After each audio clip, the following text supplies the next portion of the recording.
Mm, what's that? Mm,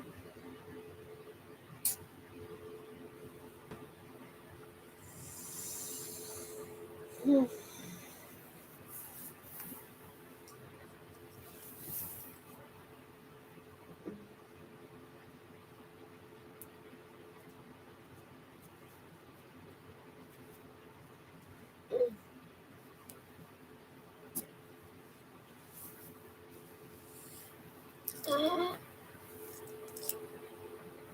mm,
mm,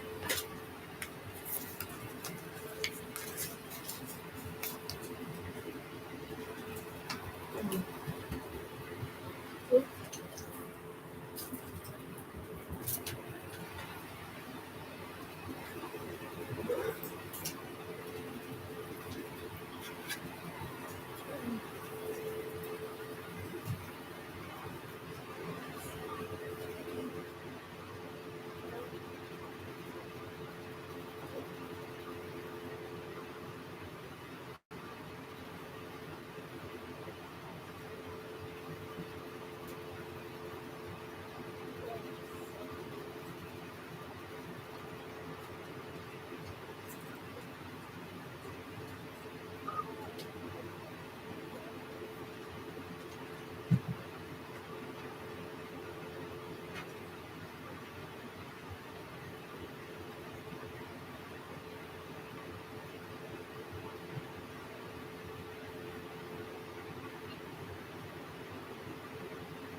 Oh,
oh dear.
Après ça, s'ils veulent rentrer chez eux, ils vont pouvoir, sinon ils vont être arrêtés.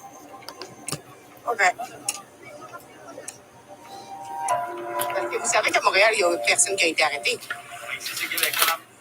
Ah, ça ne fonctionnait pas de la même manière? Je ne peux pas vous commenter sur comment Montréal fonctionne. Je vous dis c'est comment ici qu'on fonctionne. OK. Mais non, mais je suis média. Ça ne me dérange pas de faire de la radio. Ben oui, mais j'ai mon papier. Demandez-moi mon papier. Vous n'avez pas le droit de me... Ça, s'ils veulent rentrer chez eux, ils vont pouvoir, sinon ils vont être arrêtés. OK. Vous savez qu'à Montréal, il y a personne qui a été arrêté. Ici, c'est Québec, madame. Ah, ça ne fonctionnait pas de la même manière? Je ne peux pas vous commenter sur comment Montréal fonctionne. Je vous dis c'est comment ici qu'on fonctionne. OK. Mais non, mais je suis média. Ça ne me dérange pas de faire de la radio.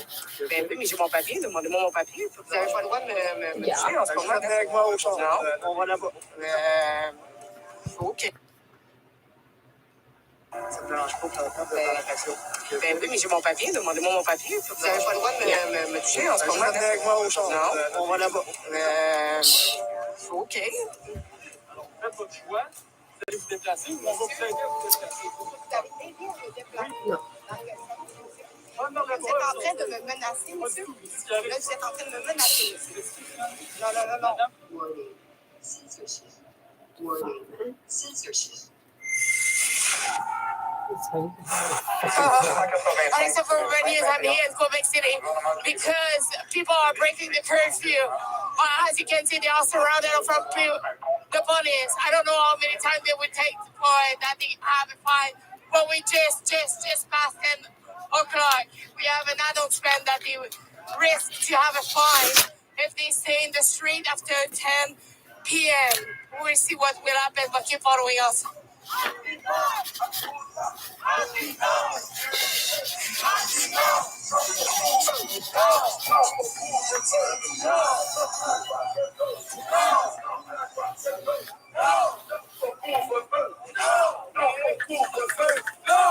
à la vie normale.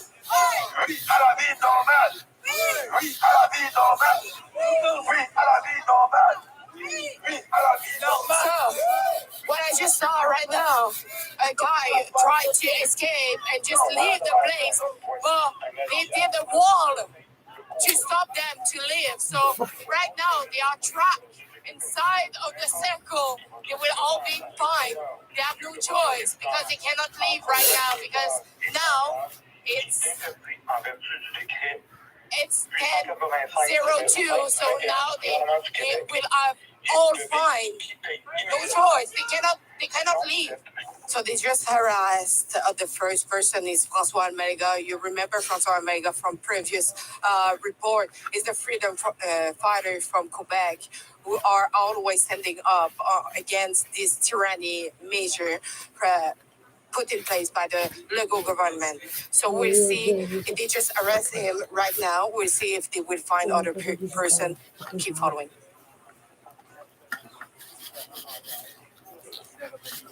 Donc, vous les arrêtez. On va interpeller pour tout de suite. On va leur signifier un constat. Après ça, s'ils veulent rentrer chez eux, ils vont pouvoir. Sinon, ils vont être arrêtés. OK. OK. Parce que vous savez qu'à Montréal, il n'y a personne qui a été arrêté. Ici, c'est Québec, madame. Ah, vous ne fonctionnez pas de la même manière? Vous êtes... Je peux pas vous commenter sur comment Montréal fonctionne. Tu sais comment ici qu'on fonctionne. OK. Mais vous n'avez pas assez de place en prison pour autant de personnes, monsieur? Non? Qu'est-ce que vous pensez des prochaines mesures que le couvre-feu va être pour les non-vaccinés? Il va falloir que vous fassiez l'arrêt de tous les véhicules. Est-ce que vous aimez ça? Faire cette job-là? Non? OK. No answer. Qu'est-ce que vous pensez justement de ça, que le renforcement de la police, encore une fois? C'est ridicule, hein? C'est ridicule. Ça n'a pas de bon sens qu'il soit plus de policiers qu'on soit nombreux ici à soir. C'est même désespérant qu'on soit si peu nombreux. Et là, pensez-vous que ces mesures-là vont s'étendre aux autres provinces? Je l'espère, je le souhaite. Que ces mesures-là, ça devrait. Ouais. Ah, mais j'espère que non. J'espère que les autres provinces vont se réveiller aussi et qu'il va être plus qu'on était ici à soir, par contre. Parce que le nombre qu'on était à soir, c'est pas assez suffisant pour avoir un impact, là. Ça n'a pas de bon sens. Et qu'est-ce que vous pensez qu'ils veulent le mettre seulement pour les non-vaccinés bientôt? Le passeport? Non, le couvre-feu. Le couvre-feu, juste pour le non vacciné? Je trouve que ça changera pas grand-chose. Le couvre-feu, il n'a même pas été prouvé efficace à la base. Fait que ça va changer, que ce soit rien que pour nous autres ou rien que pour les vaccinés? Mais non, mais je suis médias. Ça ne me dérange pas présentement de faire la question. Ben oui, mais j'ai mon papier. Demandez-moi mon papier. Vous n'avez pas le droit de me toucher en ce moment. Venez avec moi au champ. Non. On va là-bas. OK. Écoutez, j'ai ma carte, j'ai mon attestation. C'est quoi ça? Je suis un média. Je travaille pour Revenue. OK, ben, Mais attendez, j'ai mon papier d'exemption. Oui. Par mon boss. J'ai le droit d'être... On va demander de l'extérieur de l'intervention. Mais non, j'ai le droit d'être ici. Je suis là pour reporter l'intervention policière. De l'extérieur du périmètre policier. C'est ça qu'il va te demander. So at this moment, I get like check for my paper just for that, we'll see if they will act as Montreal police. They let us alone, but as you can see, Quebec police is so way different here. They don't really respect the paper, maybe. j'imagine que vous avez une pièce d'identité. Oui, j'ai une pièce d'identité, monsieur. Aussi. So they ask me for my ID right now. C'est Ezra Levent, président de la compagnie médiatique Rebel News. Si vous ne savez pas, c'est un des médias qui a plus de personnes qui regardent que Radio-Canada et tous ces autres médias-là. C'est pas des petites vérifications parce que Ezra Levent, ça me fait bien. Allez vérifier. Si vous tapez son nom, vous allez voir qu'il y a beaucoup de monde qui le connaît. Si vous êtes média, on va vérifier. Après ça, c'est à l'extérieur de l'intervention policière. Pas dans la foule. Ben, à Montréal, moi, j'étais dans la Si c'est foule. à Québec, OK. ça va être ça les règlements. Alors, je vais vous demander d'être à l'extérieur du périmètre policier. Pourquoi vous êtes agressif avec moi, monsieur? C'est directif. Il y a deux OK. choses différentes. Ouais, mais moi, je suis très... Je vous dis ce qu'il y en a. Oui, il n'y a pas de problème. Super, Moi. on va bien s'entendre. C'est merveilleux. OK. Ah, ben ouais. Je pense que faut se calmer un peu, là. Ici, à côté du véhicule. OK. Pas de problème.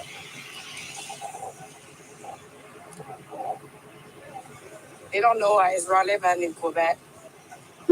You see, language barrier, French, English is not the same. I just hope that my other colleague would not have the same treatment than me. Alors, vous faites votre choix. Vous allez vous déplacer ou on va vous aider à vous déplacer. C'est ça Vous qui allez m'aider à me déplacer. Dans quel sens, monsieur? Pas dans Vous le êtes en train de me menacer, Pas du monsieur? tout, je vous dis ce qui arrive. Là, vous êtes en train de me menacer, Je monsieur. vous explique ce qu'il y en a. Non. Madame, Pour être à l'extérieur, juste pour être sûr de ne pas entraver notre travail. Je ne veux pas entraver votre travail, je veux juste rapporter les faits. Si je m'en mets un peu plus loin vers là-bas, Non, ça ne fonctionne pas, on peut pas. mais de là, ici, comment voulez-vous que je rapporte les faits? Pour mon travail dans mais vous faites toujours là-bas, même pas, vous allez avoir des images par Parce que lui, il me disait de l'autre Donc, côté. nous autres, on travaille dans un endroit sécuritaire. Quand il y a du monde dans le dos trop proche de nous autres, C'est ça que je vous demande, de l'autre côté où le tour qui est blanc là-bas, j'ai une meilleure vue, puis je vous entrave pas. on est la police. Vous ne pénétrez pas dans le rang, là. Si vous voulez aller là-bas, par le tour de l'autre rue, on va aller en arrière. On travaille continuellement avec les médias. On s'entend toujours bien avec les médias. Mais c'est drôle, mais c'est la première fois que je me fais parler autant, aussi agressivement par une personne de la police quand je garde mon calme.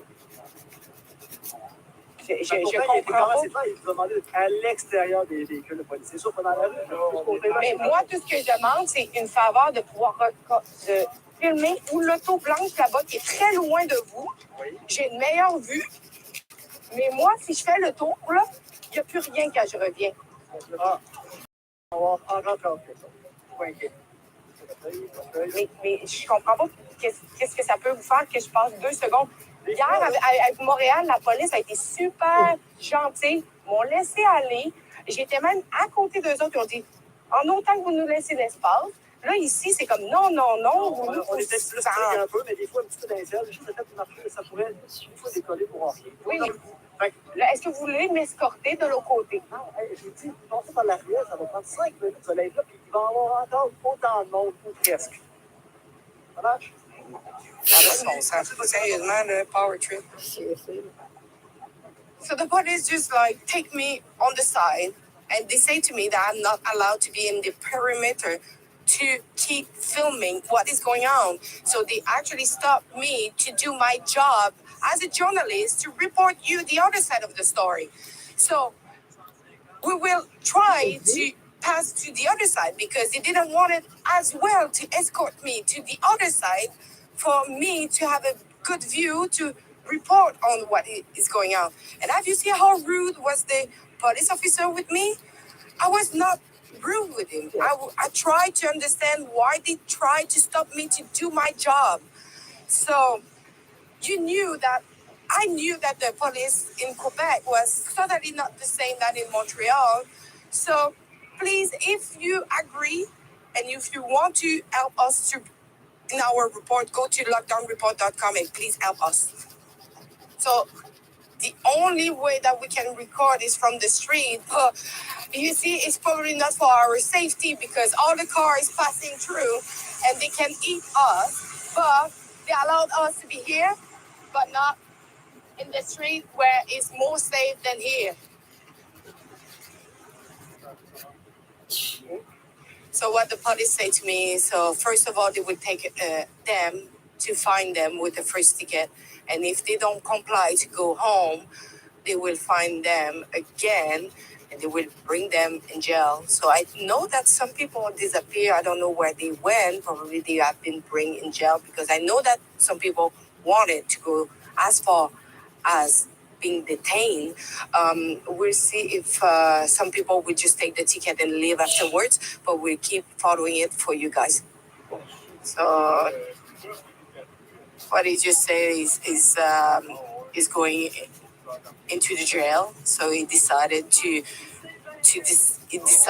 stay and to be detained for the night. So some of the people tonight, they have been detained because they wanted to be detained for the night.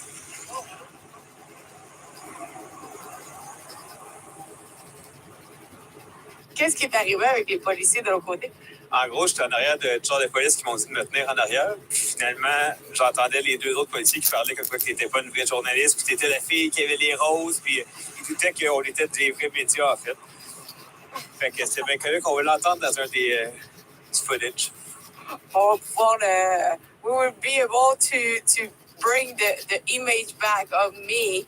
Before I joined Urban News, I was giving roses to the police, and we will be able to show you the footage of that because they were talking about me giving flowers during one of the protests. And not being a real journalist, supposedly.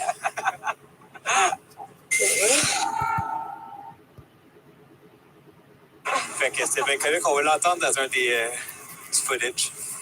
We will be able to bring the image back of me. Before I joined Urban News, I was giving roses to the police, and we will be able to show you the footage of that because they were talking about me giving flowers during one of the protests. And not being a real journalist, supposedly. You're cute. So So as we're able to see tonight, again, another crazy night of curfew breaking. We want to cover this story because we are the only media out there to show you the other side of the story. And if you want to help us, please go to lockdownreport.com and give generously. We need your help. Thank you.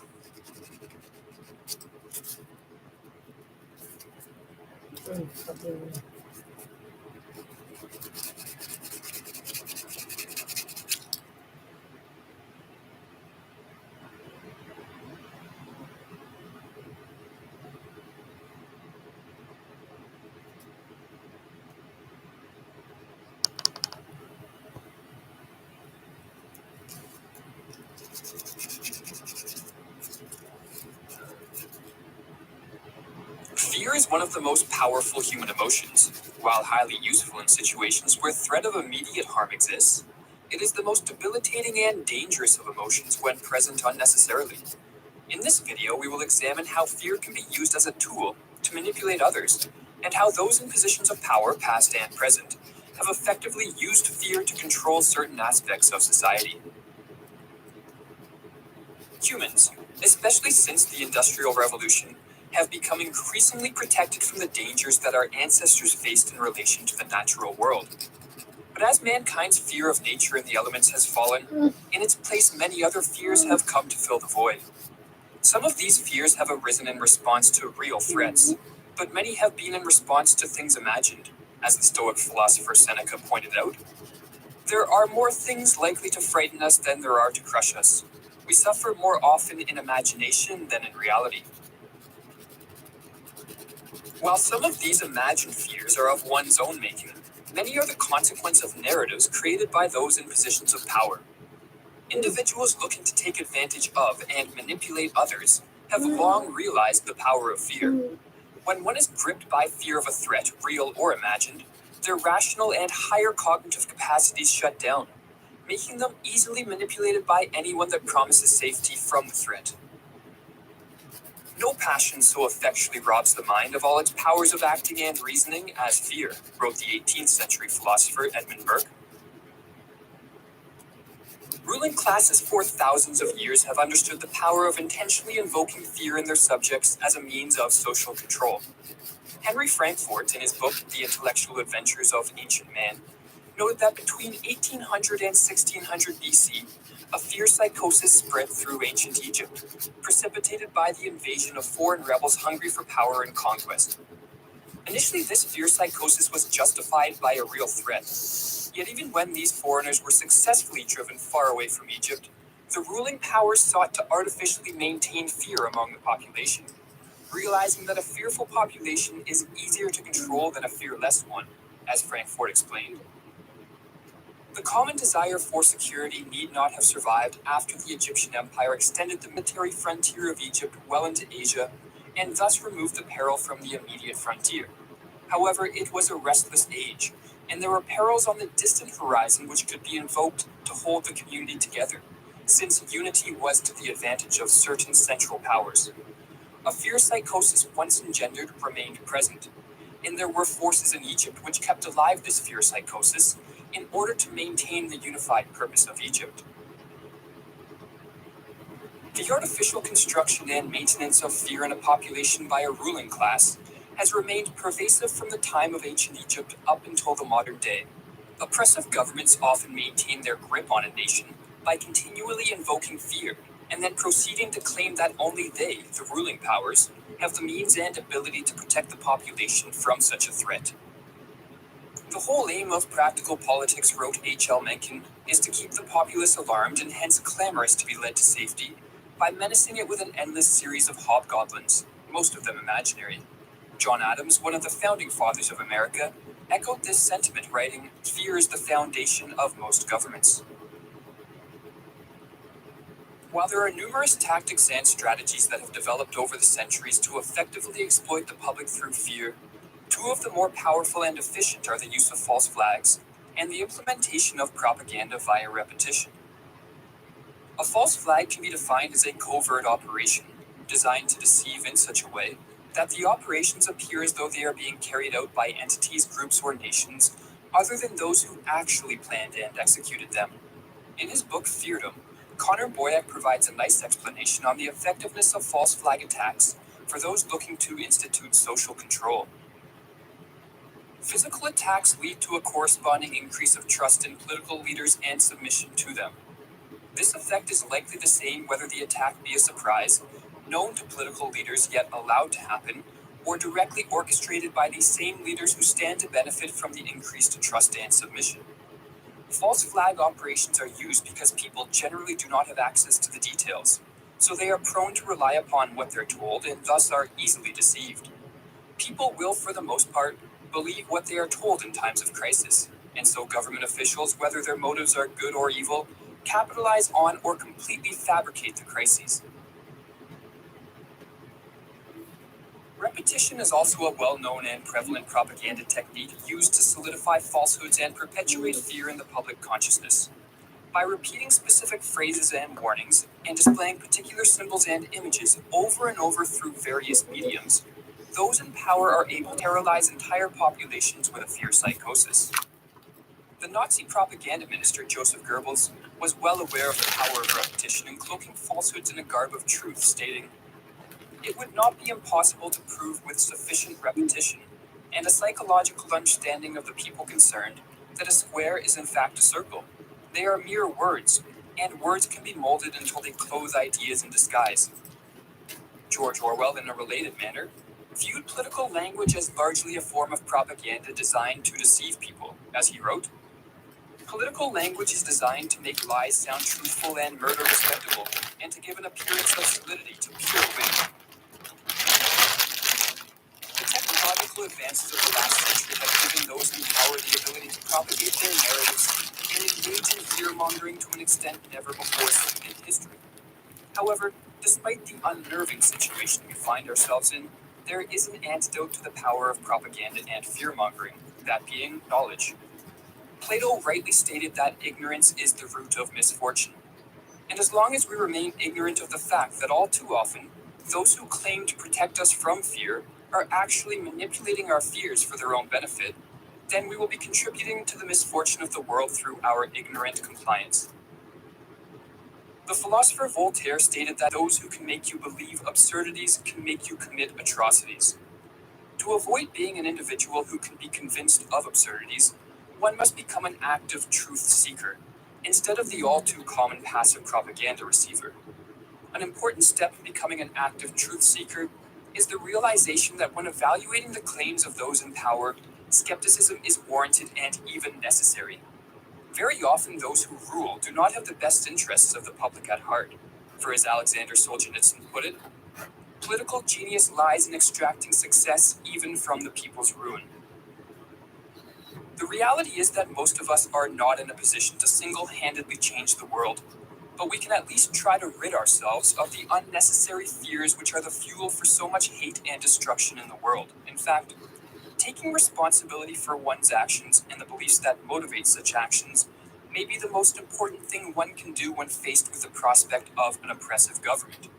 For as Stanley Milgram noted, the disappearance of a sense of responsibility is the most far-reaching consequence of submission to authority. And furthermore, might there be truth to the comment by F.A. Harper that the man who knows what freedom means will find a way to be free? At this point, some may be thinking that while the use of fear by those in power certainly contributed to horrible situations in the past, most notably in the totalitarian states of Russia, Germany, and China in the 20th century, Western nations of the present are far from approaching a situation so dire. Hopefully this is true, but it is important to realize that those who have lived through the rise of oppressive governments have seldom realized the perilous situation they were in until it was too late. We will conclude this lecture with a fascinating but ominous passage from the book They Thought They Were Free, which is based on interviews with normal Germans who lived during the Nazi regime. The following quote comes from one of the Germans interviewed, where he discusses why he thought that more ordinary Germans didn't take a stand against the rise of the Nazi government. "One doesn't see exactly where or how to move, believe me, this is true. Each act, each occasion is worse than the last, but only a little worse. You wait for one great shocking occasion, thinking that others, when such a shock comes, will join with you in resisting somehow. But the one great shocking occasion when tens or hundreds or thousands will join with you never comes. That's the difficulty.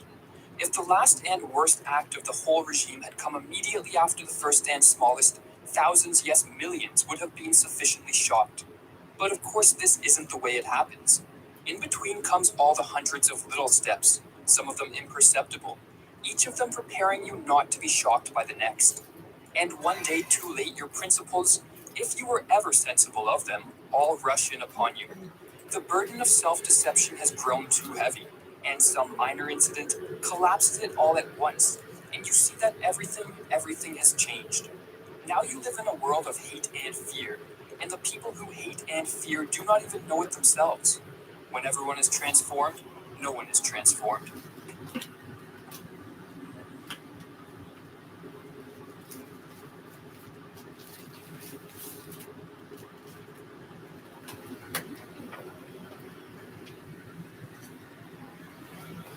Nietzsche and the Nazis, A Personal View by Stephen Hicks.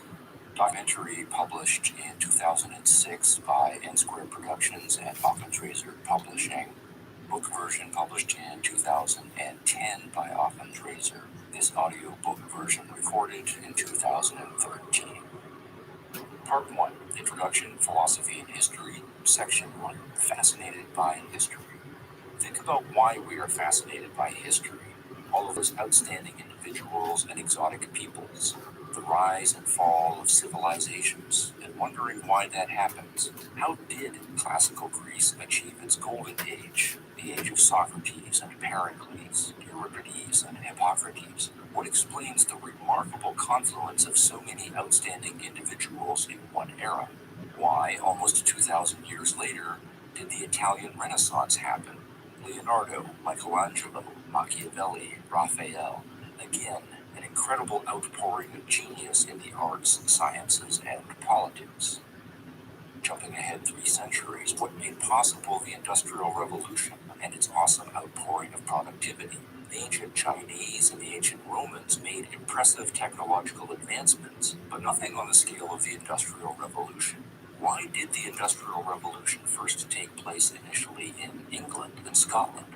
Why not in Burma or Botswana? Or what, by contrast, explains major historical declines? Why did the Roman Empire collapse? The most powerful civilization of the ancient world imploded and became defenseless before successive waves of barbarian invasion. And before the Romans, the powerful military empires of the Hittites, the Assyrians, and the Babylonians also collapsed. Is there a common pattern at work here? Why did the French Revolution go so horribly wrong, descending into a reign of paranoia, fratricide, and terror? Why, by contrast, did the American Revolution, in many ways fighting the same kind of battle and subject to the same desperate pressures, not go the same self-destructive route? How, a century and a half later, could the most educated nation in Europe become a Nazi dictatorship? All these questions raise issues of dramatic historical change, for better or worse. But we can also ask questions about long periods during which no dramatic changes took place. Consider the San people of the Kalahari region in southern Africa. Sometimes they're called Bushmen. Experts estimate that for 10,000 years, the San have lived the same way for generation after generation. Let us put that in perspective. If a generation is 25 years or so, then 10,000 years means 400 generations of sameness. By contrast, it has only been about 20 generations since Columbus crossed the Atlantic. And consider how much has changed in Europe and the Americas since then. Yet even the 10,000 years of the San people is dwarfed by the estimated 35,000 years that the Aborigines of Australia have existed in essentially the same way generation after generation. 35,000 years ago is approximately when the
Emmanuel Macron's come out to denounce the French citizens who are unjabbed and say that they are non-citizens. He vows to really pee them off. And so we will continue to do so to the bitter end, he says. That's the strategy. That sounds like fighting talk, doesn't it? To the bitter end. I mean, what does that even mean? And they're so blatant now, aren't they? I mean, at least pretend just a little bit that you're there to help the people and serve them. Just pretend just that little bit more, huh? To the bitter end. We will pee them off to the bitter end. What? He'll be very pleased to hear about the new variant, won't he? Being dubbed IHU. It's named IHU, discovered in France. This new variant of the Rona. Just as millions were testing positive for the Omni that's just come out, that superseded the Delta. I mean, IHU doesn't sound very trendy, does it? It's not a Greek alphabet. It's not a constellation, which I thought they were going on to. Doesn't sound very trendy, does it? But will it be scary? Well, apparently it's got 46 mutations. And it could, again, media language, could, possibly, may be furious and deadly. Just as millions were testing positive for the army, superseding the Delta. Now there's the IHU, discovered in France, just as Macron comes out and says this about the unjabbed citizens. He's going to pee them off to the bitter end, whatever that means. Ta-ta.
We begin this hour with breaking news out of Quebec. CTV News has learned the province's Director of Public Health, Dr. Horacio Arruda, has resigned. Arruda has served in that position for almost 12 years and has been the province's top public health official during the COVID-19 pandemic. Let's go to CTV's Kelly Gregg. She joined us now out of Montreal. All right, Kelly, he wrote a letter of resignation. What did he say? Well, I got a copy of the letter of resignation just a few minutes ago from the Premier's office, and in it, Dr. Arruda says that there's an erosion of public confidence in some of the measures that his department has taken. That's what led directly to his resignation tonight. He says that Quebecers need to have confidence in public health and in the measures that COVID-19 to really keep going during this pandemic. And the Premier's office also said that it accepts the resignation of Dr. Arruda, who has held that post for 12 years and has largely been the face of Quebec's pandemic control so far. That being said, like so many other health officials across the country, he's been challenged many times during the pandemic. He has been, and as we've seen him go on through the pandemic, we've seen his character change. There's been times where he's said, this is difficult. You know, we've seen in other provinces as well, like with Dr. Bonnie Henry, seeing them face certain challenges, like even threats. And Dr. Arruda had been spotted around Montreal with bodyguards. That's something he was never really used to. He was also the face of many unpopular decisions here in Quebec. Keep in mind, Quebecers are under a curfew, a province-wide curfew, that you need to have an essential services letter to go out after 10 p.m. And as you mentioned, hospitalizations are at an all-time high in Quebec. So a lot of the measures are being questioned. They'll be questioned even further now with this resignation.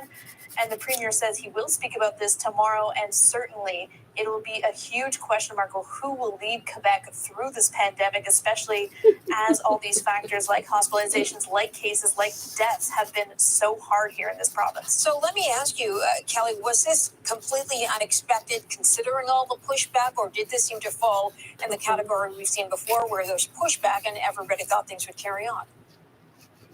Well, there were certainly questions throughout Arruda's tenure, and especially during this pandemic, obviously. I had been myself to many press conferences in Quebec City where he was facing questions about his own job, his own role, and oftentimes, people throw those questions out there not expecting this to happen. And just earlier today, the Premier was on a very popular French language radio show, and he was asked, do you have confidence in Dr. Arruda? And he answered, yes, absolutely. So a lot of people did not see this coming. A lot of people taken by surprise tonight. And of course now, who, as I mentioned, will lead Quebec through the next stages of this pandemic. But certainly Dr. Arruda had become kind of a figure that Quebecers turned to, depended on, and was reliable throughout this. So it's something that is coming as a big surprise for many people tonight. Yeah, and a very crucial point in the fight. All right, CTV's Kelly Gregg in Montreal. Thank you. Appreciate that. Thank you. Take care.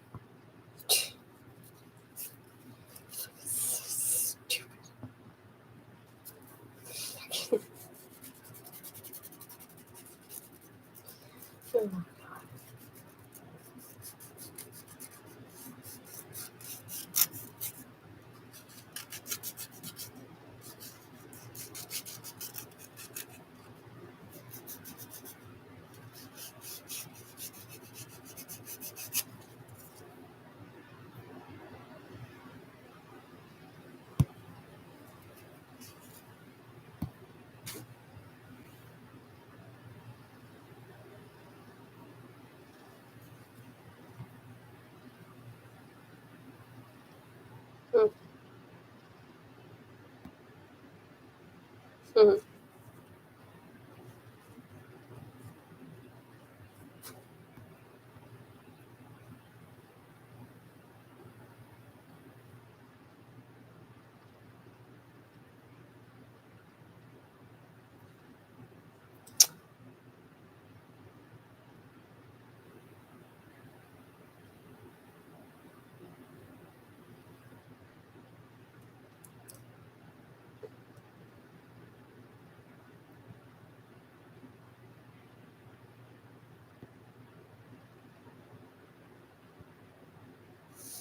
Was I abused? Oh, Jesus Christ. Oh, God.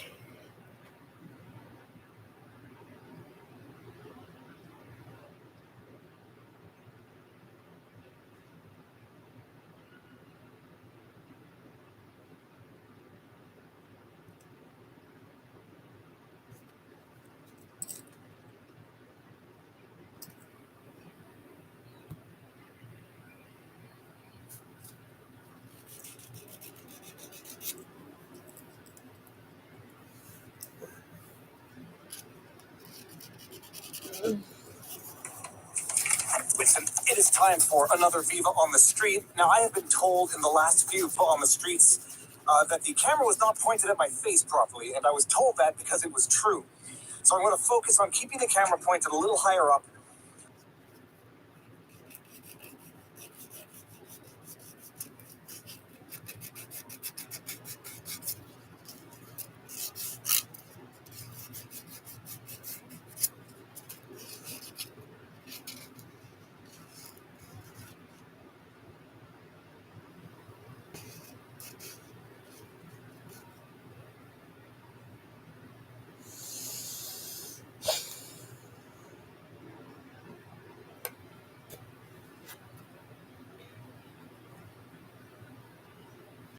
Shut the fuck up. What?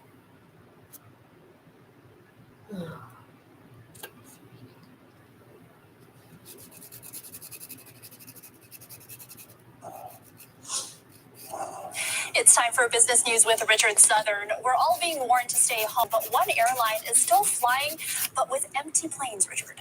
we are being warned to stay home. I asked Erica during the break, what did you do on the weekend? And she said, what do you think I did, Richard? Nothing. Nothing. What a dumb question. But you know what? Erica, the airlines, they are suffering because people are doing nothing at home, right? And here's a crazy story out of the skies about how one airline is trying to maintain its takeoff and landing slots. Lufthansa, the big German carrier, has admitted to flying 18,000 empty flights just to maintain those landing and takeoff slots at European airports. You see, the European Union maintains a use it or lose it attitude when it comes to these slots. Prior to the pandemic, airlines had to use them 80% of the time.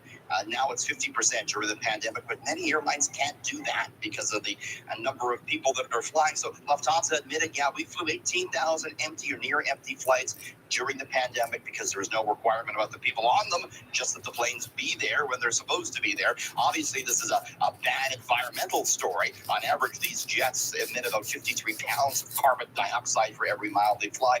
The bit of good news, Erica, if there is any, is that Air Canada tells me this evening that it has not been doing that. It has not been necessary on Air Canada's side to be doing that, but hopefully we can figure that out because that's not very good, right? Well, okay, the future of cryptocurrency is really in doubt right now thanks to some actions being taken by individual countries. Yeah, speaking about environmental concerns, you certainly have those as well with cryptocurrency in that it takes a lot of electricity to mine these coins, and that has led now to a growing number of countries looking to ban the mining operations of Bitcoin and other coins.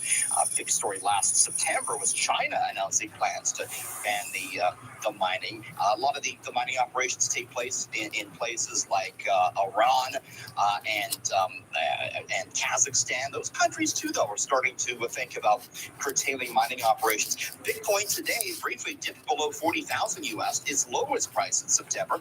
It's just about 41,000 US right now. It's behaving more like a risk asset these days. So when the market gets jittery, like it is now, traders want to shed risk. They sell Bitcoin along with stocks. So not a very good market right now for your crypto, Erica. Good thing you don't own any. No, I don't. And finally, Beyond Meat products have landed a permanent spot on one restaurant's menu.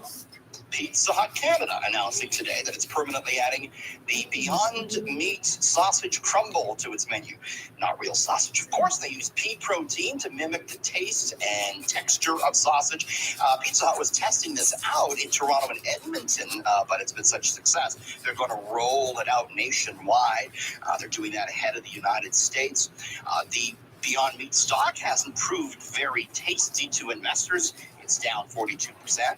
Over the past 12 months.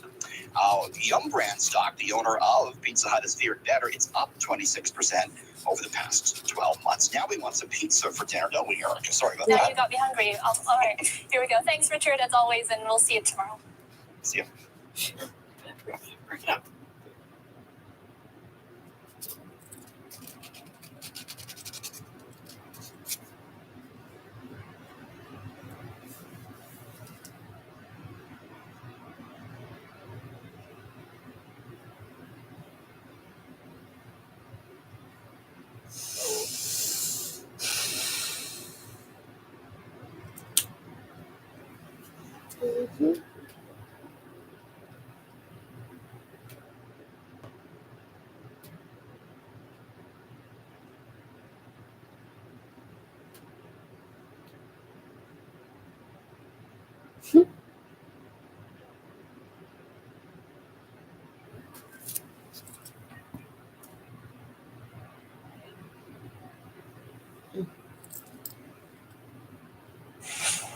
Tony Tremaine was double vaccinated when he got COVID-19 in mid-December.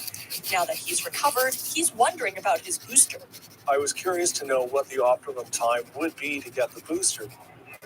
BC's top doctor, Dr. Bonnie Henry, says there's no need to wait. Those who feel better after infection can get their booster shot.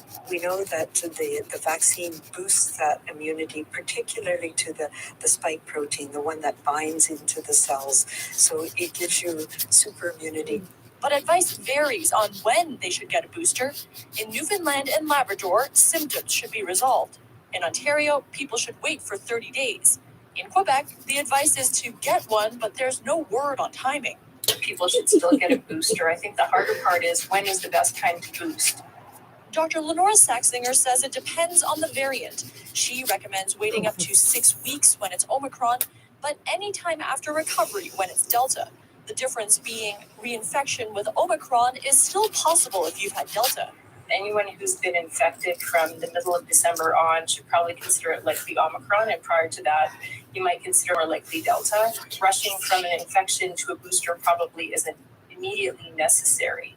And there may be trade-offs to waiting, say some experts. I think it's a better idea to wait several months before getting boosted, because then the boost will be more effective. It'll have a stronger effect. Again, because the memory cells will be much more fully developed. Tremaine says he plans to wait and book an appointment for March. I don't feel any urgency to get it. I'd like to know that there is some scientific consensus out there, particularly since somebody must have been asking this question 6 months ago.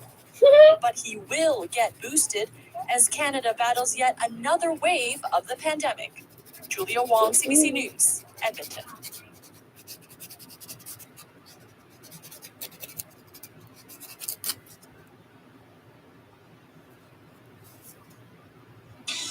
Robbie, what's on your radar? Well, the Supreme Court heard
Yes.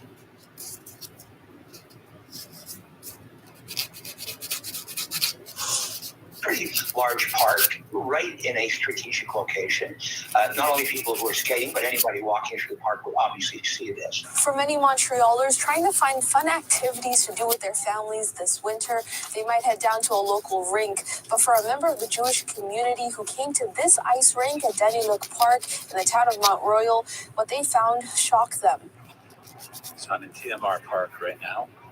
The ice defiled by symbols of hatred, 4 swastikas carved into the ice, left for everyone to see, members of the community calling the act not acceptable. Under no circumstance can a swastika be seen as anything other than a hate symbol. It represents an odious regime that murdered 6 million Jews, represents probably one of the most horrific chapters in human history. And there's nothing edifying about a swastika. It's a shock to be able to see it. And it's definitely something that we have to very strongly denounce, that these things are unacceptable. It's not a game, it's not a joke. Many took to Twitter saying this isn't someone drawing something silly in the snow, it's a symbol of hate that represents a genocide. Another saying shock that happened in Canada, and another saying someone knows who did this. By not saying or reporting, they are equally guilty, praying for a full police investigation. I think people were heartened with the fact that the local community, town of Mount Royal, jumped on it right away and said, no, we're not going to allow this. We're going to that's what we're trying to find out who did it. That's a very encouraging message. Both the town of Mount Royal and Montreal Police's hate crimes unit launched investigations. Authorities say it's still ongoing and provided no further update. TMR Mayor Peter Malouf told City News in a statement that public security and maintenance did not see anyone responsible for drawing the swastikas on the ice rink. To our knowledge, there have been no other incidents. Hopefully this will have been a regrettable one-off. We insist that resources be available in the different municipalities to combat hate. As well, we insist on better definitions of what is hate, and better training of civil servants and law enforcement. Often, the people charged with making sure we're all safe don't recognize racism and hate, and they don't have a toolbox of solutions available. We have to get to the bottom of how this happened so these things do not happen Only again. know And the Quebec people history. who did it, if need be, to be educated or to be dealt with properly. In Montreal, Felicia Adams, City News.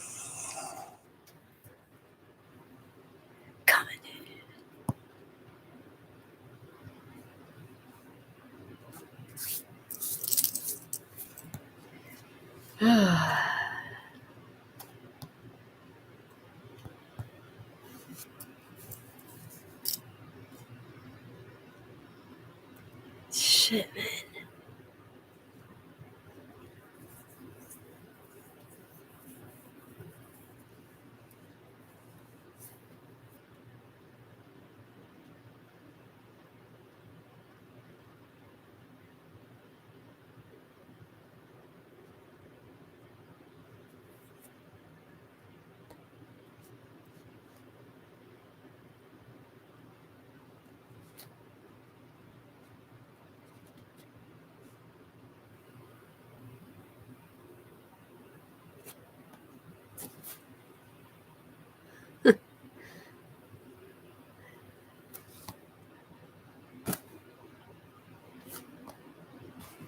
You guys are too much. I think everything like funny.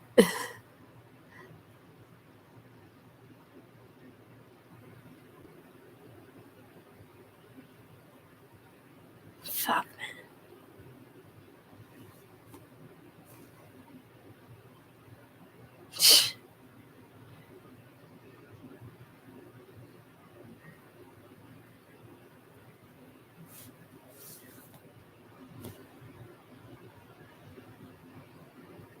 You're so full of shit.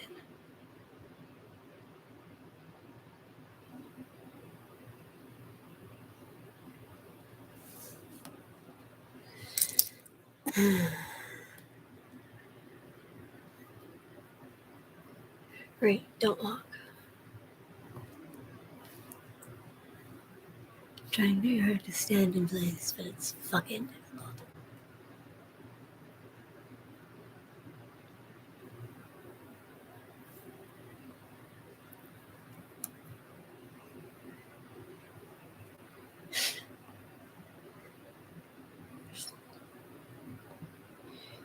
Oh, pieces of shit.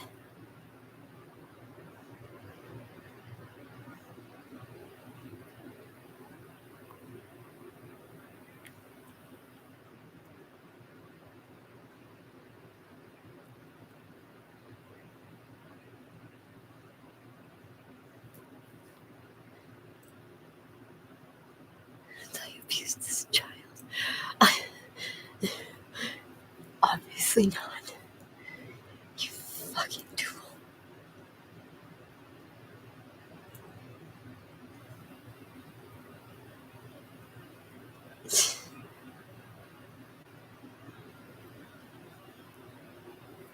Oh, wow.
vaccines.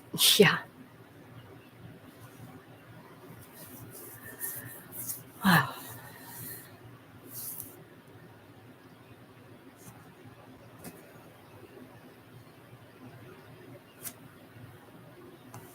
Such a piece of shit.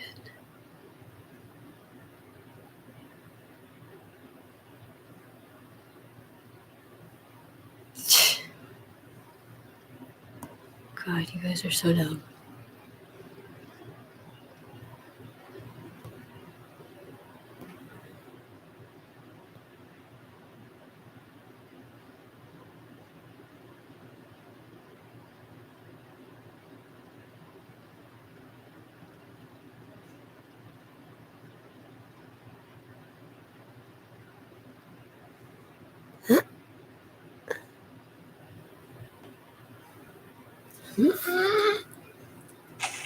COVID or no COVID, you should allow people to see their loved ones before they close their eyes. In one's final moments, you hope to be surrounded by those you love.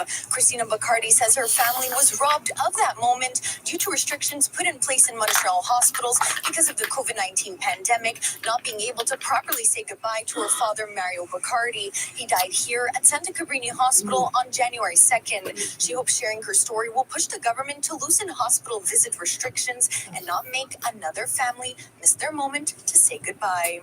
He was an amazing man, a man of few words, just very few words. But as soon as he walked in a room, you felt his presence just by calmness and peace. Mario Bacardi came to Canada in 1966 from Italy. For the last 20 years, he lived with Parkinson's, was recently diagnosed with stage 4 gastric cancer, and at 79 years old, spent his last New Year's alone after being transferred from his rehabilitation center to the hospital for a blood transfusion. He was okay, I'll see you at the hospital. They said, no, at the hospital you can't. So he turned around to my brother and said, thank you for everything. And he said to me, I'll see you next time in the other life. And that was the last time I saw him alive. And so what I saw afterwards is something that I'm going to ask the Lord to just help me forget about it. At the hospital, her father tested positive for COVID-19. Given the rapid spread of the Omicron variant, many Montreal hospitals cut back on visits. One of the exceptions, however, is for patients in palliative care, which Bacardi was not. Only Mario Bacardi's wife of nearly 58 years was able to see him for a few moments before the day he passed because a hospital staff member bent the rules. The health authority in charge of Santa Cabrini Hospital tells City News that they cannot comment on the specifics of the Bacardi family's case, but they said in a statement, when a patient is at end of life, our teams try to communicate quickly with family members so that they can come to the patient's bedside. At this time, relatives may be allowed to come and visit the patient alternately. In these cases, we are particularly keen that the user and the family can be accompanied in the most dignified way possible, adding that relatives or families who are dissatisfied with the services received can at any time contact the complaints commissioner, who will quickly follow up with them. Christina says less than an hour before her father died, 3 family members were allowed in, but her father was already unresponsive. My father was cold, gray, unresponsive. His eyes were like a mirror. Several hospitals across Canada have also introduced stricter visitor policies due to the fast-spreading Omicron variant. Unity Health Toronto and the University Health Network, 2 major hospital networks in Ontario, saying inpatients with stays shorter than 7 days are not allowed visitors. Though restrictions are necessary according to health authorities to protect staff and patients from getting the coronavirus, Christina says that rules on hospital visits should be modified, hoping no other family goes through what they did. I'm here for the family to reinforce this dignity. This should not happen to anybody. In Montreal, Pamela Pagano, City News.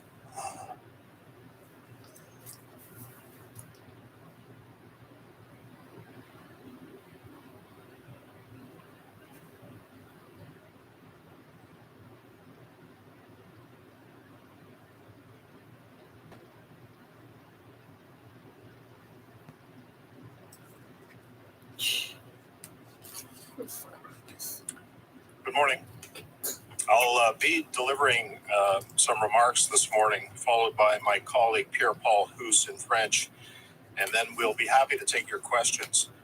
The Public Health Agency of Canada confirmed media reports just before Christmas that it had secretly accessed location data for 33 million mobile devices to monitor the movement of Canadians during COVID-19.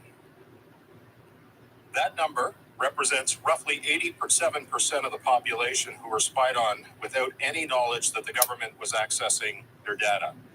Public Health Agency of Canada officials were forced to admit this had occurred after a request for proposal was published with a call for interest in continuing a program of collecting data for up to 5 more years. There are a few points I want to make on this. First, no one knew that PHAC was collecting their data and for what purpose. So, why was it done in secret? Who authorized it? And who was this shared with? Second, the request for proposal to continue this program appeared on December 17th, 2021, the day after Parliament adjourned for the holidays, and is set to expire January 21st, 2022, 10 days before Parliament is set to return, conveniently leaving no time during this period for questions to be asked by parliamentarians before it is too late. Third, what measures are being put in place to protect de-identified information from being re-identified? It should not be lost on anyone that PHAC's request for proposal is being undertaken without any indication that this was about to occur, with no ability for parliamentary scrutiny to determine what this information has been used for, what outcomes the agency and by extension the government is hoping to achieve to mitigate the damage being done by COVID in our communities, and what protections are in place to ensure that the privacy of Canadians has been and will be protected under this program. As David Lyon, author of Pandemic Surveillance and former director of Surveillance Studies Center at Queen's University, noted, as have privacy experts and advocates, the pandemic has created opportunities for massive surveillance surge on many levels, not only for public health, but also for monitoring those working, shopping, and learning from home. Lyon also stated that there's evidence coming in from many sources from countries around the world that what was seen as a huge surveillance surge post 9/11 is now completely upstaged by pandemic surveillance. Last week, I wrote the Canada's Privacy Commission to investigate the reports that have surfaced and the request for proposal. I asked that an investigation be launched into the fact that PHAC tracked and collected mobile data of Canadians without their knowledge and their plans to continue this practice for up to the next 5 years. It's uncertain to me and many others whether the Privacy Commission was even aware that this was occurring, because in a report in the National Post, the Office of the Privacy Commissioner said, and I quote, "It is following up with PHAC to obtain more information about the proposed initiative." This gives us every indication that the OPC was not even aware of what PHAC and the government were doing and what they plan to do. This causes us great concern, as it should every Canadian. This morning, 4 members of the Ethics Committee, including Vice Chair, Bloc Québécois MP René Villemure, wrote to the Chair of the Committee, Pat Kelly, to ask that a meeting of the Ethics Committee be immediately convened to study what has occurred during this surveillance and to understand better the request for proposal that expires on January 21st, 2022. As I said in my letter to the Commissioner, Canadians expect that their elected officials will ensure that there is appropriate oversight for any such program that may be required, that there is data rendered permanently unidentifiable and is only collected for as long as is absolutely necessary. It is vital that we do not allow the COVID response to create permanent backslide of the rights and freedoms of Canadians, including their fundamental right to privacy. Et maintenant, j'invite mon collègue Pierre-Paul Gousse à la parole. Pierre?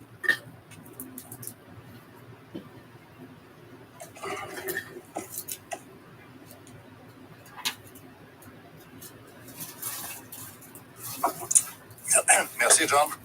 Bonjour tout le monde. Bonne année. Donc, l'Agence de la santé publique du Canada a confirmé dans les médias, juste avant Noël, qu'elle avait secrètement accédé aux données de 33 millions d'appareils mobiles pour surveiller les déplacements des Canadiens pendant les périodes de confinement en lien avec la COVID-19.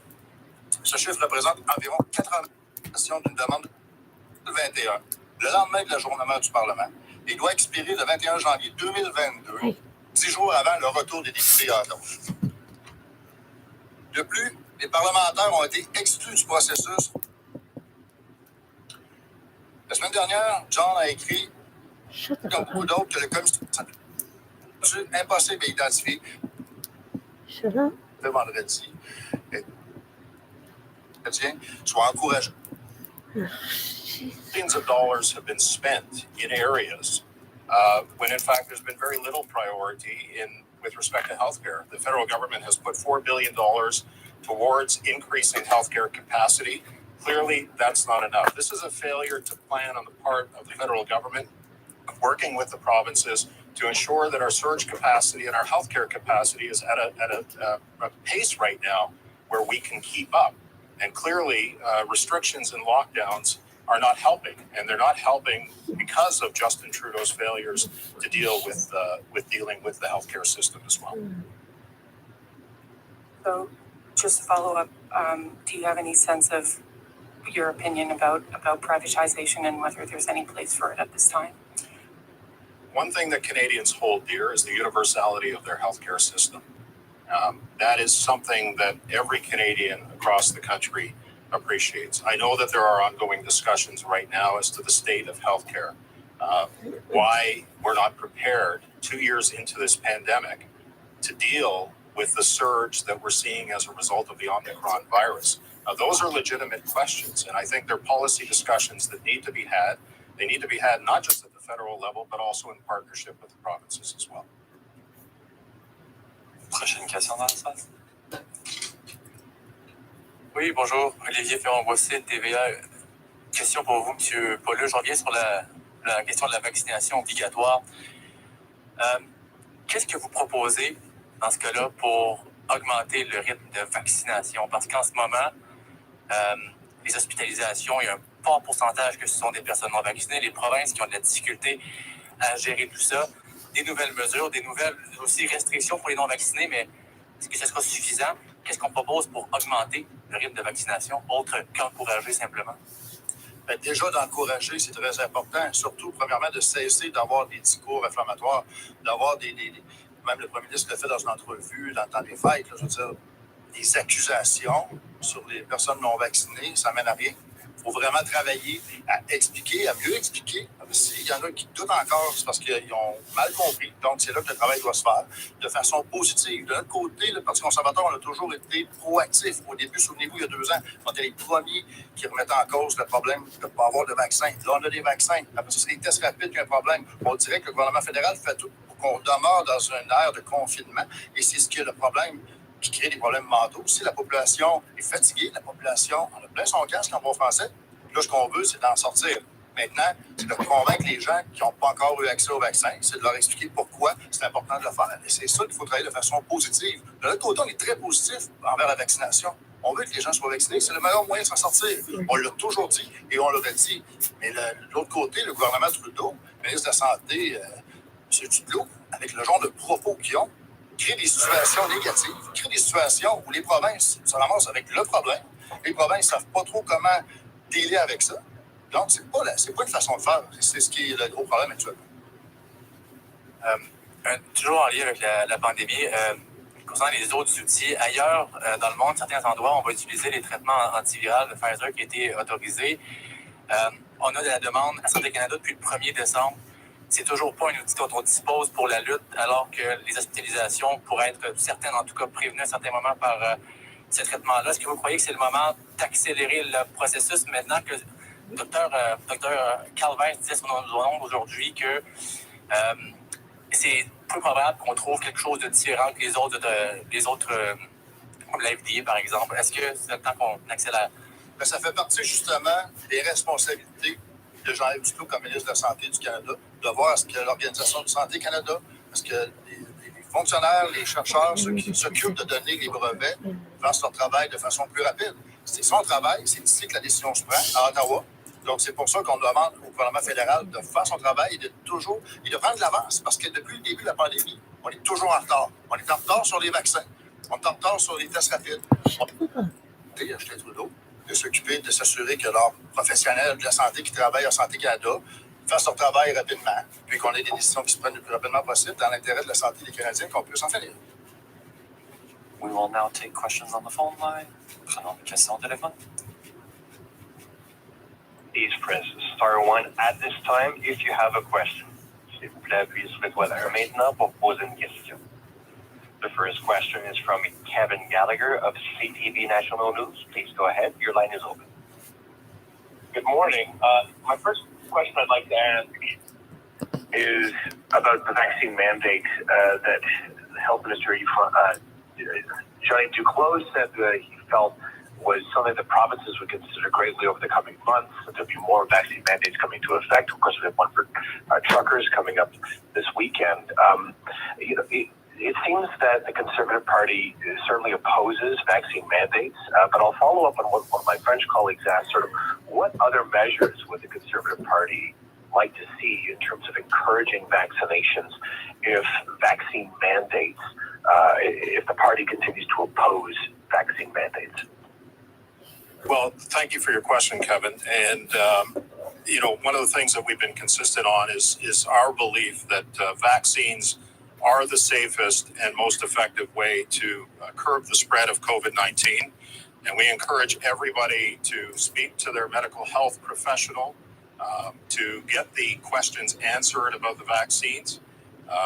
We've also seen, as a result of the failures of the COVID pandemic response, a normalization of lockdowns and restrictions. And Kevin, nobody wants to be in this position. Canadians are tired. They're fed up. They want to make sure that we get back to some sense of normalcy. Vaccines are the most effective tool. I think, the thing that we have to focus on as well is to address the hesitancy that exists.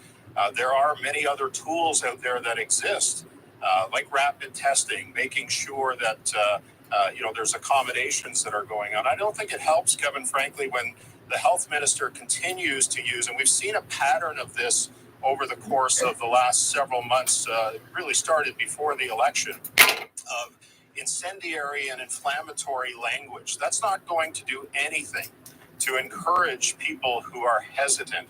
In fact, I would suggest that it's going to cause them to further push back. So we need to encourage people, and the best information that they can get is through their healthcare professional. Talk to their doctors, find out about the vaccines, and make sure that you get vaccinated. We've got to increase our capacity and our vaccination rates, and we're encouraging everybody to do that. Oh, I have a follow-up. I want to quote from the same National Post article that both you and Pierre Paulus quoted from, but I'll paraphrase a few paragraphs about where you quoted from, Mr. Broussard, that the contractors that PHAC are looking for, they're insisting that they provide anonymized data and that users have the ability to easily opt out of mobility data sharing programs. So in addition to those measures that would ensure that the data being used is is anonymized, so you can't tell who the person is, but also that people can opt out of these data sharing projects by PHAC.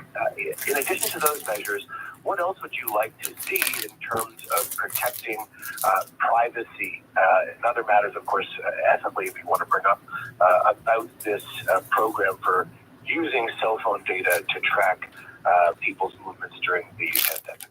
Well, first of all, Kevin, let me address the situation with PHAC. As I stated at the onset, this was done in secret. No Canadian, the 33 million Canadians who were being followed through their cell phone data, knew that this was happening. So, this is why we called the meeting of the committee, because you'll have to excuse me and other members of the committee for being cynical as to the direction that PHAC is going on this, because everything was done in secret. In fact, it wasn't until December 17th that this request for proposal was put in place. And conveniently, the closing of the request for proposal closes on January 21st of this month. So the day after Parliament adjourns for the winter setting, and just 10 days before we come back, we've got this RFP that's been issued without any ability for parliamentarians on behalf of Canadians, and now the parliamentary committee to have any sort of oversight on this. And so that's what we're asking for today by calling this special committee. We want to know, and there are rightly some questions that need to be asked of PHAC as it relates to privacy, security, the data that's being collected, what it's being used for. I know what PHAC says it's being used for, but that didn't come out until this new RFP was proposed. So we need to get to the bottom of it, and it's incumbent upon parliamentarians to provide this type of oversight so that we don't have significant overreach on the part of government agencies or the government itself using the COVID-19 as an excuse to, go over Canadians' rights to privacy. One of the things that we've also asked for is the Privacy Commissioner to look into this. As I said in my opening statements, it appears that he was unaware that this was happening. Certainly the RFP, he was going to circle back with PHAC to find out more information about this. Shouldn't it have been the other way around? Shouldn't the PHAC had gone to the Privacy Commissioner and said, hey, this is what we're thinking about doing. What are some of the things that we need to look out for? And it appears that that wasn't done. So we have lots of questions, Kevin, about this, not the least of which, what this information was used for, what possible outcomes were received by PHAC to better mitigate the COVID-19 pandemic. And we're 2 years into this. We've got more restrictions, more lockdowns.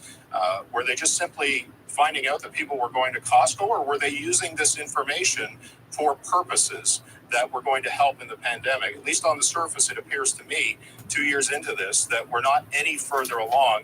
And how is that information helpful? Next question on the line. Thank you, merci. The next question is from Travis Danraj of CBC News. Please go ahead.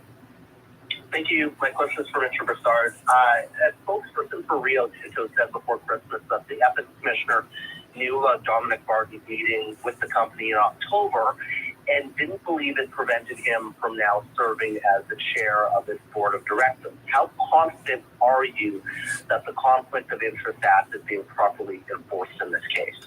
Well, Travis, thanks for the question. That information just basically came to light. We are circling back. We're looking into it. Look, at the end of the day, we want to make sure that all of the act, all of the conduct is adhered to. In fact, just in December, we had Mario Dion at committee. He talked about the need for a review of the act. It's been over 5 years. The legislative review time is 5 years. But we want to make sure that everyone is adhering to not just the act, but also the code of conduct. And so we're looking into this issue, and I'm sure we'll have more to say on it later on. And can you imagine any scenario in which there's a justifiable reason for this company to be meeting with Canada's ambassador if it wasn't in fact a headhunting excursion?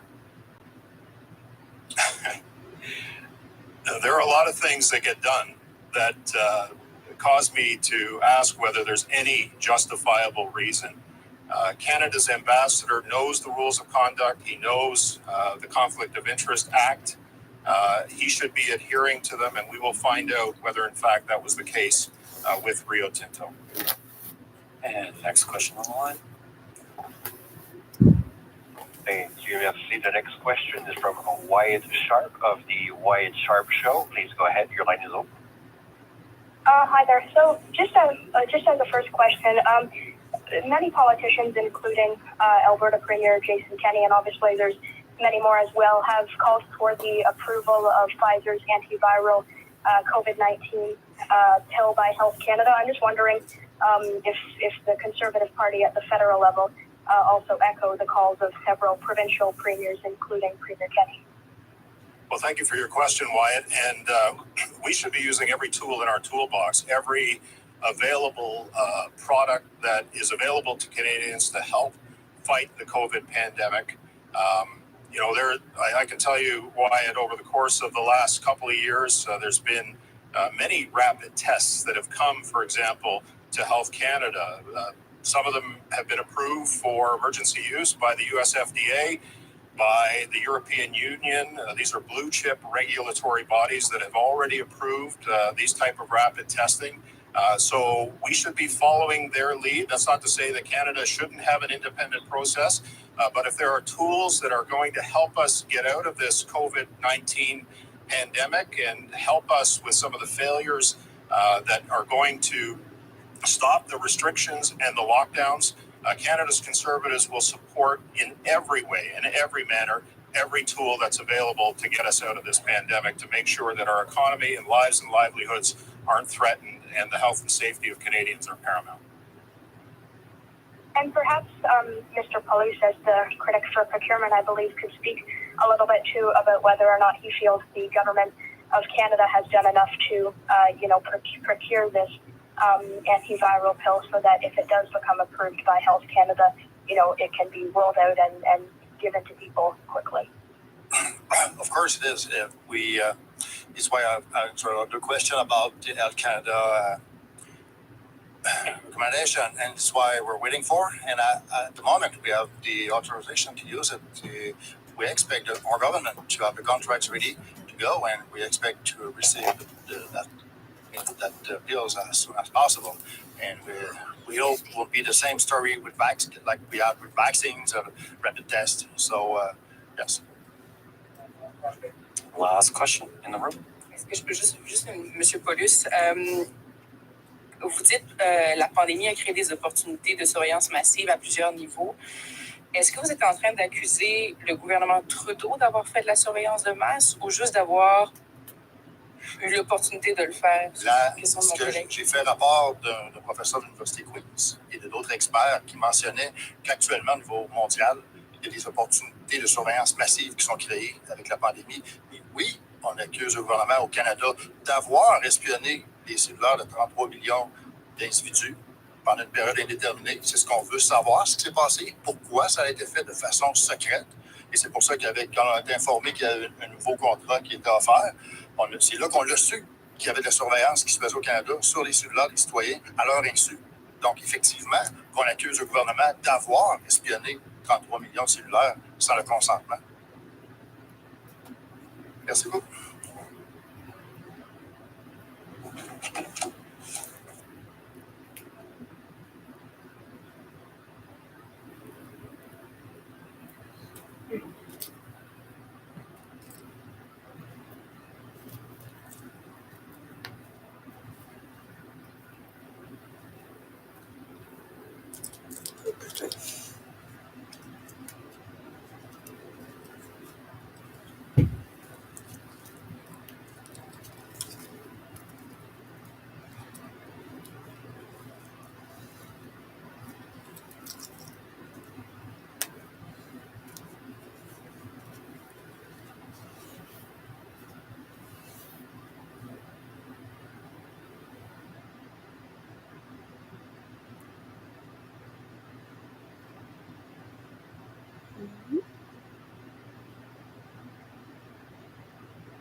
Hey, Steve Spredsky here. As always, Canadian real estate market update, particular focus on Vancouver. If you get sort of value or entertainment out of these videos, I'll ask you to thumbs up and subscribe. Questions, comments, put those below. Good to be back home, back in the saddle. I highly encourage you, a little bit of housekeeping, to go check out my interview that just dropped with the couple legends of space, Jeff Booth and Greg Foss. I really did like a macro overview, macro mastermind, and tying, Bitcoin and how that may or may not play into the macro framework moving forward. But of course, Jeff Booth wrote the book Price of Tomorrow, good local Vancouver boy, and Greg Foss, another Canadian boy that spent 32 years trading high yield credit. Really just, again, providing a larger overview of the macro framework, because that's really what this, channel that we're building here is all about. It's just, financial education, particularly as it pertains to Canadians. And there's a lot of moving pieces. Obviously, we know we've got the Loonie Hour that we've been working on. Those episodes drop every Friday. That, one of the things that, I'm looking at, for example, is just all the policies that are happening in the space and how they influence everyone's day-to-day lives. I mean, every single decision that, whether that be the central banks or whether that be, various levels of government, every decision that they make influences your day-to-day life, particularly, your finances. And so, one of the charts I always show is like, we talked today about inflation, CPI inflation, wage growth, all this stuff, and how that's measured and whatnot. I mean, one of these charts here, I just had my boy Rich Diaz put this one together for me.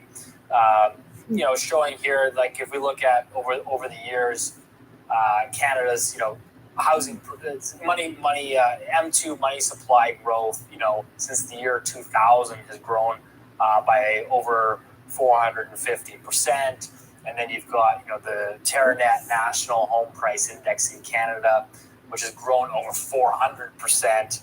And then, of course, you've got like the CPI inflation index, which is up, 160%. So it really kind of goes to show you that, if your wages are going up with, say, CPI inflation, which is typically, let's say, 2% a year per the official metric, you haven't been able to keep up with the pace of home price appreciation, and you've ultimately been falling further and further behind. So your purchasing power has been essentially debased.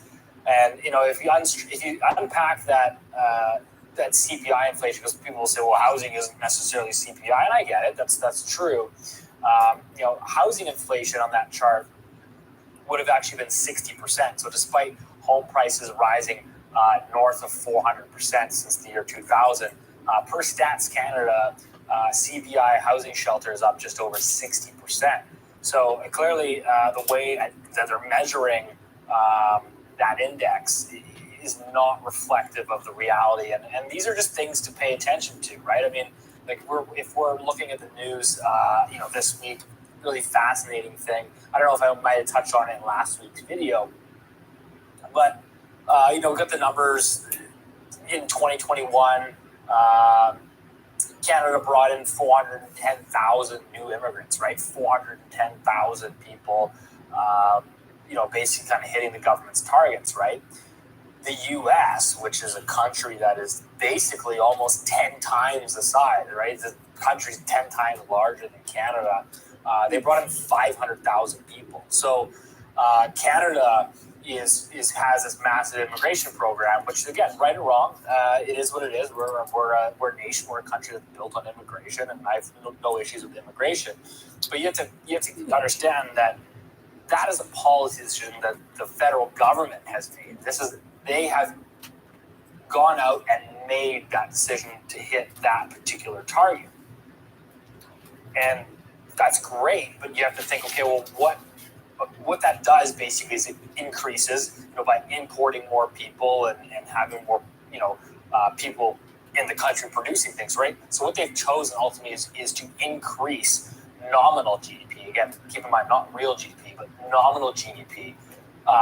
They've decided to increase nominal GDP while also increasing tax revenues, right? More people coming in, more people earning income, more people paying taxes, contributing to the Canada Pension Plan, etc., supporting government, expenses. So you've increased nominal GDP and you've increased the tax revenue base at the expense, ultimately, again, at the expense of housing affordability. So why housing affordability? Well, listen, if you already have a housing shortage, importing 400,000 more people, when the ability to ramp up supply cannot quickly be done, you are sacrificing housing affordability at that expense. And again, if you want to elaborate a little bit further on that, if we look at wage growth in the U.S. versus in Canada, in the U.S. they're actually experiencing quite a lot stronger wage growth. So in Canada, we just had the most recent number. Wage growth in Canada is running at 2.7%. Again, with inflation right now hovering around 5%, I mean it's a loss in real terms. I mean, people, despite your 2.7% wage increase, you're not getting any wealthier. Particularly when we know that real assets, again, such as hard assets such as housing, are going up even higher than 5%. And so what happens is that when you bring in more immigration, again, right or wrong, it is helping fill jobs, which is great. But that is at the expense of wages, of the cost of labor, right? You're bringing in basically, if you add more labor to the economy, if you add more supply of labor, that it helps put a cap on wage growth. I mean, it is what it is. I mean, if there's a shortage of workers, to incentivize them to get off the sidelines, if you start raising wages significantly higher, you're not only going to get significantly higher, obviously, wage growth, but so these are the decisions that policymakers have to make. So I think it's important to contextualize, because we're dealing with the situation right now.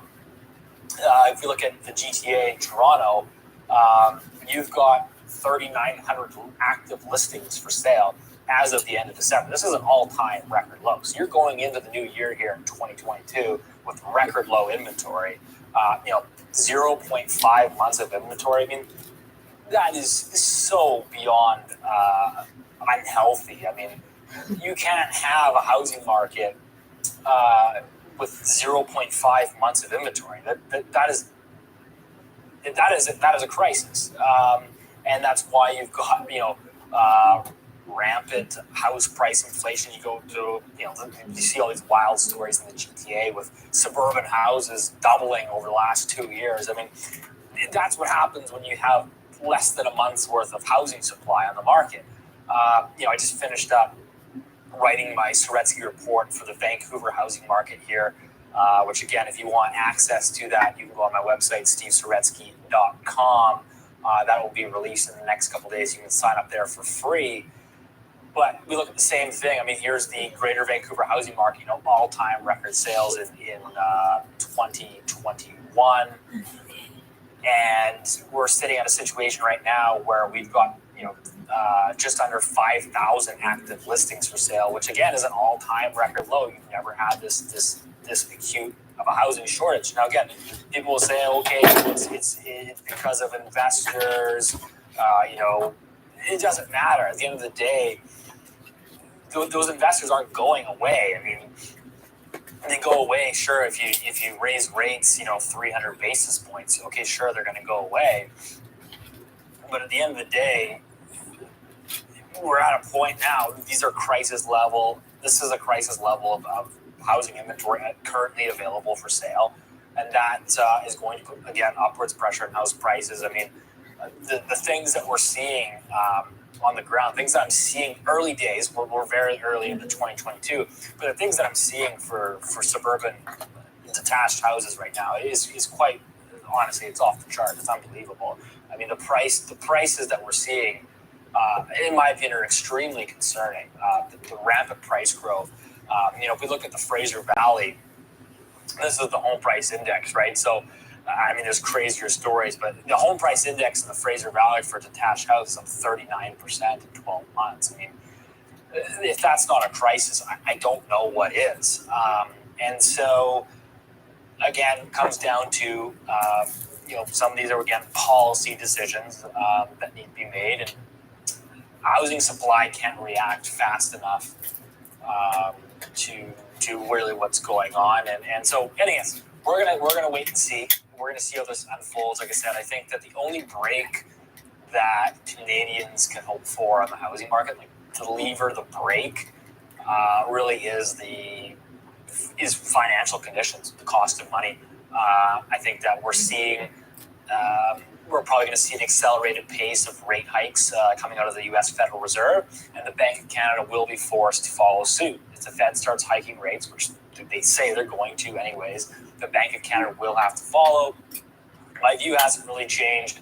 I think they're going to follow. I think that they're likely going to get stomped out quicker than anyone really anticipates, just because we have so much debt in the system that they will probably break something before they get too far. Again, I think I think the thing that I'm looking for here right now is this 2018 2.0, where, if anyone remembers, Jay Powell took over at the Fed, got extremely hawkish, says, you know what, I'm going to keep raising rates. We've got to get them up. We've got to get them off the floor. I'm going to keep going basically until something breaks. And he broke something in December of 2018. Stock market fell 20%. He immediately reversed course, fired up the printing presses, dropped rates to zero, and markets took off from there. So I think my guess right now is I think we're going down a similar path. I think central banks are probably going to break something, and that's an end of 2022 story, because 2-3 rate hikes, yeah, you're probably okay. But I think as you start ramping up above that, we'll wait and see. So I think that's the break that Canadians, I think, are probably going to have to hope for to slow down 40% price growth in some of these markets that we're seeing. So as always, I hope that helped. Again, we're really looking forward to a lot of the content that we're producing with the Loonie Hour. We've got a lot of big things coming up, I think, hopefully with Ice Cap. And we're bringing on some more guests. I think we're going to have a really good lineup here. So again, appreciate the community that you're helping us build. Hopefully this is helping you create a framework to, again, my ultimate goal is just to shine a light on this, to shine a light on the policies, to ultimately help everyone here to protect their hard-earned capital, whatever way that you see fit.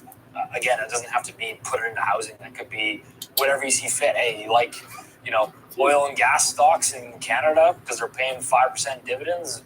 Great, go for it. So that's all I got for this week. See you next week.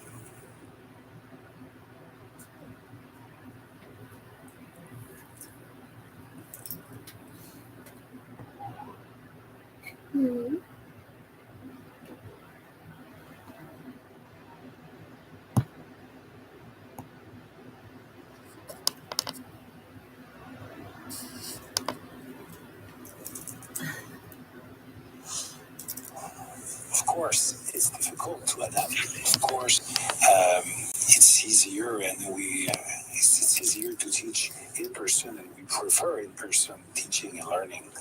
But saying that we will have to switch to online learning in December, I think we did advise schools and school boards soon enough. Quebec plans to bring students back to classes in schools as of January 17th as planned. Children and teens learning online for now after the government initially delayed the start of school to January 10th in December. But now Quebec's education minister says kids will go back January 17th with new health measures, including distributing more than 3.6 million rapid tests for elementary and secondary school students, 90,000 CO2 readers being installed for classrooms, and PCR testing for teachers across the province. But many are skeptical about the government's plan. Probably he'll come back in 3 or 4 days before the 17th is going to start and be like, oh, okay, well, we're gonna extend it some more. And then again, now you have to organize yourself again and, find arrangements for your home, for your work, logistics. There's a lot of stuff. It's not just sitting behind a computer. These are children, right? So you have to make sure they're connected. Do they have the right passcodes? If there's tech issues, you're working, where are they sitting? There's all kinds of stuff. I'm hoping that they're not going to wait till the very last minute again to extend this online learning. I hope that they make a decision sooner than later so that everybody can be prepared. Not only teachers, but parents and school staff can be prepared moving forward. But it wouldn't surprise me. It just creates more stress and more anxiety, and it doesn't allow for parents who are home to be able to organize their time ahead of time to be able to meet the demands of having children at home. It's not easy. Being safe doesn't mean that no one gets the flu or gets the COVID. Being safe means that we're doing all we can. We are following the recommendation of our experts, and we close the school when we have to do so. We reopen the school when we are able to do so. We have all the equipment needed. For Heidi Yetman, president of Quebec Provincial Association of Teachers, which represents 800 teachers in Quebec, she says she's not impressed with the government's plan. This disrespect, I believe, towards staff that are basically working in very difficult conditions during the height of the pandemic, and yet we're still not really listening to teachers on the ground. Teachers on the ground want to be safe. They want better ventilation in their classes. They want the possibility of wearing N95 masks if they wish to do so. They want access to rapid tests, not leftover rapid tests because there seems to be a few extras in the corner there. They want access to those tests. Rather than the government being proactive, many saw the announcement today and new health measures as reactionary, something Catherine says needs to stop. I feel like we need to be better organized. And again, it's not the first time we're doing this, right? So we shouldn't be reacting to situations. We should be acting in situations like this. In Montreal, Felicia Adams, City News.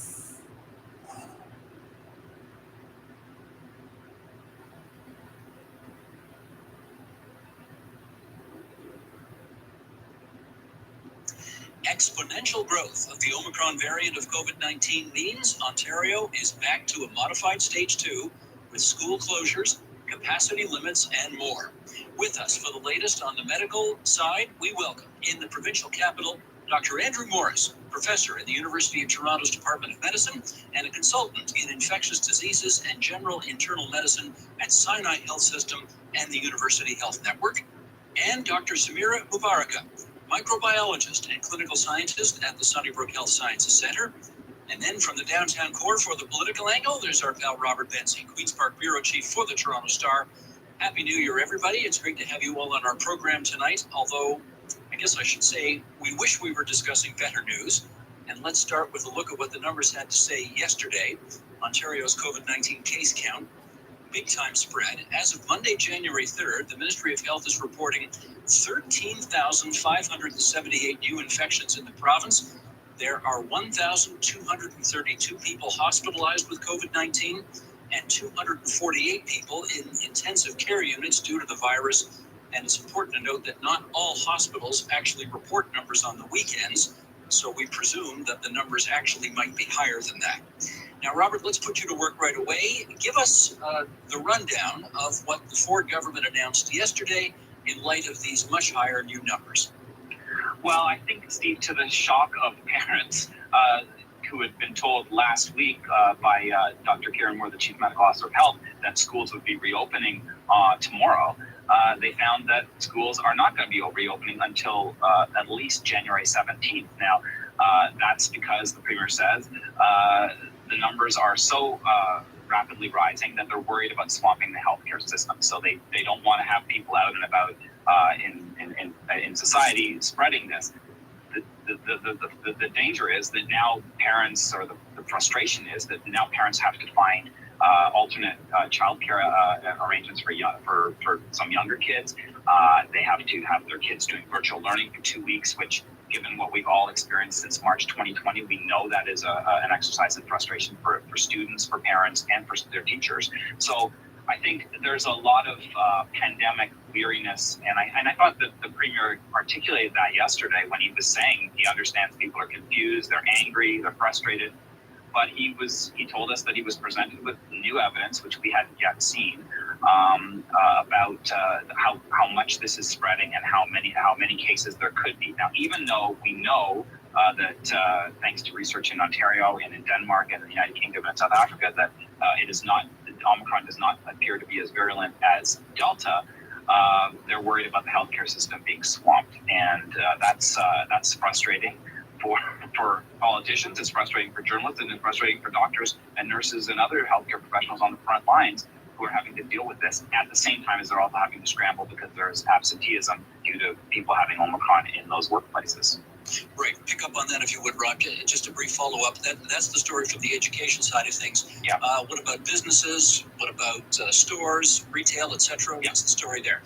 So restaurants have to close to indoor dining as of midnight tonight, and indoor gyms aren't allowed either. So the Premier said that's just for 21 days. But the problem is 21 days can become 28 days.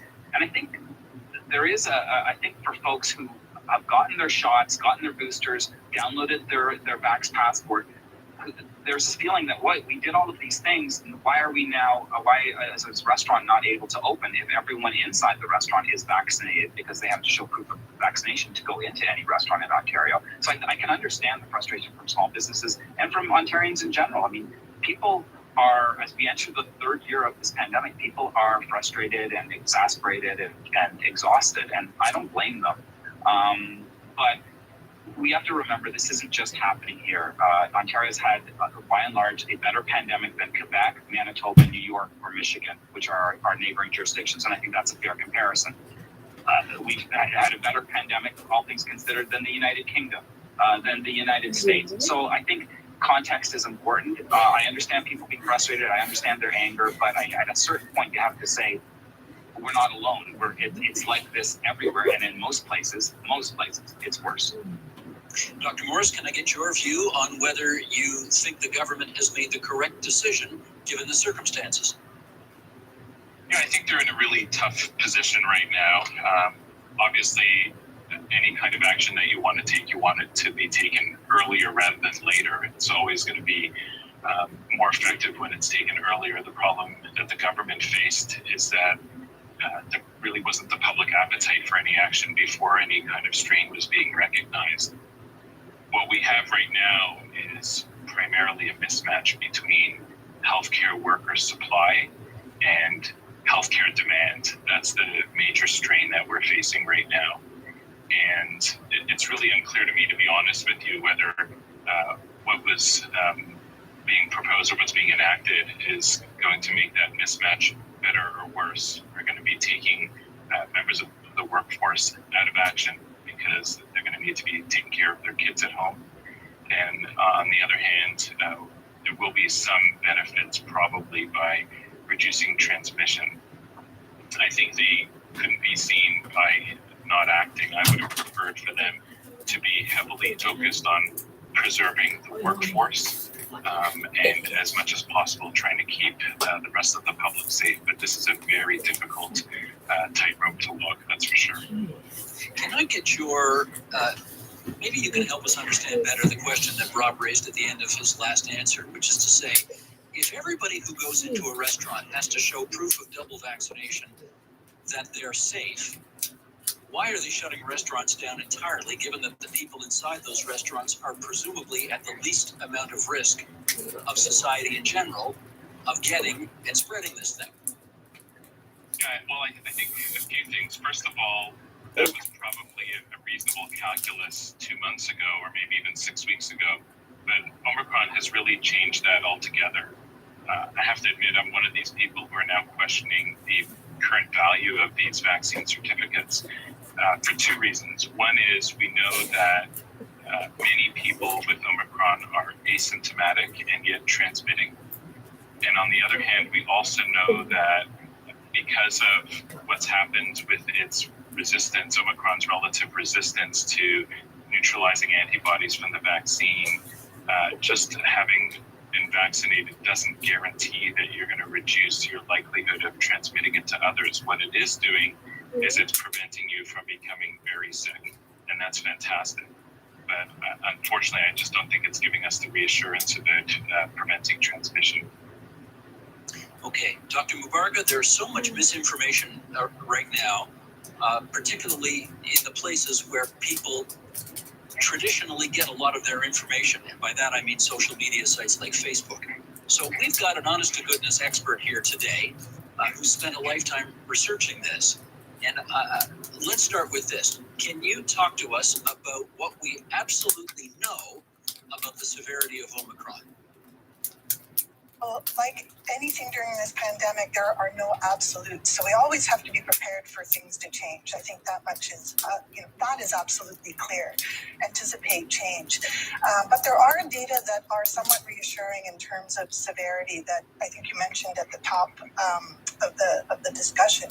And we are seeing reduced hospitalizations, maybe around 50% compared to Delta.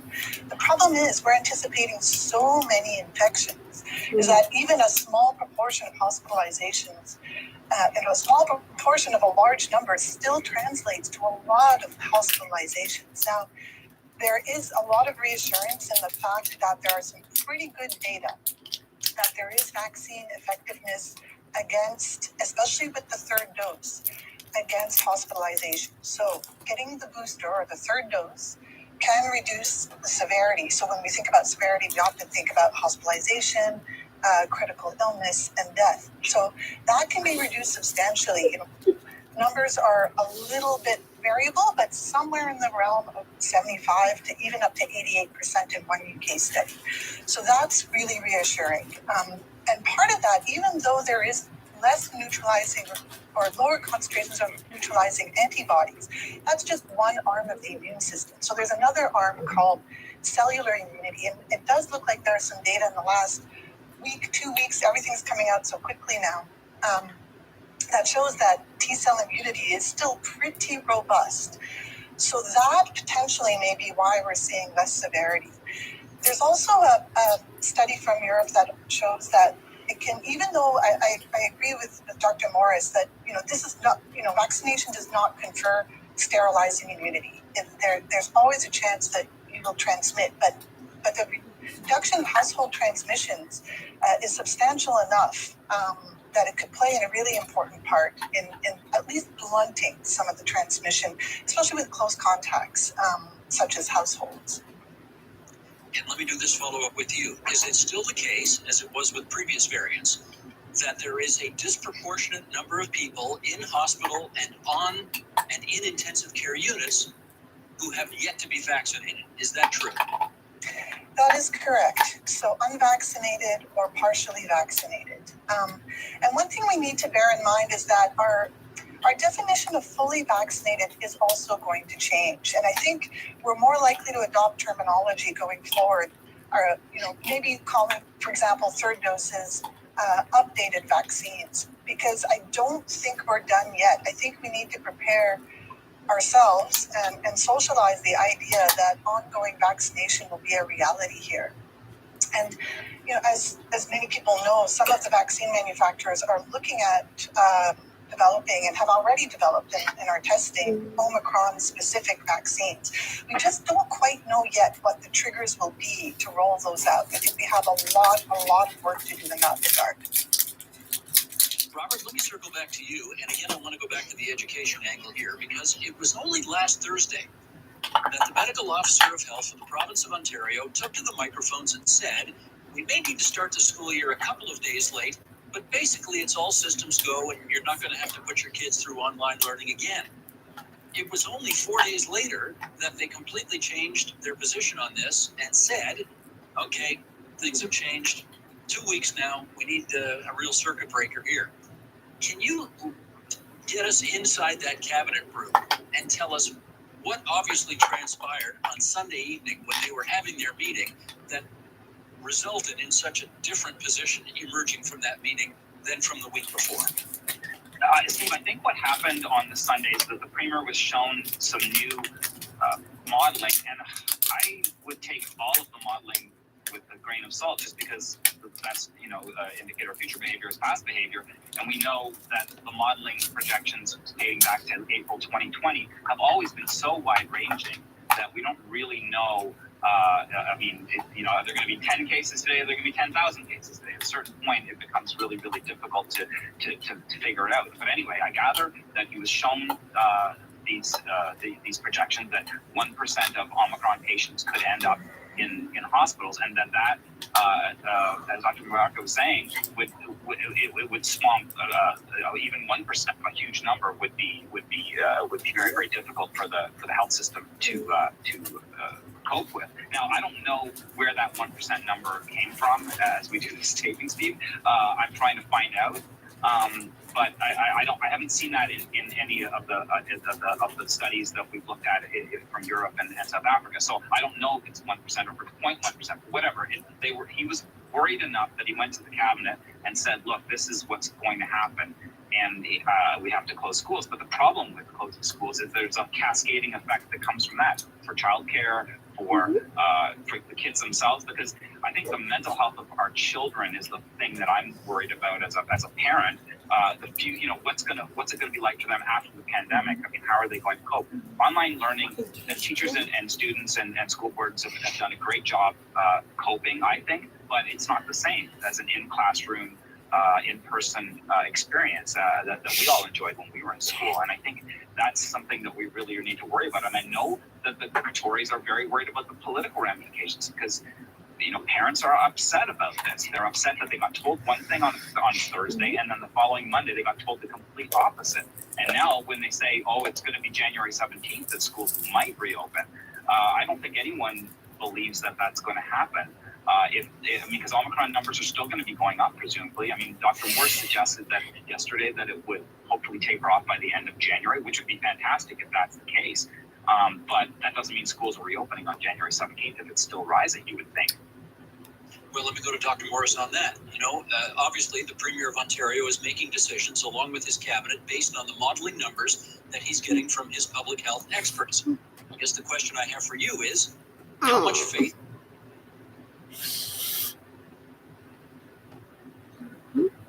Now, as cases rise and access to PCR tests tighten, one Toronto pharmacist is looking to go above and beyond to help get teachers, childcare workers, school staff vaccinated ahead of the eventual return to the classroom. Kiro Masse is owner of the Lawler Pharmacy and joins us live now on what's happening today. And first of all, Kiro, I want to say to you, you have been a leading voice in the last couple of years. You've been a major advocate. You've been incredible within the community. So first of all, thank you for all the work that you've been doing and continue to do.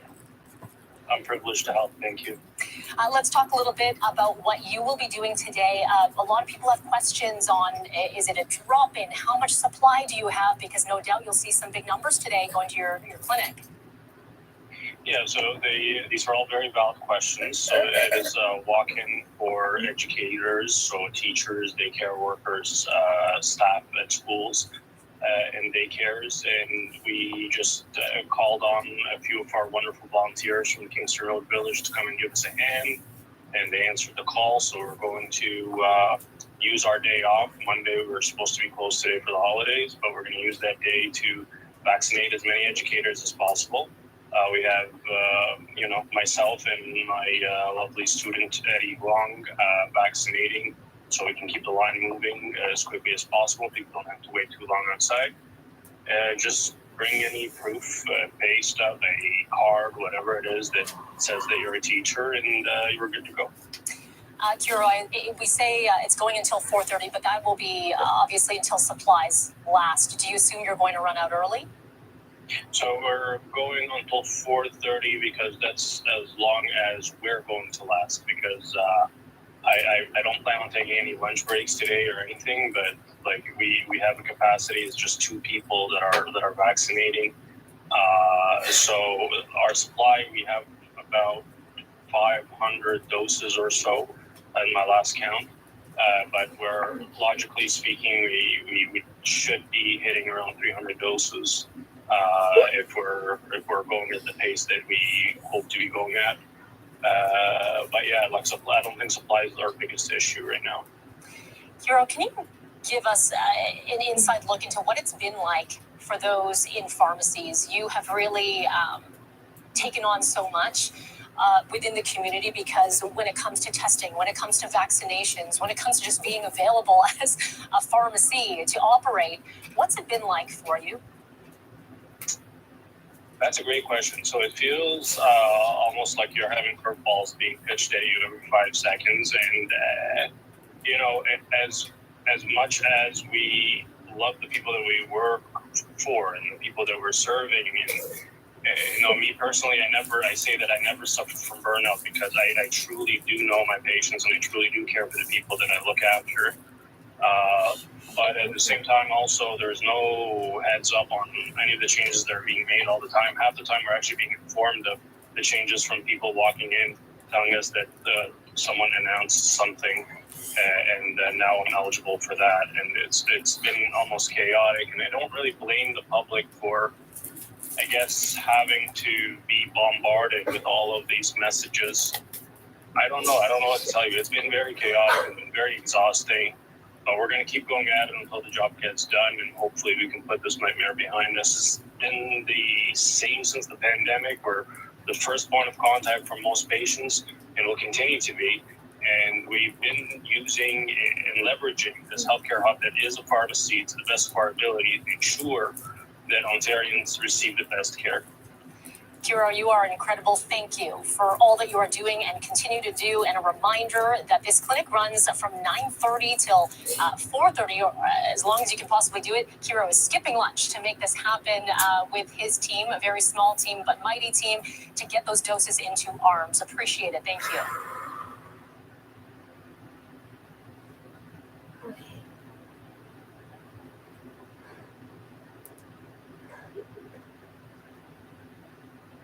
Which would be fantastic if that's the case. But that doesn't mean schools are reopening on January 17th if it's still rising, you would think. Well, let me go to Dr. Morris on that. Obviously, the Premier of Ontario is making decisions along with his cabinet based on the modeling numbers that he's getting from his public health experts. I guess the question I have for you is, how much faith should we have in those modeling numbers upon which these important decisions are being made? It's a great question.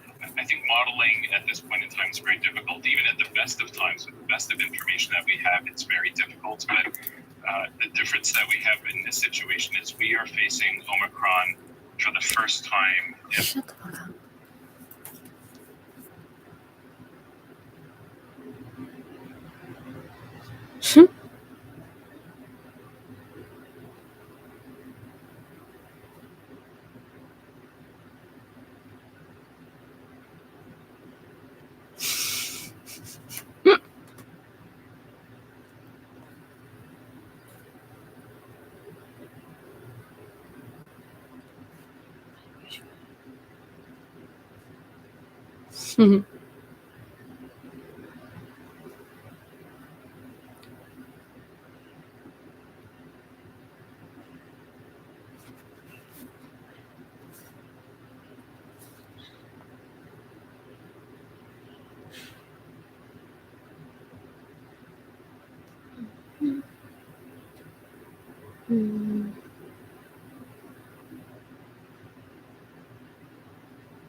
Now, the World Health Organization chief is confident COVID can be beaten in 2022.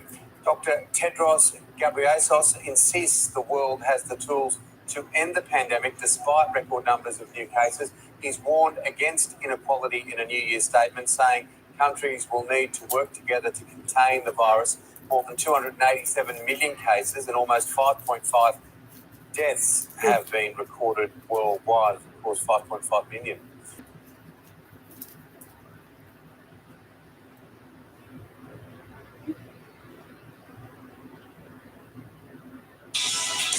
Kim, what's on your radar? Well, the term mass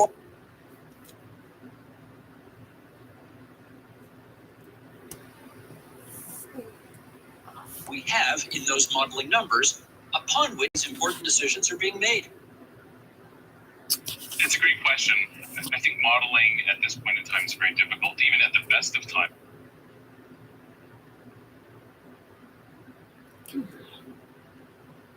Now, the World Health Organization chief is confident COVID can be beaten in 2022. Dr. Tedros.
Blood testing.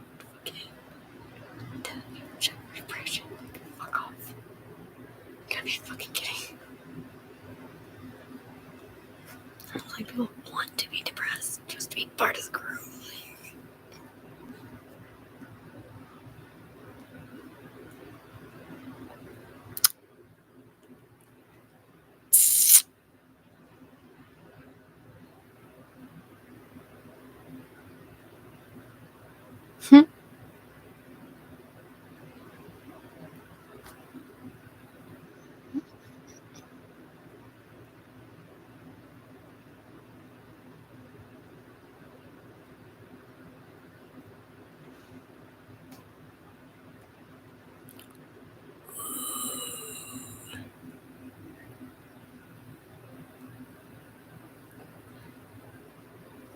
Return to normal.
Fillmore fucking douche.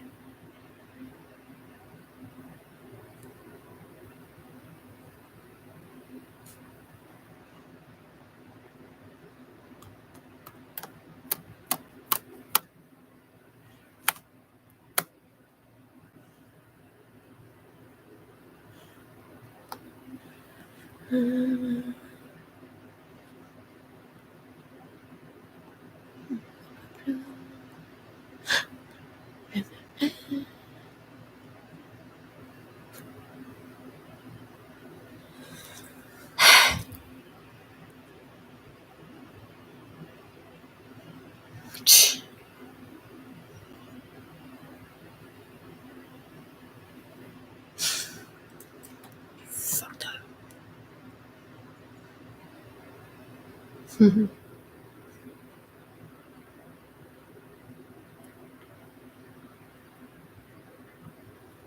College is a scam.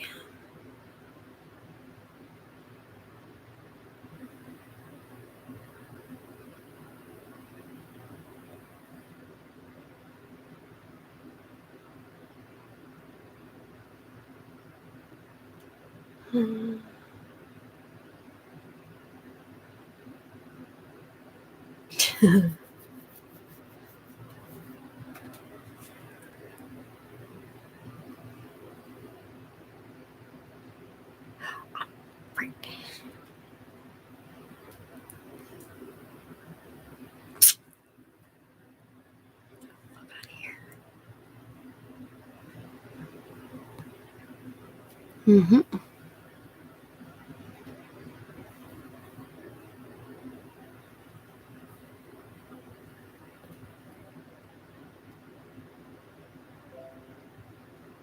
Hey, yes.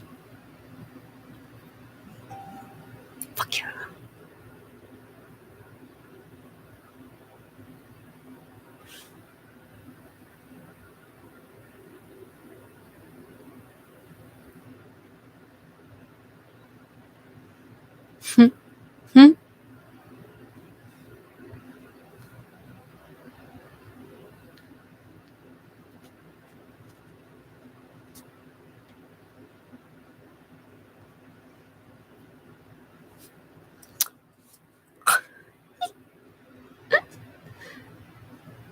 That sounds so fucking cool.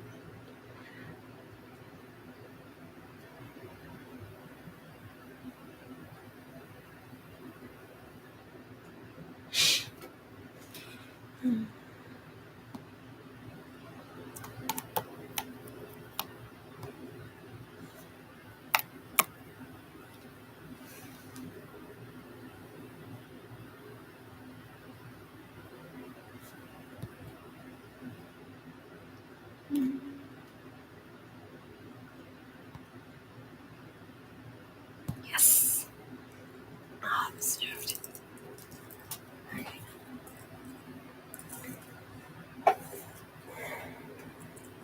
Politicians say the stupidest things. Will count down the dumbest quotes of the year from our political class. I'm Candace Malcolm, and this is the Candace Malcolm Show.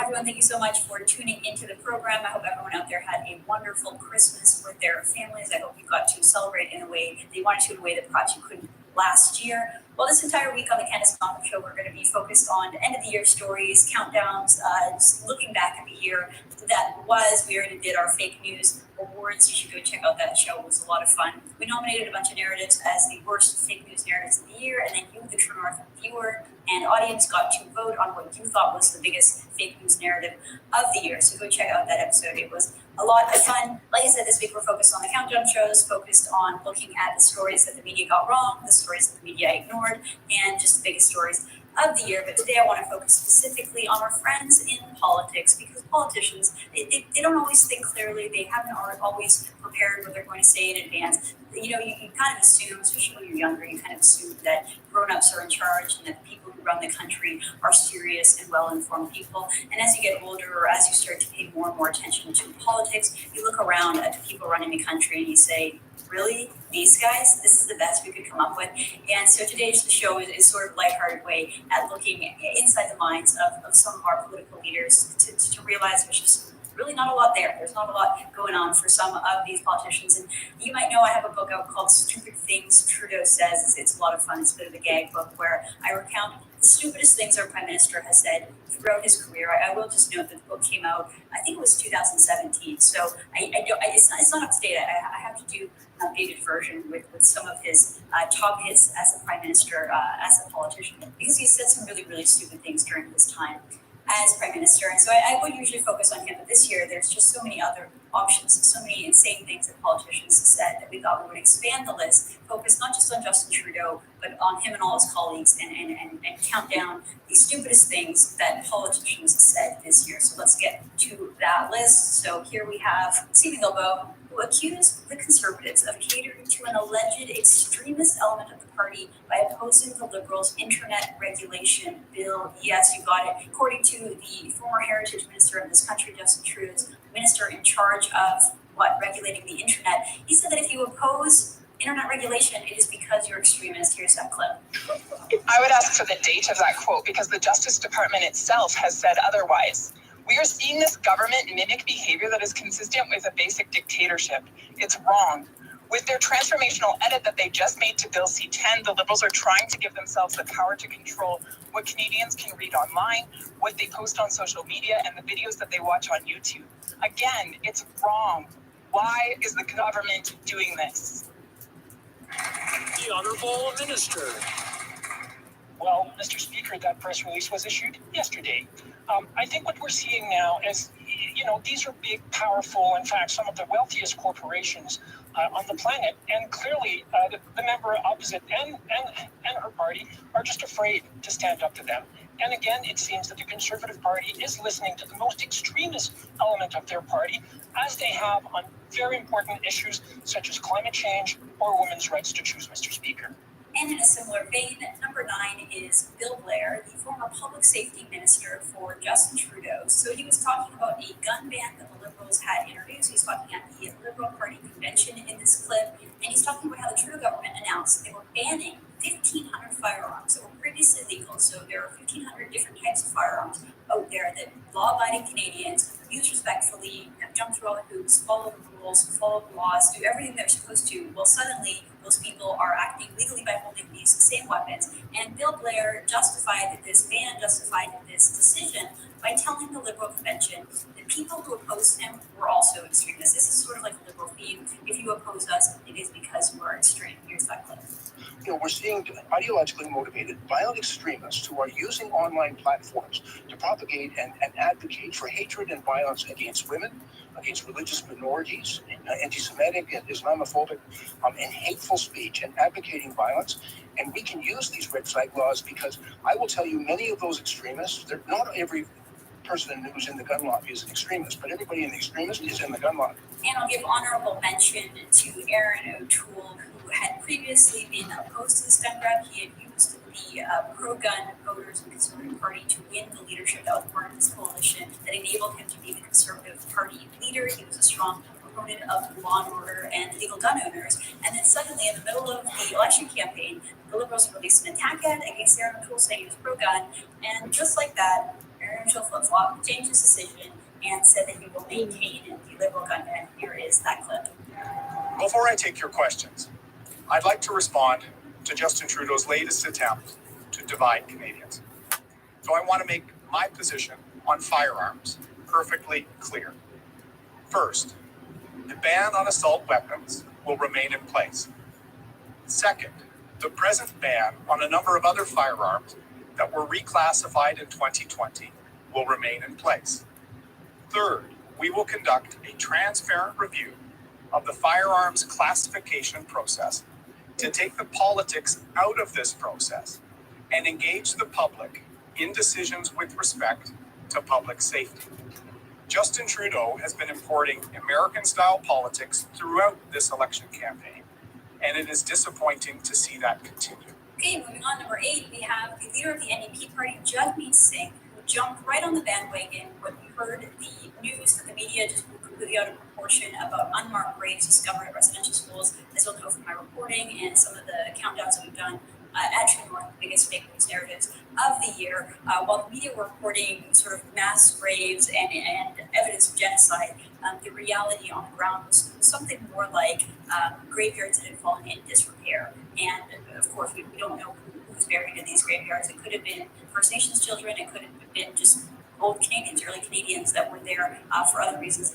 There's not really evidence one way or another. Regardless, the judge is saying use the opportunity to echo the worst accusations possible about Canada, and he really, really leaned into this idea that Canada was a genocidal state. So here it is, the judge is saying, no, this is what he really thinks about Canada. I'll be calling for an emergency debate today. And in this emergency debate, I want us to take measure of what this means. This mass grave is a painful reminder of the genocide. And what we have to commit to is that in light of this genocide, Canada has to make some real tough decisions about our commitment to remedying this injustice. It's not enough to just reflect on the pain of this injustice. For the federal government, it has to be a responsibility to do something about it. We've got calls for action. The Truth and Reconciliation have laid out very clearly these are some actions that need to be taken. And so far, only 12 of 94 have been taken. This is a painful moment. And while we are all grieving, while we're all reflecting on the pain of this loss, the pain of what this means to think about little kids that are in graves, it can't end at that grieving. For the federal government, it has to be a motivation to finally do something concrete. And we've laid out a path of things that can be done right now. And moving on, number 7, this is Alia Hesse, who is a Liberal MP. So keep in mind that both Liberal and NDP politicians are more than happy to call Canada a genocidal state. They repeated over and over again. Justin Trudeau, interestingly, said that Canada is still committing genocide. In 2017, there was a report that was released by his government saying that Canada currently is committing genocide. Not that we did commit genocide in the past, but that we are committing genocide today. Trudeau said that he agreed with that report. So we have a Liberal government that believes that Canada is currently committing genocide.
Mhm.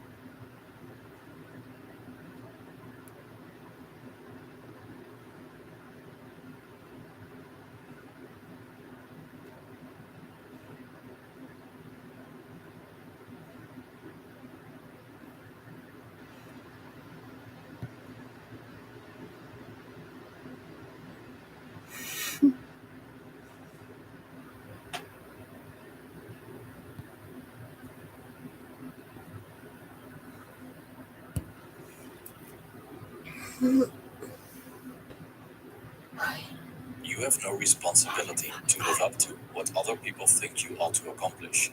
I have no responsibility to be like they expect me to be. It's their mistake, not my failing. It's generally a good idea to care about other people's opinions to some degree, as they could contain some worthwhile insight. But focusing on them too much, to the point that we spend hours and hours dwelling on what people might think, can leave us in agony. It's not only potentially harmful, but also unnecessary. This video explains why, based on several concepts from psychology and philosophy.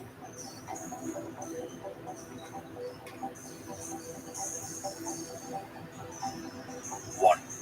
You're giving away your power. The moment we let our joy depend on the validation by other people, we give away the power over our emotional states. With this attitude, it feels exhilarating when people fancy us. But when they don't, we become sad and angry. Especially now, in the age of social media, many have made other people's approval their focal point in life. Positive attention then becomes a requirement for happiness, which entirely depends on the whims of those we try to impress. It can even become an addiction. Many of the people that we try to impress, we don't even know. Moreover, many of them have ever-changing opinions, often without substance, or are downright ignorant. So why would we waste our time trying to make them like us? Chances are we don't even like them. Stoic philosopher Seneca said about this, and I quote, "How mad is he who leaves the lecture room in a happy frame of mind simply because of applause from the ignorant? Why do you take pleasure in being praised by men whom you yourself cannot praise?" 2. Is beyond your control. The problem with worrying is that our minds try to control the uncontrollable. People's opinions are ultimately not up to us, so there isn't much we can do to stop them from disliking us. Now, this doesn't mean that we cannot influence what other people think. As a variation to the dichotomy of control, a concept from Stoicism, Professor of Philosophy William B. Irwin proposed the trichotomy of control.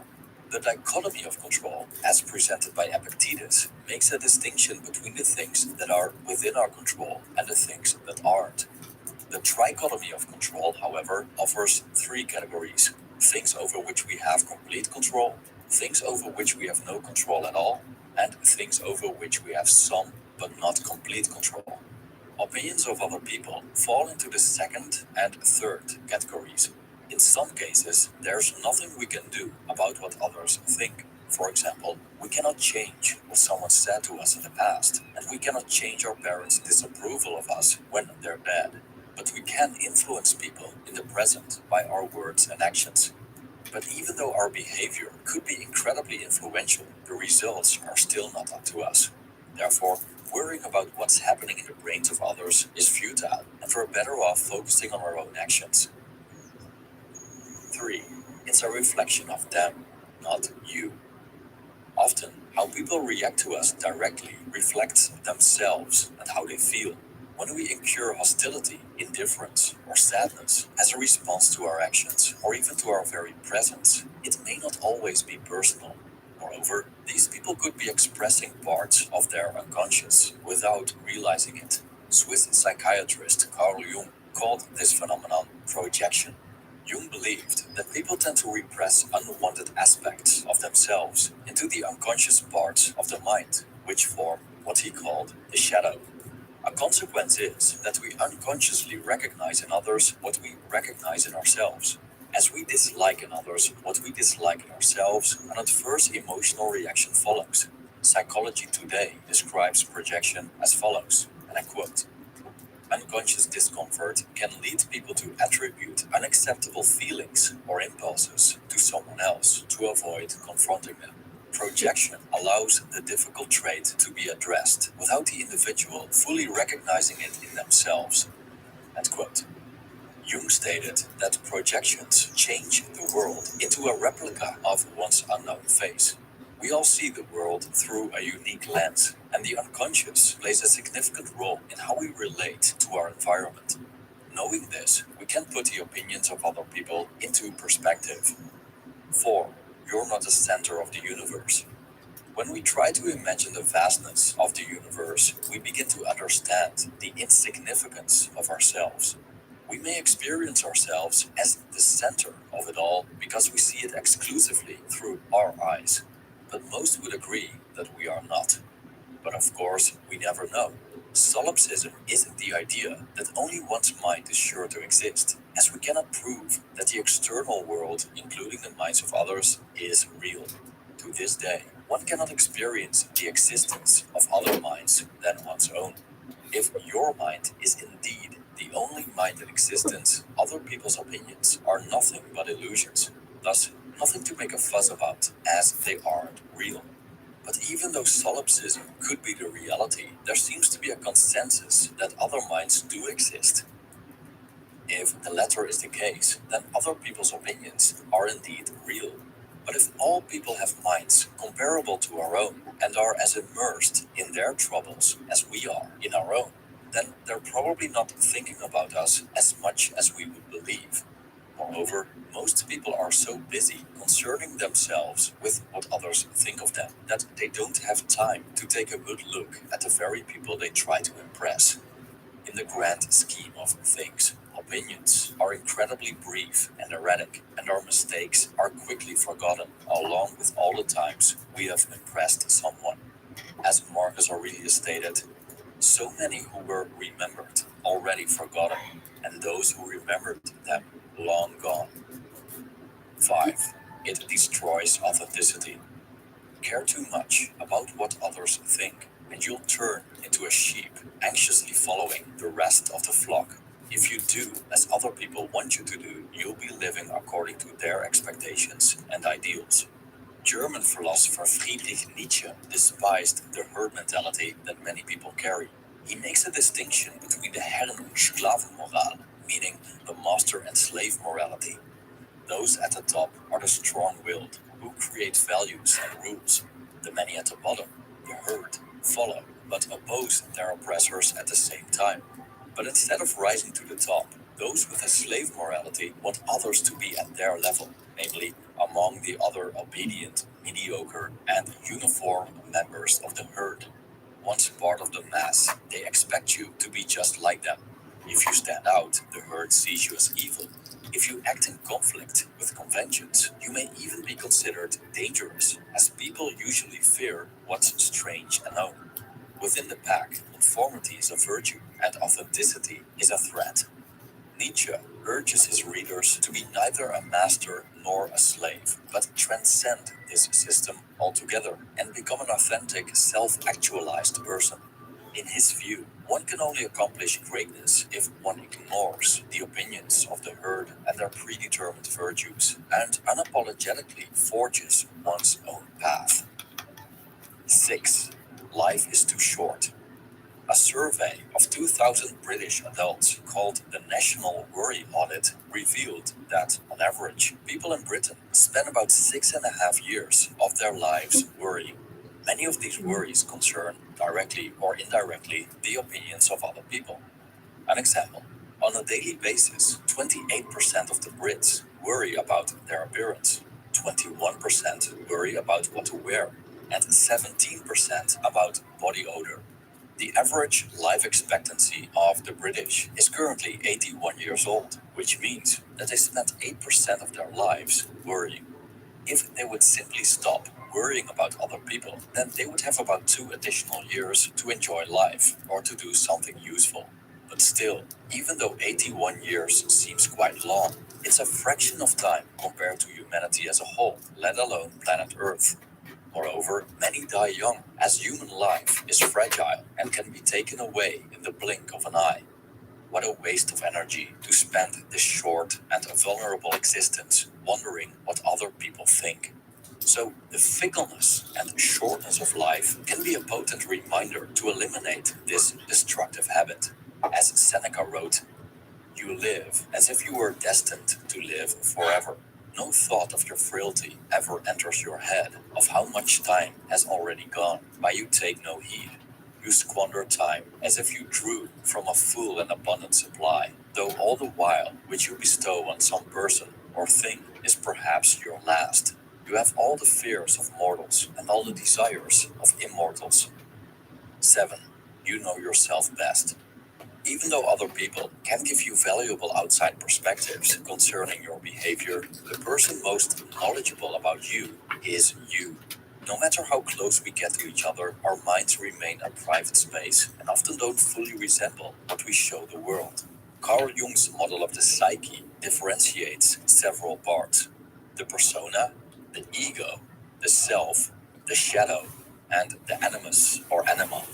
Of these aspects, the persona is what we show the world, which is just a thin layer of the self, or, as Jung put it, a kind of mask designed on the one hand to make a definite impression upon others, and on the other to conceal the true nature of the individual.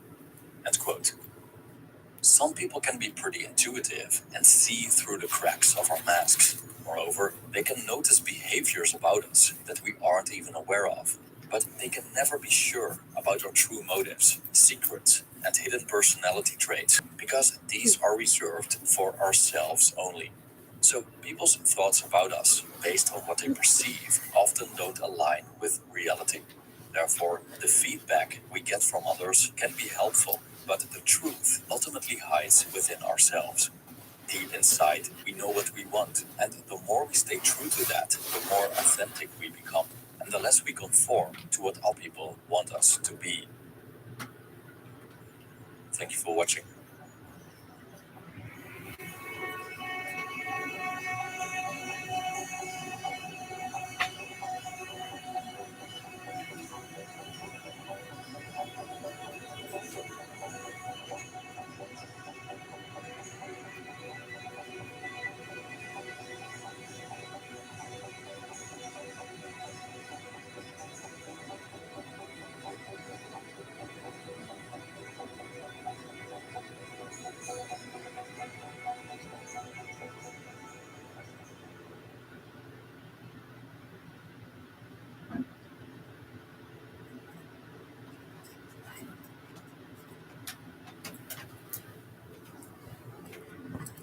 It's safe at my home. Yeah. It's not on the beach. Like, no.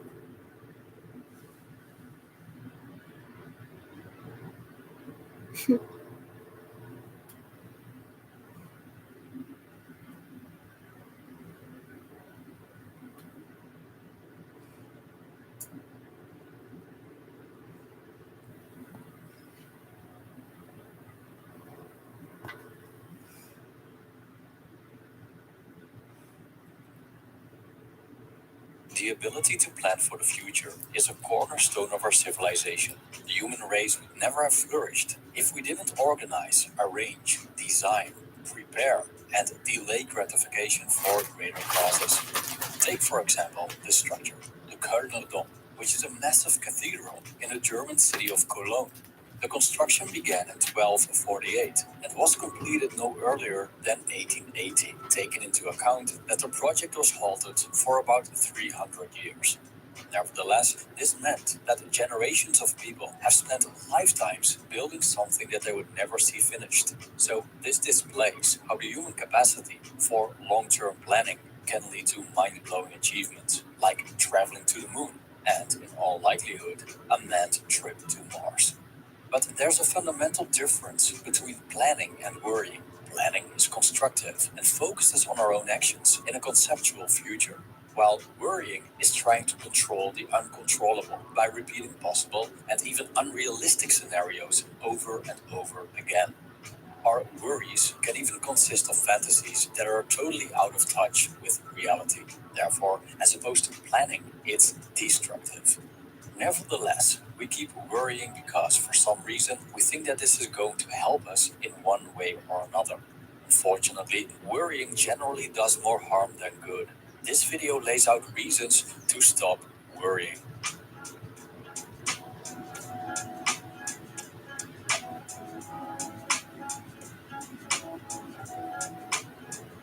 1. The vast majority won't happen. There's one thing certain about the future, which is that the future is uncertain. History has known numerous people that claim to have the power of foresight, but their predictions have mostly been vaguely true or downright false. And sure, from a deterministic perspective, the future is already written in the stars. But did someone ever succeed at reading them?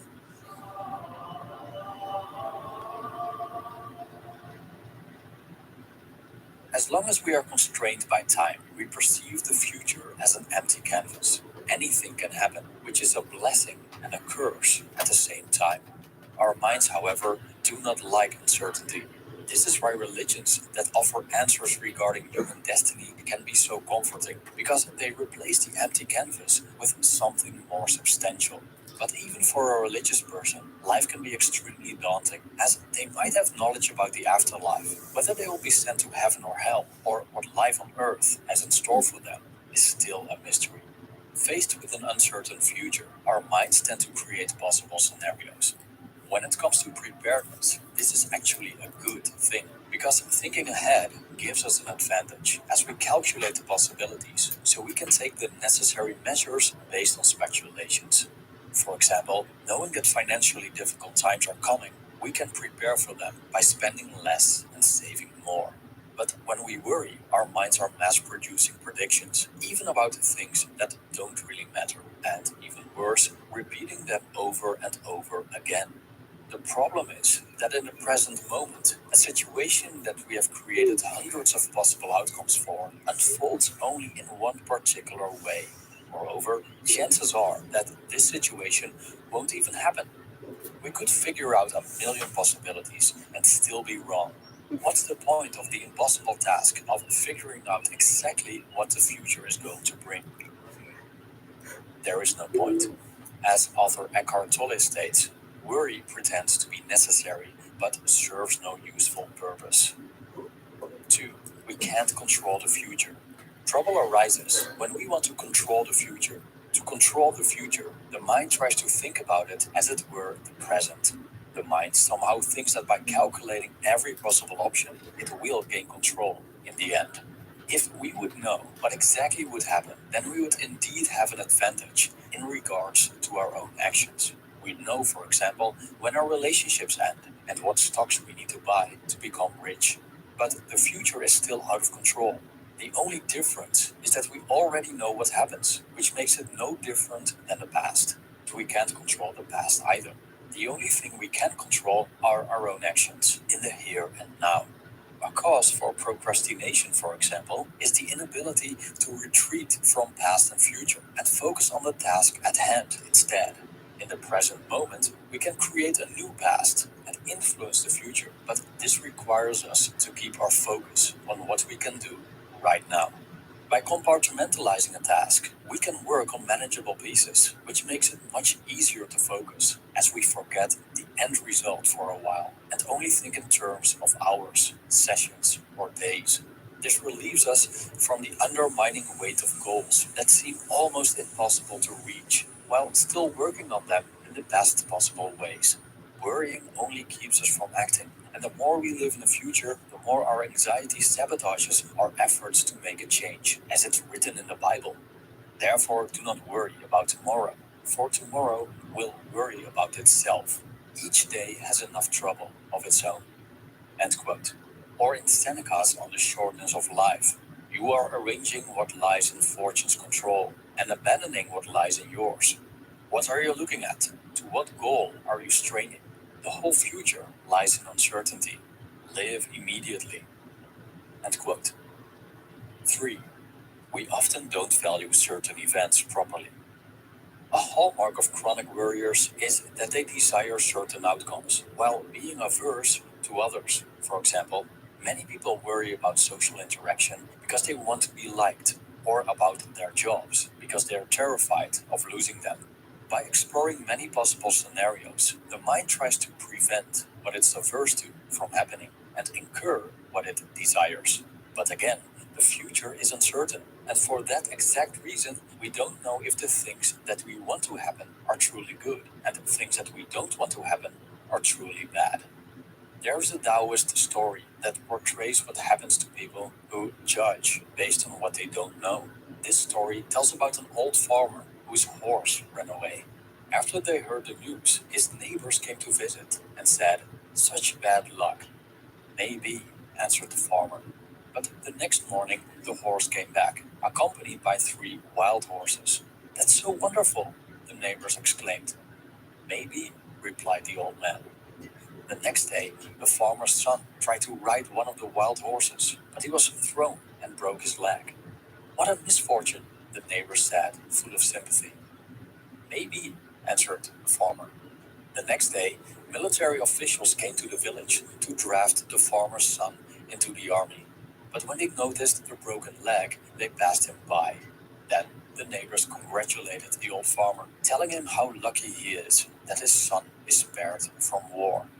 The farmer replied, "Maybe." This Taoist story shows that we can't judge what's desirable or undesirable when it comes to present events, because we don't know how things will turn out. Things that seem bad may turn out to be blessings, and vice versa. Thus, there's no point in desiring certain outcomes if we cannot judge their value. Maybe losing a job is the best thing that could happen to us. Maybe losing our money leads to us living a much happier life. We just don't know. But it's comforting to keep in mind that every cloud has a silver lining. To conclude this video, it's essential to mention that worrying is terrible for our health. Worrying comes from a place of fear and only generates more fear, which makes it a vicious downward spiral. The chronic anxiety that comes from worrying affects the immune system and can lead to physical illness. And when we become more receptive to illness, we have given ourselves yet another thing to worry about. Being aware of the devastating consequences, combined with the knowledge that the majority of the things we worry about won't happen, and that we can't correctly judge present events. We might want to prioritize our mental hygiene over all those things that we can't control anyway. Thank you for watching.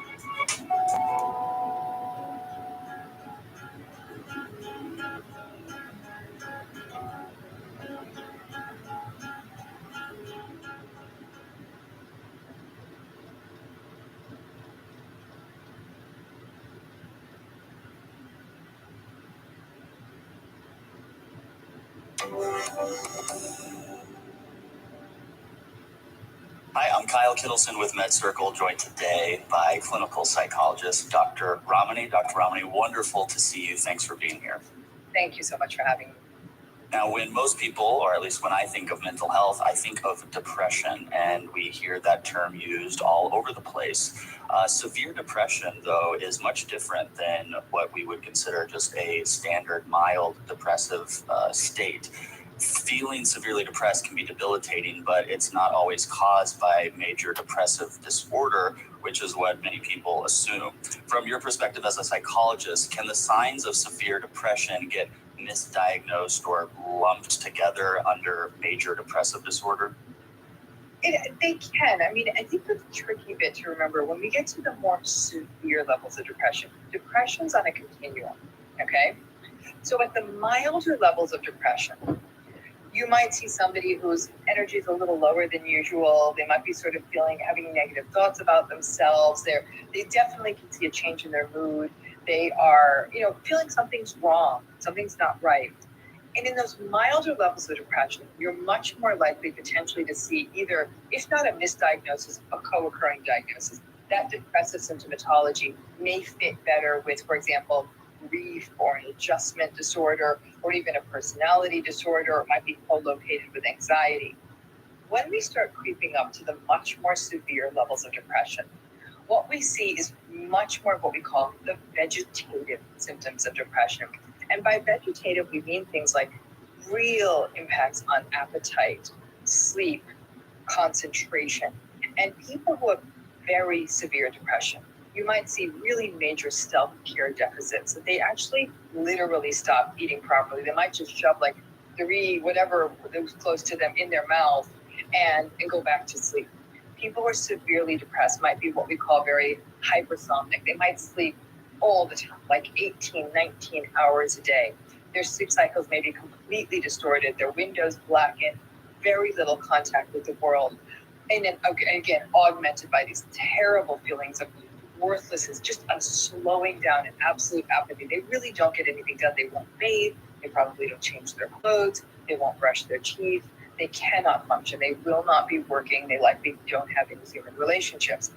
At this severe level of depression, you're almost getting into the point of danger, right? The person who is so not taking care of themselves, they may very well not be taking their medications, either for depression or anything else, any other health conditions they have. Because they're not eating adequately, they have some other health condition, I don't know, like diabetes, they could be making that worse.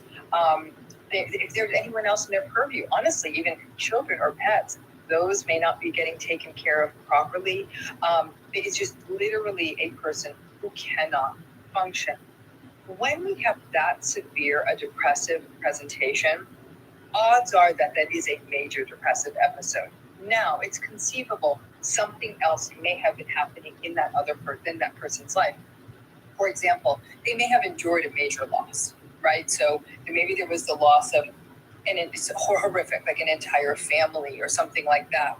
And you might see that kind of massively major grief reaction, but we would still be addressing the severe depressive symptomatology. The research is actually very interesting. The effectiveness of antidepressants at the mild to moderate range of depression, researchers have actually there's 2 camps there. There's some groups that believe that any effect we're seeing in milder depression is more of a placebo effect. Pharma people often think that they actually do work in mild to moderate depression. But when we get to the moderate and severe levels of depression, medications matter. And so that's one thing to remember, is that some of those mild depressions might be more sort of reactive to circumstance. Those severe depressions may be more of what we consider the genetic depressions, the more biological depressions. They may not even be reactive medications. And at the most severe cases, if the person is non-responsive to any medication, they might even try to use treatments like ECT or even some kinds of brain stimulation stuff like TMS or that kind of thing. So it is much more debilitating. And I think it is depression at that point. I'm always fascinated as somebody living with depression on why I feel depressed. Certainly sometimes I can point out and go, it's because of this, and I know that. And when I can point that out, I actually feel really good, because I go, there it is, there's the cause, there's the reason. Yes. But in my life, what was that? Yes, it's exactly right. When you can say that this is what happened, that makes more sense. People can almost derive more meaning out of what is happening, which makes a difference.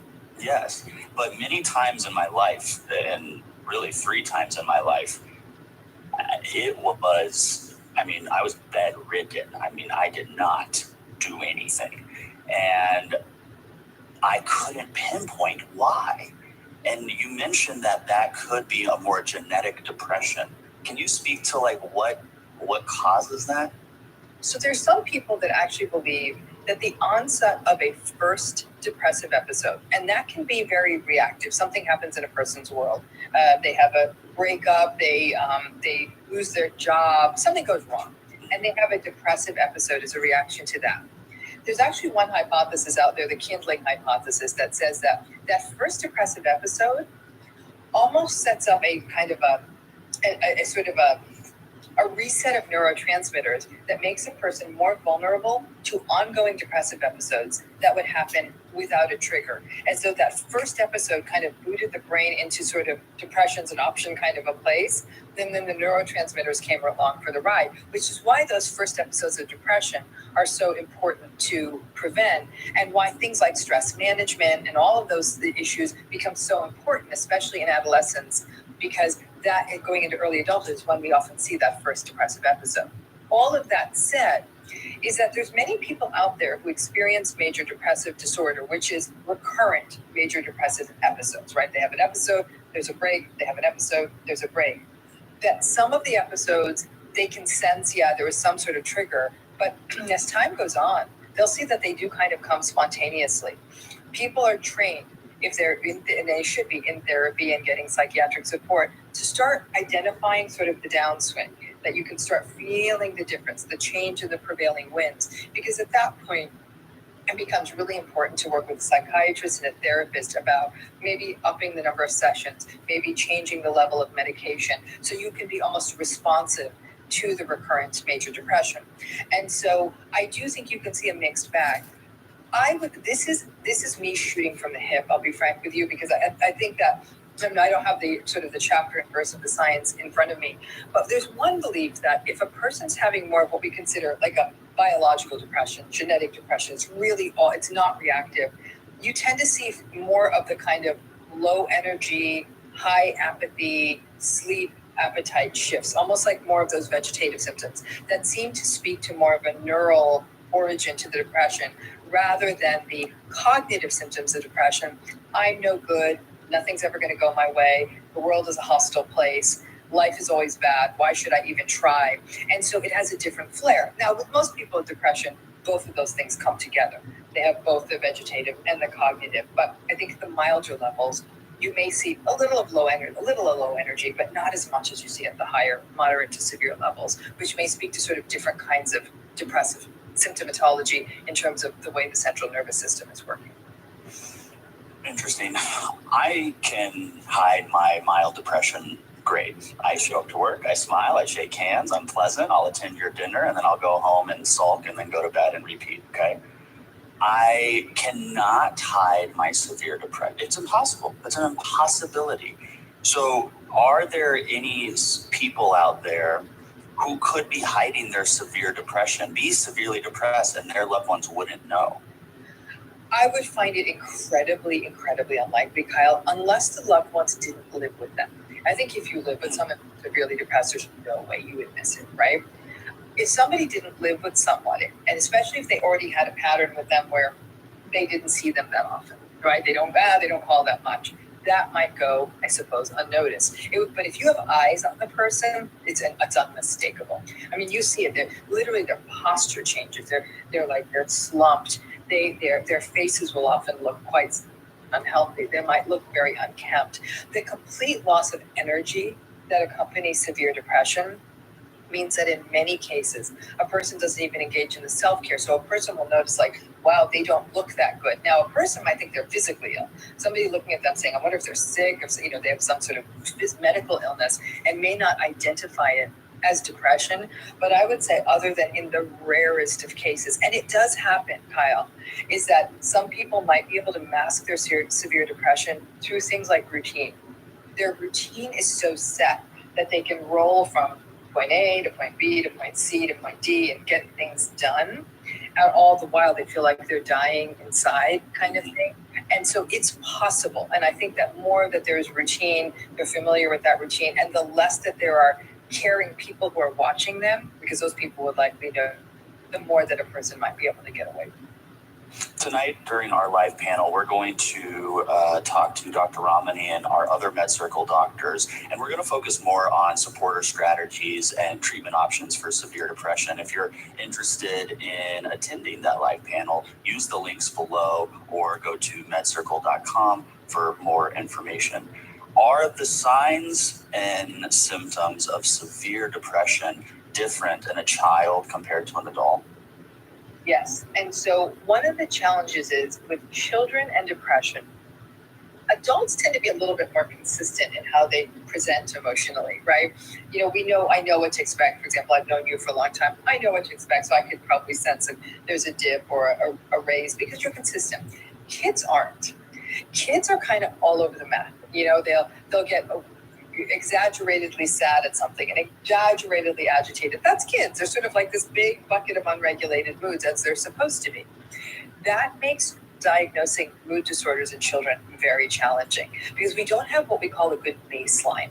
Now, in a very young child, it gets like when we're looking at real pediatric depression, 5, 6, 7 years of age, that's actually not my area of expertise, but there can be patterns of depression in children that age.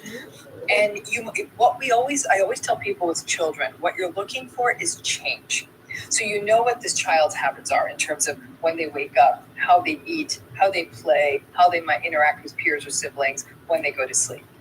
If there are significant changes in that cannot be explained by an environmental condition you're aware of, for example, you've just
Love is what keeps planets orbiting their stars. Stars encircling the centers of their galaxies, and electrons. Do you ever feel like powerful elites are running your life? Well, you might be right, because 5 companies control basically everything.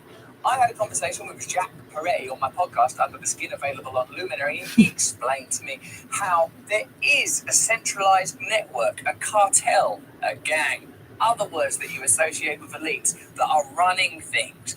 If you want to learn a little bit more about it, stay to the end of the video so we can continue the conversation and start to understand that this feeling we have that we're being dominated by central organizations, whether it's tech, consumerism, energy, media, or power, Goliaths of the globalist system are dominating your life. Have a look, stay to the end.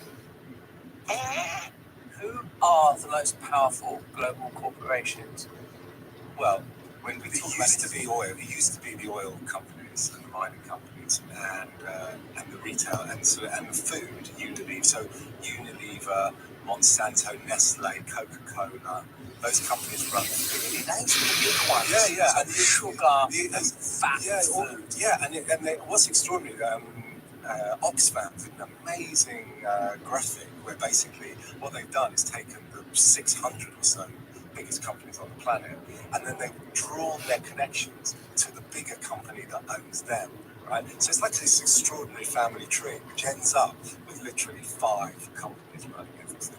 And you think, that's extraordinary. That's like, if you wanted to believe in conspiracy theories, well, just look at the graphic. So, you don't have to believe in conspiracy theories to understand that very few companies are in charge of everything. But now, in the last 15 years, what we've seen is the rise of the tech companies, obviously, Google, Apple, Microsoft, Amazon. These are the companies that now people consider to be the most powerful companies on the. And are they the most powerful? Because of what they own for the future. They'll own data. They own data. They own everything there is to know about all of us. So are they respectively the most powerful? Are you saying that the way that we evaluate power is changing? It's not necessarily now about capital, it's about potential power because of data. Yeah. Data is the new oil. Data is the new oil.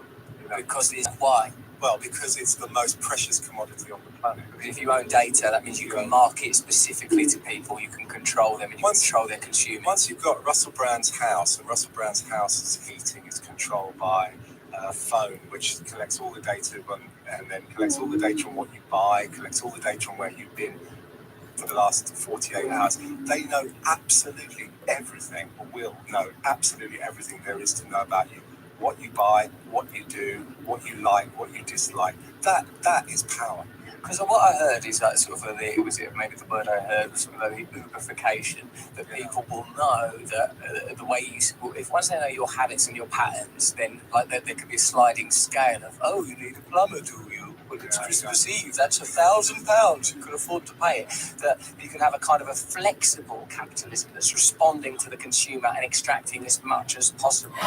What I suppose is, so one of the things that you seem to suggest early, Jack, is that without some oppositional force, the limitless growth of corporatism will devour everything, but the state has now become essentially the administrator for corporatism, so that opposition won't be right. I think what you've seen with, I'm not the first person to say this, but, when you see Brexit, you see a kind of a sort of inarticulated response to the end of the state. You see people wanting to take power back because they can sense an end, but they don't, do you see what I mean? There's a sense in which the state has lost its potency.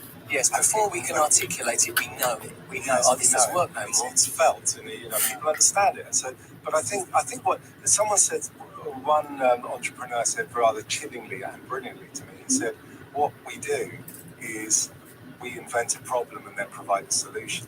And so that's really what a lot of these products are about. When you talk about data and you talk about plumber and so on, what you really want to do is you want to start giving people options that they never knew they had. What like? For instance, if you watch this series, you're going to like this series. If you like that series, you'll want to go on this holiday. If you want to go on that holiday, you'll like to buy this car. If you want to buy this car, you might like to go dating these 27 different women. There's an endless tree that can be opened up in terms of what your consumer decisions will be off the back of one consumer decision. And it's like that you're trapped on a plateau of consumerism continually. You don't have another role in your life. Your role is to consume. Shopping is everything because, when George Bush was asked after 9/11, what could the public do after 9/11 Twin Towers, he said, go shopping. That was his solution. Yeah. Go shopping wasn't a frivolous thing. Go shopping is actually what Elon Musk's solution is to the automation revolution. He says that essentially the only thing we can do productive to the economy is spend money. Consumerism is what it's all based upon. Debt is absolutely at the heart of it. So the increasing debt that we have goes hand in hand with the need for us to continue buying stuff. And so what you'll come to, Elon Musk has said, we'll all be paid a universal wage for basically going shopping. Once robots do it, robots will be taxed, we'll get the money, and then we'll go down to Primark. And that is the future for humanity. That George W. Bush moment is curious, coming as it did off the back of a seismic event that represented in so many ways perhaps some unseen a cultural clash that his response to it was go shopping. It is the modern equivalent of saying pray, go and pray, because that is our ideology. That is, when we talk about extremism in the more obvious forms of religious extremism, we seem unaware that the dominant extremist ideology is one where we are consumers, and like you said, entering potentially into a time where you are nothing but a consumer. Absolutely, and I think what's interesting is when we move to online shopping, what's that going to do to the cathedrals of consumerism? The shopping centres, these places where we go to worship the god of shopping, because in a sense that replacement of God with shopping has been with us for half a century. It's kind of what we know. Shopping is a profound thing. It's not only profound in terms of how the economy operates, it's also profound in terms of what it does neurologically to us. We talk glibly about shopping addiction, retail therapy and so on. But those feelings, that endorphin rush, that release of happiness that has to be replicated, that addiction, about this stuff, that addiction to that feeling has to be replicated faster and faster and more often and more often. The shopping is at the heart of who we are, how we define ourselves in relation to our neighbours and our friends. It's absolutely everything. It's the heart of capitalism. Yes. It's the way we see ourselves. If we're not consuming, we're not existing. Now, whilst I see the economic analysis that you're conducting it seems to me, is the truest way of understanding this problem. It's valid, it's demonstrable, it's scientific. You can go, look, this is where power is. Look at how it's responding. Look at the decisions that are being made. Look at this reality. Look at these deals. That's why you're living in this reality. That's the way of tracing it. In terms of change, it seems to be very difficult to implement change on an economic level because there is, by definition, all of the power is held by people that want to maintain these systems. I think if you understand why they got Earth to the place it's in, which was money, you understand how money is perhaps the only way that will get us out. When I spoke to Peter Thiel, who created PayPal, he's a Silicon Valley billionaire, he said the whole problem with the way we frame global warming has been in terms of a moral argument. We've said to the public, this is bad. People don't care. Daniel Kahneman, the behavioural economist, said there's an extraordinary moment. Basically, when a problem is too far away, we don't deal with it. When it's too close, it's too late. He said there's a window of opportunity where something can be done, and that's literally where we are with Earth right now. But you see, to go back to what Peter Thiel was saying, he said if there's money to be made from saving Earth, then believe you me, we'll have clouds with Evian logos on them. We'll have cows with, Monsanto logos on them. If that's what's required to sort the earth out, is to find a way of making money from the salvation of the earth, then that's the way forward. Yes, but there isn't. A slightly bleak view, but Another quote that recurs in this program is it's easier to envisage the end of the world than it is to envisage the end of capitalism. But this economically led, one will come before the other. Yeah, seemingly. But I can't see how it can be amended through economic means unless you for a moment there touched on that there are sort of biochemical imperatives to purchase and spending. We're doing it because we get a feeling inside our anatomy within our consciousness. For me, the opposition can only change if people start looking at reality in a very different way. That's what I think is being suggested. The way that we intuitively are starting to understand that nation state is ending or is already defunct, except for in a superficial way. I think that we also know that huge change is required outside of the systems that we currently live with. Tell me what you thought about that conversation. I really enjoyed it. I'd like to dig a little bit deeper. Do you think Jack Peretti raised a lot of good points? Let me know in the comments below what you agreed with, what you disagreed with, what areas you'd like to see covered, and who you'd like to see as guests on my Luminary podcast. If enough of you want them, or even one of you has a great suggestion, we'll look into it and get them on board. Because remember, our intention is to put together a series of ideas so we can genuinely start to look at alternative ways of organising society. Initially small little societies of a few people, but ultimately who knows where this could lead together. And if you'd like to hear more content like that chat with Jack Peretti, consider subscribing to Luminary. I do a conversation like this every single week, trying to get deeper and deeper, plus I do a guided meditation. If you enjoyed the video, perhaps you'll like this one, and if you need to meditate now, why wouldn't you? Have a look at this one. We've got to develop the spiritual side of our lives. We've got to connect with the inner world, don't we? Sign up to my mailing list as well, and please stay free.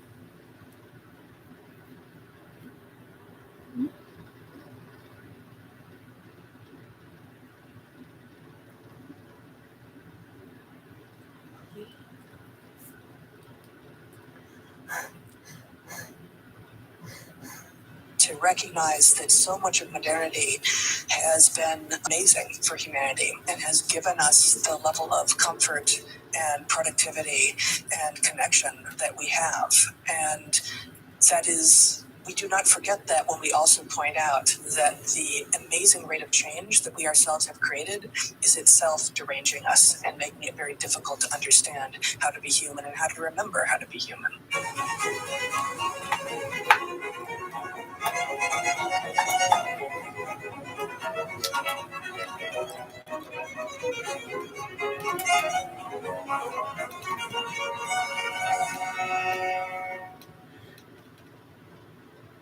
Hello, everyone. I'm pleased today to have some friends of mine on, Heather Hying and Brett Weinstein. They're evolutionary biologists who've been invited to address the U.S. Congress, the Department of Justice, and the Department of Education. And they've spoken to audiences across the globe. They both earned PhDs in biology from the University of Michigan, where their research on evolution and adaptation earned awards for its quality and innovation. They have been visiting fellows at Princeton University, and before that were professors at the Evergreen State College for 15 years. They resigned from Evergreen in the wake of the 2017 campus riots that focused in part on their opposition to a day of racial segregation and another college equity proposal. They co-host weekly live streams of the Dark Horse podcast and are both quite well known to many people in my audience. It's a pleasure to have you guys here today. I just read your new book. I'm very much looking forward to talking about it. You have a copy, maybe we could see it. It is a pleasure to be with you, Jordan. Thank you. Yes, Thank you. Great to see you again, Jordan, and great to be back on your podcast. Thank you. A Hunter-Gatherer's Guide to the 21st Century. So, let's talk about that. I've got some questions. Well, first of all, maybe we should ask why did you write it? What was your purpose? Well, in the many years that we were teaching at Evergreen, we were deploying what we called the evolutionary toolkit, which was a set of concepts that allowed people to understand the nature of biological creatures and the nature of they themselves. And many of our students asked us if there was not some way, some form in which we could provide them the toolkit so that they could hand it off to people who weren't in our classes. And events have conspired so as to allow us to write that book, and we've now done it. We're very excited to finally have the toolkit in the world. So there was a broad question that was popping around in my mind while I was reading this. I mean, you do state in the book that it's very difficult to derive shoulds, so pathways for behavior, from scientific facts and scientific data. But in some sense, the book is an attempt to, what would you say, extract out from biological knowledge certain guidelines for behavior, guidelines for thinking. And so it looks like it's in part an attempt to bridge the is-ought gap, to speak philosophically. And did you think about that explicitly when you were writing the book? Well, it is, we point out that the naturalistic fallacy is something to be avoided, exactly as you just alluded to. What we know to be true does not necessarily mean that that's what ought to be true or what we ought to aspire to. But I think what we do consistently in the book and in our teaching and in our lives is try to understand what we've been, who we are, and not just what we are evolutionarily from an anatomical and physiological perspective, but from a behavioral perspective and a cultural perspective, and thus make the most meaning that we can from what we've been to what we can be. Yeah, well, you talk about human universals, for example, and you speak about them biologically, the sets of emotions we have, language, the use of shelter, the fact that we all live in groups that we imitate, that status is part of our, what would you say, psychological concern, existential concern, the division of labor, artistic production, and so you could think in some sense that if that's what human beings have always done, that there's some, and that's what we are in some sense, that there's some utility in having some respect for that, and that seems to be at least a tentative bridge between the is-ought chasm. For what it's worth, I don't think there's really any conflict between what we've tried to do here and the obvious difficulty of extracting an ought from an is. The fact is, we have values. Ultimately, they may not be defensible from a scientific perspective. In fact, if you take it to an extreme, it's difficult to establish a reason that existing is better than not existing. In some sense, that's a subjective preference, and it's one that it's not surprising we all share because we are the descendants of many creatures who have preferred it.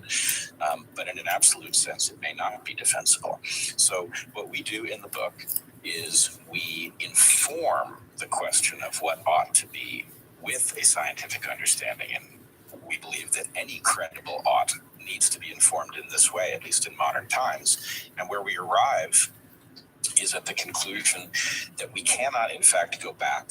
There is no place for us to return to that would be sensible from the point of view of modern people.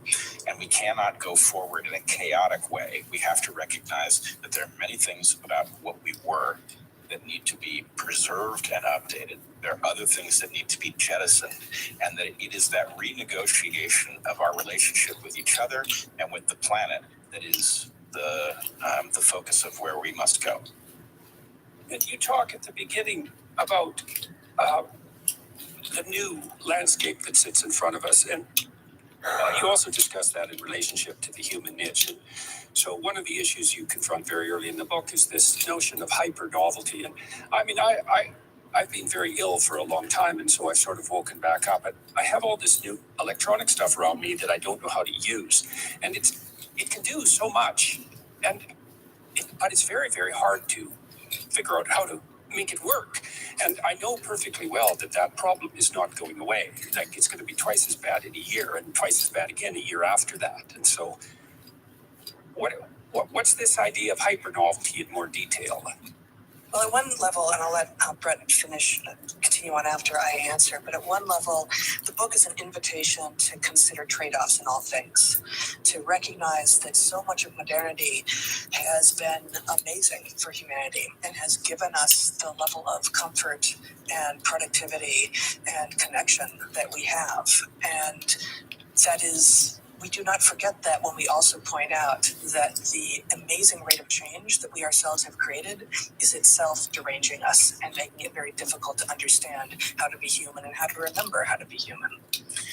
So I would add that the fact of novel technology, of course, exists in obvious forms, the types of devices that you're referring to, but it also fits well with many other things, novel molecules that we encounter, novel ways of socially interacting. And the problem is that although we are the most flexible creature that selection has ever produced, our level of flexibility is not up to a rate of change where we literally do not mature into the same world in which we were born. By the time we become adults, we live in some different context. And what this means at an intuitive level is that we do not know what to do. Our intuitions are badly tuned for the kinds of things that we encounter. And this is made particularly bad in the context of markets, where our intuitions can be hijacked to get us to engage in behavior that benefits the people producing the content, but at some cost to us. So we have to become aware of this hazard, and we have to learn to apply the brakes to it. It's not that progress is bad. Progress is often tremendous, but it almost always comes with important unintended consequences, and being aware of them is an important feature. Right. So that's a permanent part, in some sense, of the proper political debate, right? And so you think we face a horizon of genuinely and truly unpredictable change. No one knows what's going to happen in the next 10 years at all. And so the liberal types who think more, loosely and with more associations, more creatively, they're going to produce solutions hypothetically to those unpredictable problems. But the conservative types are always saying, yeah, but be careful, guys, because your damn solutions might be worse than the problem. And you can never say that one side of that argument has the floor properly. You never know, because it really is unpredictable. And so if that debate between the liberals and the conservatives isn't allowed to exist in an untrammeled manner, we actually interfere with our fundamental problem-solving ability, both individually and collectively. And when you talked about our niche being niche switching, that's part of the reason that I thought that the hero story, in some sense, is at the top of the value hierarchy, is because the hero story is about niche switching. It's about the transformation of viewpoints. And so, what should all viewpoints be subject to? The transformation of viewpoints when necessary. It's something like that, and I thought that dovetailed with this idea of niche switching being one of human beings' prime. So maybe you could explain that niche switching idea and the niche idea too, because lots of people don't know what that is. Yeah, well, so in ecology, the idea of a niche is that part of the environment to which an organism is best adapted. And most organisms have a relatively narrow set of environmental conditions, which includes both the plants around them, the soil, the climate and the weather, all of these things, the geology, to which they are best able to exist. And as they extend towards the borders of that niche, they do less and less well. And there's some area outside of it that they don't do well. And humans, of course, as is widely understood, have managed to excel on every continent of the planet that has plants. Right? We have explored everything successfully. And so we argue in the book that while it is well understood in ecology and evolution that every organism has a niche, the human niche is in fact niche switching. That is what we do, that we are able to move from hunting marine mammals on the coast, inland to hunting salmon, inland further to hunting large terrestrial mammals. And that's just an example from a pre-industrial, pre-agricultural moment, right? We can imagine any number of transformations that humans have been involved with. And this implies that we have a mechanism for swapping out our programming, which we clearly do. If you think about what happens as a population moves through time and changes what it does for a living, there's a mechanism for getting there. It's not a haphazard process. And we argue that this process will have unfolded very frequently around campfires as individuals come to consciousness of a collective kind. What they do is they pool their cognitive resources. They do a kind of parallel processing asymmetric parallel processing, where they share ideas and individuals with very different strengths and blind spots engage the same question. And the whole is greater than the sum of the parts. That process allows human beings to literally bootstrap a new software program for their population. And that is the key to human success. Okay, so when I was reading Jung's thoughts, so his conception of the self was an underlying mechanism that allowed ego frames to be transformed. So imagine at any point, it's like this niche idea, at any point you're identified with your adaptation to a certain niche. But now and then the niche transforms, and so you have to transform or die. And so, but you're identified as you with that adaptation. And so that's experienced in some sense as an ego death. And then the question is, well, when that ego death occurs, what does it collapse into? And Jung's idea was there's an underlying structure that he called the self that is there stably across transformations of proximate identity. He also associated that, at least in part, with the voice of conscience, which was a voice that was telling you that your current adaptation, despite your identification with it, wasn't optimized. It wasn't optimized. I suppose that's the right way of thinking about it. So, yeah. And many moderns, especially those of us who are spending so much of our time on screens and in social media now, too often conflate those two things, right? Conflate the ego identity with the self, if I'm remembering your use of Jung's terms correctly. Yes. And this is exactly the problem. And that is exactly the problem. That's a really interesting. Jung wrote an essay called "Relations Between the Ego and the Unconscious." The most brilliant things he ever wrote. That is exactly discussing that problem and its catastrophic danger.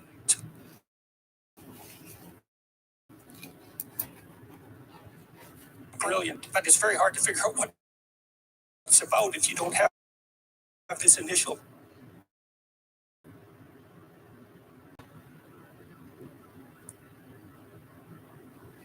conception. Yeah, and so so it's exactly the problem for individuals and also for one individual assessing another. And so, the way that we used to frame it in our classrooms without the Jungian framing was we're not going to conflate a person's idea that you may find objectionable with a dislike of the person themselves. The person's ideas is skating on top of what their actual self is. But it's very easy to fall prey to that conflation. So the parallel you point out is actually reflective of an overarching similarity, an analogy between developmental progress and evolutionary process. And so what Jung is focused on there is a developmental analog of what we talk about with respect to lineages transforming what they do. An individual coming to do something different than they did before is involved in a process that looks very much like that and will have many of the same features as they update. Okay, so what you could think about that now too is, the prefrontal cortex grew out of the motor cortex.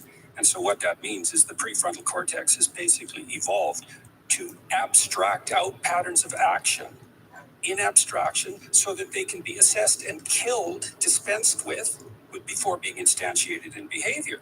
And so that is, in fact, a replication of the evolutionary process in abstraction so that we can have our ideas die instead of us. And we do that in the political landscape if we're smart, right? Because part of the debate is, well, here's a bunch of good ideas, we should act them out. It's like, wait a minute, some of those might kill you. And you do a lot of that kind of warning in this book, right? Because you talk about the necessity of creative adaptation. But the book is full of cautions about unintended consequences. And so, for example, you talk about, and I hate this, all these gadgets we have around us. It's engineers, they're all autistic and obsessed with blinking lights. So every damn thing you have has to have light on it. And I finally bought a router where you could shut off the lights. It's like, more power to them. But it's not trivial. You point out, for example, that we're not well adapted to sleep if there's any blue light around. And so we have these gadgets, and we're very sensitive to even dim light. And so we have these gadgets around that are polluting the darkness. And well, that's not nothing. And that's a really good example of an unintended consequence. Yeah, it's not nothing at all. And I think, we have been lucky enough to live in a space for many decades now where we could make it totally dark and mostly silent, nightscape for ourselves, but whenever we travel, the presence of at least one blue LED blinking somewhere in the room in which you're supposed to sleep is almost ubiquitous in pretty much every other room that we have been exposed to. And that suggests that right there we have a likely explanation for at least part of the derangement of moderns. Right there, sleep disruption. We know we need sleep. We argue in the book, were aliens to land here with the technology to have gotten here, they would not be confused by the fact that we spend a third of our lives in apparent dormancy, because they too would sleep.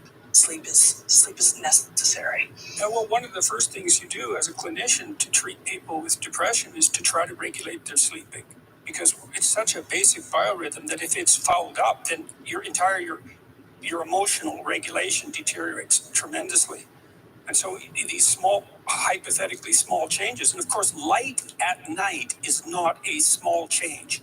Night is dark, and we didn't have light except fire. And you point out in the book that we know, and this is Wrangham's work, a lot of it, which you cite, that we've probably been messing about with fire for something approximating 2 million years. And so nighttime fire, that's a whole different thing. That's the right kind of light. One of the things that's interesting about your book and the way you think is that you're using biology in some sense also to point out what we should be wary of, because it's going to disrupt our biological function in ways that might not be so good for us. And so it's health advice in some sense, even though a lot of it seems to be behavioral. Well, it's health advice in the sense that we are unhealthy because of all of this hypernovelty at virtually every scale.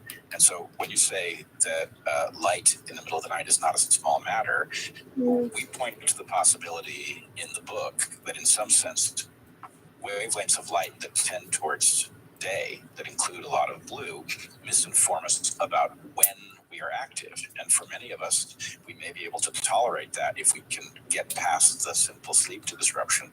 But for some of us, it may be activating the dream state while awake. And the degree to which simply activating the dream state while awake would mirror the kinds of symptoms that come along with schizophrenia is conspicuous.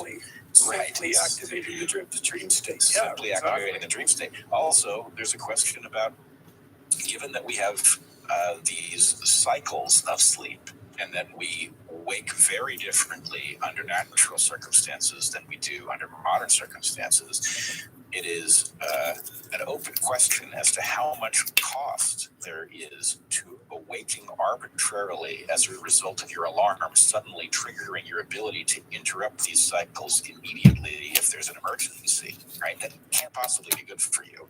And we're built not to do it. And so the idea that, I'll just put an alarm clock by my bed and I'll get up at 6:30, at what cost? And I think we simply don't know. That's so interesting that so many of those technological innovations, well, this is the conservative speaking again. It's like you think you know what that thing is, but don't be thinking you do that.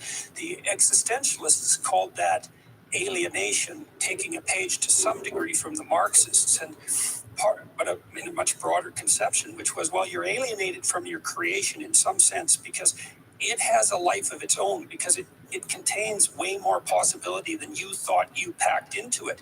And that damn possibility is going to unfold across time in ways that you can't possibly predict. And so that's wonderful, because everything is so deep and mysterious because of that. But it's like that's a genie, and you can't put the genie back in the bottle, and you don't even know where the damn things are. It's amazing we've actually managed to survive all this technological revolution, and it's really something that we've been able to adapt to it so far. And God only knows what Twitter is doing to us, for example. And it points to the hubris that we have, right? The arrogance of all of us, not just creating, but accepting all of the hypernovelty into our world, as if we already have a complete understanding of what humans are and what we need. And, we point, as you know, in the book, to many past examples that now look laughable, to doctors in the early 1900s deciding that not only was the appendix unnecessary, but so was the large intestine. Let's just cut those out of people, right? There would be a lot more space in there. A lot of space. Yeah, we probably need more space. That's right. What could it possibly be doing? No, so this is easy, right? It's easy with hindsight of 100 years. But we have to ask, are we so certain that we've attained godlike knowledge now that we're not making any of these mistakes? Well, it's also godlike ethics. And the fact that we're so damn powerful means we better be better because look out, and this, we just have no idea what's coming. I was talking to a good friend of mine who's a brilliant computer engineer, and he's working on this damn thing that he thinks is more revolutionary than the internet. And he isn't someone who just says that, and he's already done this like 5 times. It's like, and I thought, oh my God, do we really need something more revolutionary? And then I thought, he is a wise person and he's careful, thank God. And no doubt there's 10 things coming that are more revolutionary than the internet. I heard about 3 of them this week, and it's really something. And I hope we're bloody well up to it. And one of the things, I hate to ramble on about Jung, but one of the things he did say back in the 1950s, which really, this is in relationship to thermonuclear weapons. He said, the most serious crisis facing us in the future will be mass psychosis, essentially mass delusions, is be psychological instability, because we can't afford that and be this powerful. So you were talking about your friend and his idea, and you said something akin to, I hope he's up to it. He's at least, capable of seeing the hazards. But the problem is there's no level of wise that covers this. None. No. You mentioned Twitter. It's early with Twitter. We don't really know its full effects, but I think we can be pretty sure it's not making us nicer or better informed, even if that seemed like it might be a consequence. But if you imagine, I remember, it wasn't so long ago that Twitter was a novel idea. And can you imagine saying, well, what will be the effect if suddenly everybody can, say 140 characters at a time and anything they want at everybody? The idea is, well, what's the harm in that? Yeah, right. Well, so we could talk about that a bit. Because we don't know much about our linguistic function, we have no idea what the combination of 140 character limit, no censorship or social scrutiny at the moment, does to the emotions we're likely to manifest when we communicate in that manner. We have zero idea. And by the time we figure it out, Twitter will be something else, so it won't matter. Right, and add to that the fact that we're not engaging with whole human beings, right? That it's entirely behind a facade. Some of those facades are real people. I know when I see a tweet from you that it's actually you who is behind that. There are other people whom I know entirely online, and I think they are who they say they are. There's other accounts that are actually anonymous and they're consistent, and I think they're going to be consistent, but who really knows? And of course, there are far more that may not be people at all. Right. That'll be a bigger and bigger problem. Right. May either be hired and are actually real people, or they're just not even people. So I think 60% of the internet traffic is bots, something like that. Yeah. So pretty much it's going to be just. Yeah. We're learning to conflate real people with fake people. Yeah, and we have no way to tell the difference. Think about this too, so you're driving around in your car and it's a shell. It sort of looks like a beetle because the engineers hide the complexity from you because that's what you want. And then you see these other people in their shell, beetle shells, and you curse and swear at them like you never would if they were right in front of you. And that means that just putting that facade on them dehumanizes them to the point where you're much more aggressive than you would otherwise be. And so we have no idea how that works out in the social sphere, even conversing like this, which seems like the real thing, and maybe is close enough, that we don't know what that does to the emotional tone of our interactions. No, that's right. It's arbitrary is the answer, and I agree with you exactly. Your example of cars is a great one. But one thing that we can be pretty sure is that if people treated each other in person the way they treat each other on Twitter, they would get beaten up with some regularity, which would stop them from doing it. And so the net effect might be that we would be nicer. Right. And so the suspension of the actual violence may cause us to become much more dangerous as we are trying to problem solve and navigate. Well, yeah, and then we could talk about that for a minute, too, because you might think, well, violence is no solution. It's like, no, but one of the things that you do see in interactions between men is that there is an underlying threat of physical violence that's always there. And you think, well, that's a terrible thing. Those demonic males, that's Wrangham's book, right? But by the same token, you can signal a tiny increase in the potential for that violence in a variety of ways by frowning, by changing your voice tone. So you just have to hint at it if it's a civilized discussion, and it keeps it within bounds. And that's one of the things that I don't see so characteristic of linguistic interactions between women, for example. Yeah, it's not, and I would just add, to pick up on a point that you made earlier, you said the prefrontal cortex is borrowing from the motor cortex. Well, it's also specifically in mammals, the cerebral cortex is borrowing from what used to do our smell processing. And so as primates, we're much more visual than the rest of mammals, which are much more focused on smell with this increase in the size of the telencephalon. But what all are we when we're doing something that feels very much in person, like what you and we are doing right now? We're not smelling each other, and Now that's for sexual interactions. That's got to be crucial, man. right, and it's mostly not conscious. Like humans, we mostly don't have pheromones. Well, let's see. Yeah, that. right. But right, Sure. exactly. Yeah, right. But we know that we're in person with one another. There's little things about body language, about movements, about little gestures and facial movements that don't convey even over screens, and certainly don't convey otherwise. When I was in college, I lived with like 6 ne'er-do-wells and a couple of pretty decent women. And one of the women she had her moods, and I swore that I could tell if she was in a frozen mood when I walked into the house. I thought, I know something's up here. And that happened like 6 or 7 times. Maybe it's, superstition or whatever, but I really think it had something to do with smell. And I also had this very strange experience when there was someone in my house that was pretty much homicidal and ready to go off that night in a very not good way. A very person who was very disturbed, a good friend of mine who eventually committed suicide. And I woke up at like 3 a.m. and I thought, no, something's seriously wrong. And I went into his room and he was sitting there up on his bed. And I knew what he was thinking. And I swear, and my brother was sleeping. He was visiting me from Western Canada, a couple thousand miles away. He was in the other room, completely different room. He told me the next day, independent of this interaction I had with my friend who was staying with us, that he said, what the hell was going on last night? I couldn't sleep at all. And I really think it was smell associated. So who knows, right? It could be, but it also, one of the things about human beings is that we have really no idea what most of our minds are up to. And so you don't know what you're tracking. You could be tracking that when somebody is in a mood, that they walk across the floor in a particular way where that floorboard doesn't squeak, or it does squeak, or something about their pattern of behavior has just been recorded as a precursor to something bad. And so it might as well be smell, or that might be a metaphor. I can just smell something's coming. It could be just think about dogs. Try taking your dog to the vet without him knowing. It's like, what the hell is that dog figuring out? It's nonverbal, clearly. It's like you think your dog can't understand language and get some of it. But man, dogs, they know. And it's probably because your nonverbal behavior isn't exactly the same as it usually is. And they're extremely attuned to that, partly because they're not actually blinded by their linguistic ability, right? Because our linguistic ability actually inhibits some of that nonverbal decoding, at least our conscious awareness of it. Yeah, we make the mistake of thinking if we're using language, we're being purely analytical. And we forget all of the things that underlie the analytical. Yeah, like all the musical tone.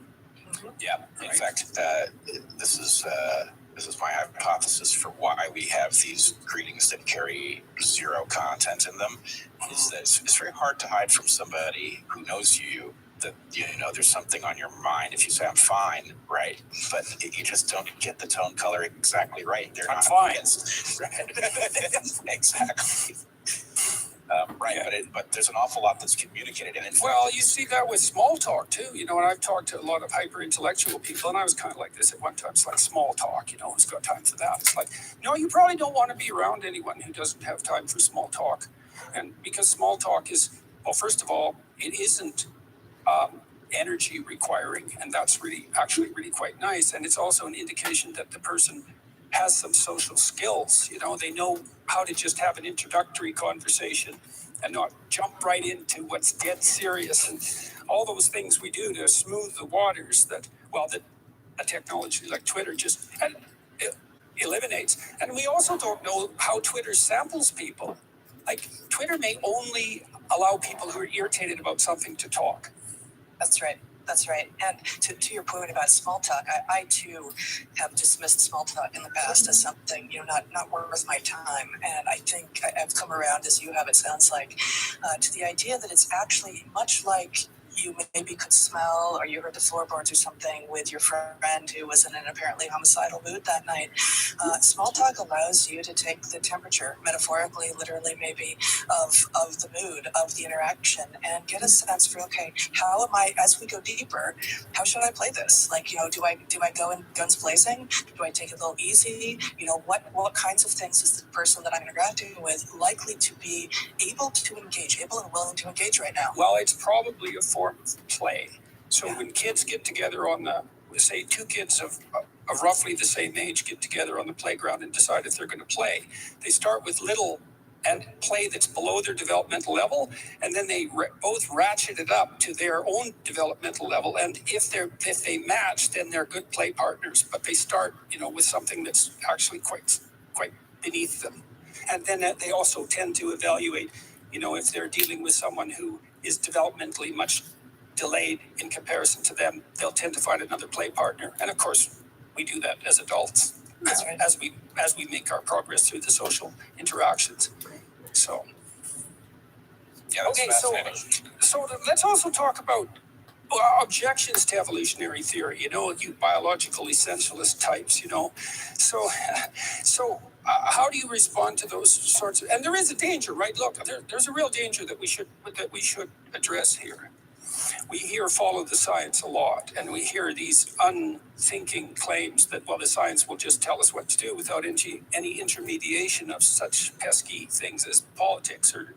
And so when people are criticizing evolutionary theory as psychology, they are, to give the devil his due, they're also going after what might be a too facile tendency to say, well, this is, and since it is, I can make it should, and it's science that's allowing me to do that, and that's not good. That's not good for science or everyone else. So how do you handle that philosophical problem, let's say, when you're trying to write a book like this?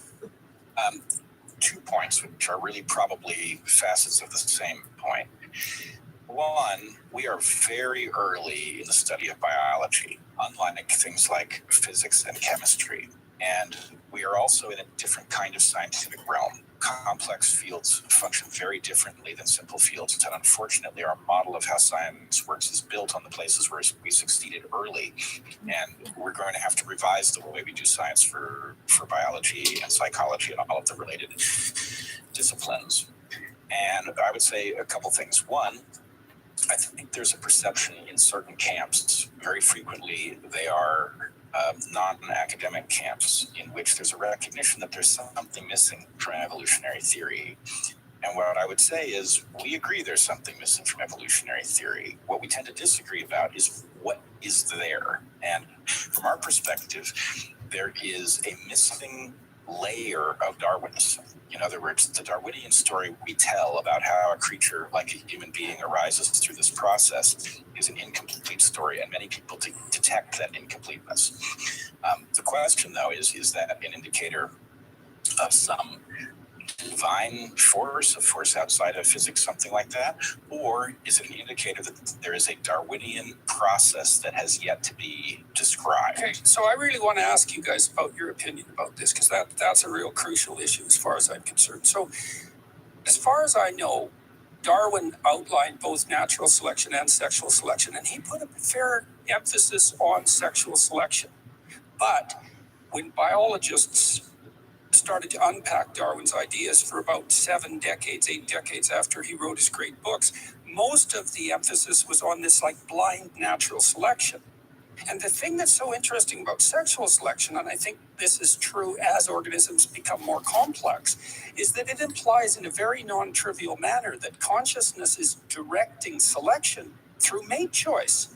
And so, this idea that we have that spirit compels matter to emerge towards complexity has something going for it that seems to me to be deeply rooted in Darwinian theories of sexual selection. And you see this emerging in very weird ways. So I'll give you one example that you may know of. I don't know if you've seen that YouTube video. I think it's from a BBC Nature documentary of that damn pufferfish making a Mandela sculpture at the bottom of the ocean. It's like 20 feet across, this thing. It's about 8 inches deep. This pufferfish is like this big. He spends 4 days making this incredible sculpture, and this is a bloody pufferfish. And then the females come and take a look at his sculpture and think, well, he's kind of a creative, artsy type of pufferfish, and he's pretty practical from an engineering perspective, and so, he might make a good mate. And that's a pufferfish, so... Well, and then in the bowerbirds, which are also extremely interesting examples of that, obviously they are being selected by the females in particular for high levels of creative intelligence and practical engineering skill. And so there is a role of conscious choice. So, because you keep hearing about the blind forces of natural selection, it's, yeah, fair enough. But what about sexual selection? And then what does that say about what consciousness is doing? And I don't think, I can't... Because that's not mechanistic in some way, well, that's all I have to say about that. I'd like to know what you think about all that. You're exactly right. Your sacrilege is dead on. And you can detect that this is the error with the following version of the same puzzle, right? We swear that evolution does not look forward, right? On the other hand, we also swear that we are the products of evolution, and we certainly look forward. Right, we can project forward in time. So if it is true that selection can build a creature that can model the future, then is it true that evolution cannot model the future? That seems wrong, right? So anyway, we could parse the details of that. But the basic thing is, look, we are not dealing with Darwinism 1.0.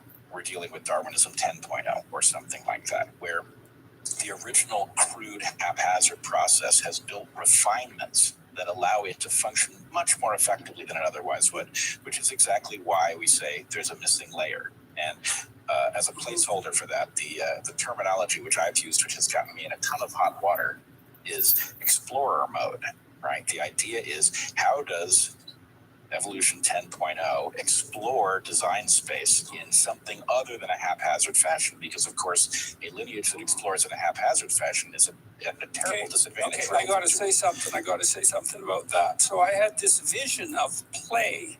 Okay, so, and I first saw that the fundamental role of the patriarchal spirit in a household was something like the provision of a safe place for play. And then I could see children as experimenting with different manifestations of their physical being. That's in play. And that's relevant epigenetically as far as I'm concerned, because what they're doing is modeling potential ways of being in their play, and then they instantiate those physically.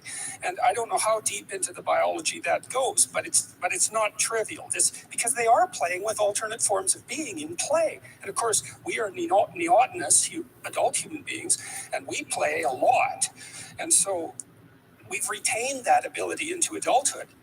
So take what you just said about play and epigenetics and extrapolate it to birth order effects, right? Birth order effects, which are either a failure of selection, because if there's some best way to be, then where you are in the birth order shouldn't affect it. But there's another way of interpreting it, a much better way of interpreting it, that says, depending upon what has come before you, what you should be will have been changed. And there may be predictable patterns in the way it will have been changed. And so your point about a child exploring, your child is effectively exploring developmental niche space, which is altered by the siblings that came before. Yes, okay, and so now you have built into your genetics, this is maybe a discussion of something like human potential. So, when you go into a new environment, new proteins are coded for by genetic structure. So partly you think up new ideas in a new place, but that isn't all that happens, is that when you go into a new place, there is new biochemical potential that's being unlocked within you. And that's part of the reason why going many places makes you, more than you were. And so that's deeply coded all the way down to the molecular level by the looks of things. That's right. And that's to your earlier question about, doesn't an evolutionary interpretation of what we are fate us to a preordained conclusion?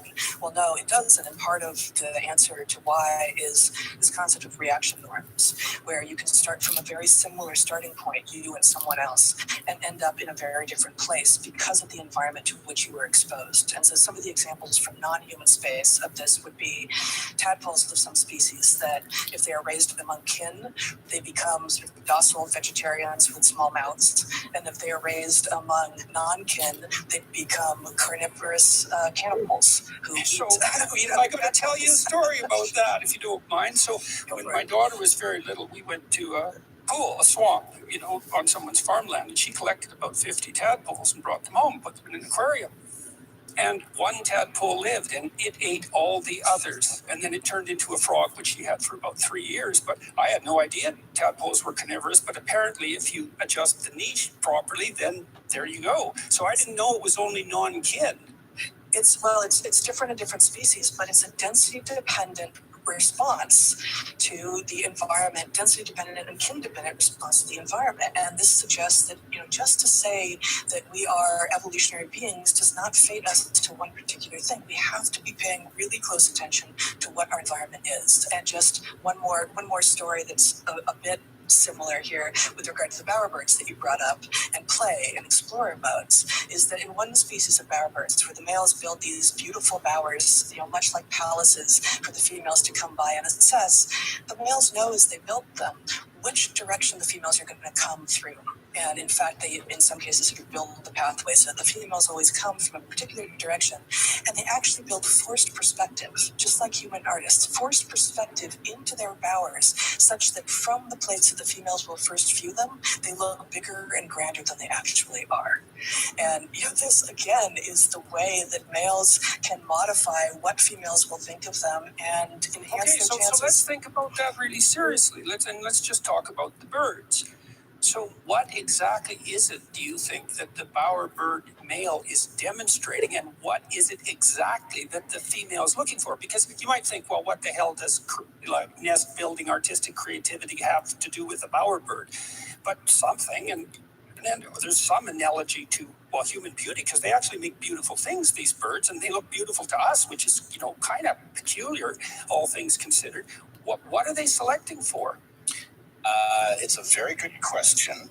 I'm a little bit, in some sense, this is part of the subject of the next book. But I will maybe preview that a little bit for you since you asked such a good question. The problem, so this kind of behavior is very common amongst birds. Right, and birds create a special hazard. The females face a special hazard in choosing a mate because birds can fly. So let's say that a female is selected to find a male who's in very good condition. If she's only going to get gametes from him and therefore genes, then his very good condition might indicate that he has very good genes. That's standard evolutionary theory. But the problem is, what does good genes mean? Does it mean some general good genes, or does it mean good genes that will be good for her offspring, where her offspring will exist? And so if a male has gotten well fed in a remote location and then flies in and demonstrates that he is well fed, it may indicate nothing at all, or it may even be counterproductive from the point of view of her searching for genes that will be well matched to her own in the environment in which her chicks will grow up. So one thing she may want to assess is, did you get well fed here?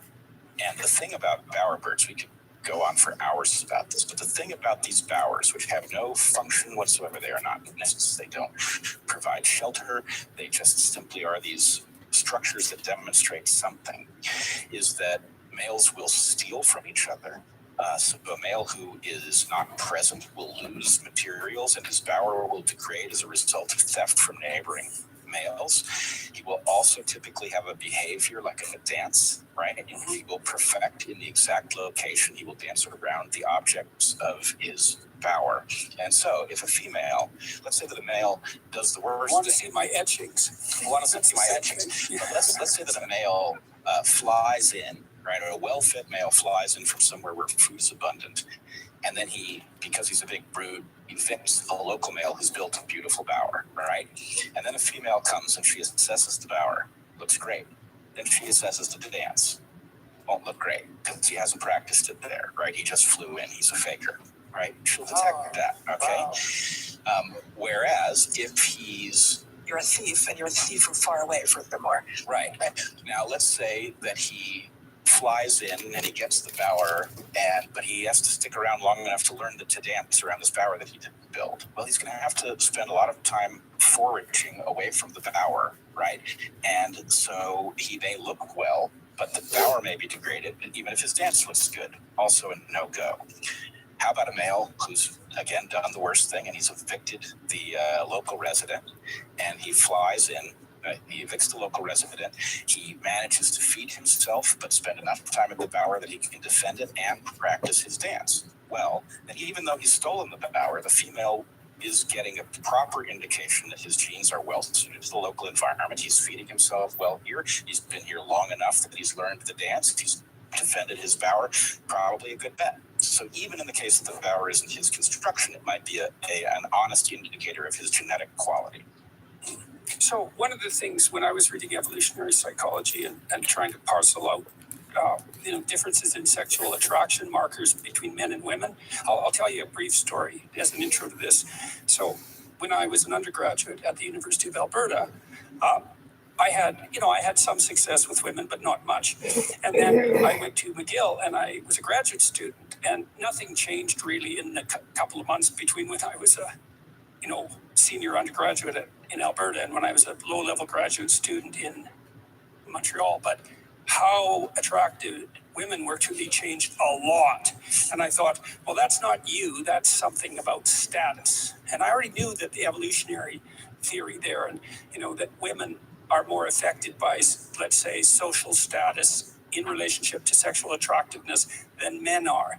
But then I thought that through too, and I thought, no, women use status as a marker for the ability to gain status in novel environments. It's something like that. And so like an expensive watch or something like that, or a nice suit, shows that you have acquired resources and hints that you still could, even if things fell apart. So it's not mere power or even resources, which is often parodied at and sometimes understood as. It's a proximal marker for something much deeper, which is somewhat akin, I think, to what you're talking about with regards to the male bowerbird. Is that way off, or? No, that's very much the case, and I'll let you continue after Brett. But its status is exactly an honest indicator of the ability to have, and presumably the ability to continue to procure resources. And frankly, this is a part of the sexual selection literature of how most evolutionary biologists would have us discussing this, that is quite unnerving and rather actually disrespectful, because it imagines that female choice, that the females doing the choosing in all of these species, including usually humans, are just being frivolous. That they just it doesn't matter. It's simply about status, and what does status matter anyway? Whereas exactly what you've done here is tying it to the reality of how good a potential mate is going to be, and the answer to that is going to depend on whether or not your potential mate is going to be an active father or just provide gametes and then disappear. What quality of mate, what the qualities are that you're looking for will vary depending on what kind of creature you are.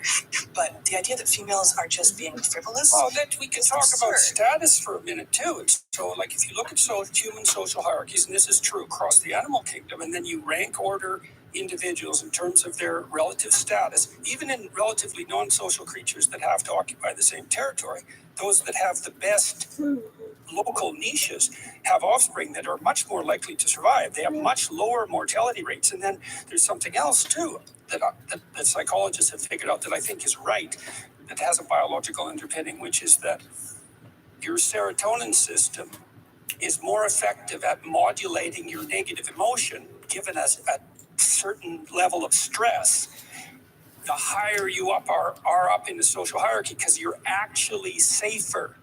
And so part of what that implies, and this just blew me away when I sorted it out, was that when you go after someone's beliefs and they've used their beliefs to stake a claim to a position in a hierarchy, you're attacking the structure that modulates their sensitivity to negative emotion. And if you're hypersensitive to negative emotion, you hyper prepare physiologically so much that you die way earlier. So this isn't trivial. And it isn't like the terror management theorists think that, your beliefs somehow regulate your anxiety directly. It's no. You have a set of beliefs that gives you a stake to a claim in a status hierarchy. And so that's what we do as professors, right? We say, well, look, we have this knowledge, and that's why we get this niche. Well, then I attack the validity of your knowledge, then I make you out to be one of those fly-in bowerbirds that just ripped off the status hierarchy. And then that interferes with your emotional regulation. That's that's worth thinking about for about 10 years, that I think. Yeah, well, I think one thing that is true is that our modern environment and our mismatch, our evolutionary mismatch with it, obscures all of the elaborate logic that undergirds the relationship of a normal creature in its environment, or would have characterized our ancestors in any of the environments from which they came. And so it's very easy to look, for example, at modern human females and see that there's a preoccupation with the level of wealth and status of potential mates, and to read something superficial into it.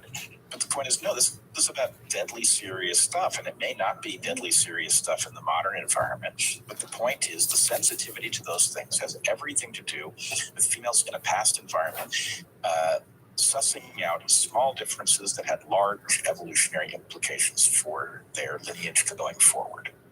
Well, I think that your notion of niche transformation, niche switching there. So imagine that partly what the woman is trying to do is use markers of proximal success as an indicator of niche switching capacity. Now they're inadequate markers, and that's partly why they can be criticized, and they're no more accurate than the claim that just because you're rich, you're good. But but status is not exactly wealth, although wealth is a proxy for status. Status is more subtle. But symbols of wealth are pretty good instantaneous proxies for status. Yeah, they're subject to all sorts of flaws and they're not sufficient. But, you have to screen most people out. So you need simple markers to begin with. So Heather, let me ask you, how do you view, both as someone who's female and someone who's an evolutionary biologist, how do you conceptualize the difference in status hierarchies in human females and human males? I'd really be interested to hear that. Yeah, well, this too could go on for 10 years. We are one of very few species that has hierarchies in females and hierarchies in males. Other species tend to have one or the other. There may be a couple, maybe Japanese macaques, if memory serves, that have both. But in those few species that have both, and in all of the species that have one or the other, the hierarchies are created and maintained via different means. And there's variation, of course, but in general, the hierarchy in males in other species and men in humans is through overt means, through fairly direct claims. Sometimes it's physical, but usually the physicality is under the surface, right? It's there as a possibility. Maybe you want to call it a threat, but usually things don't get physical as men are deciding what the hierarchy actually is. But there's direct confrontation of a linguistic sort, of a gestural sort, of you're doing that, I wouldn't do it that way. Or here, let me, we're that's often couched in a joke too. Oh, and right, and so maybe that could be seen as sort of an end run around the direct provocation, but there's very rarely with men, and maybe this is changing in modern times, but if man A is interested in critiquing man B, he's very unlikely to say, I'm going to take this to man C first. I'm going to go talk to our joint friend, and before I take it directly to the guy with whom I have an issue. Whereas, so that's, that tends to be overt, and female hierarchies tend to be covert in nature.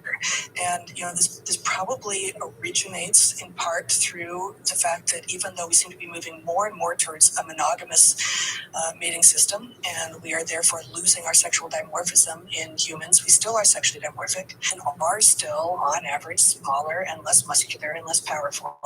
And so, the ability to back up disagreement with the threat of physicality would have been less successful, certainly engaging with men, but also with other women. And so women are more likely to use social signals and covert signals and less direct signals to assess and to change what the hierarchy is. There's a ton more to say, but maybe I'll leave it at that for the moment.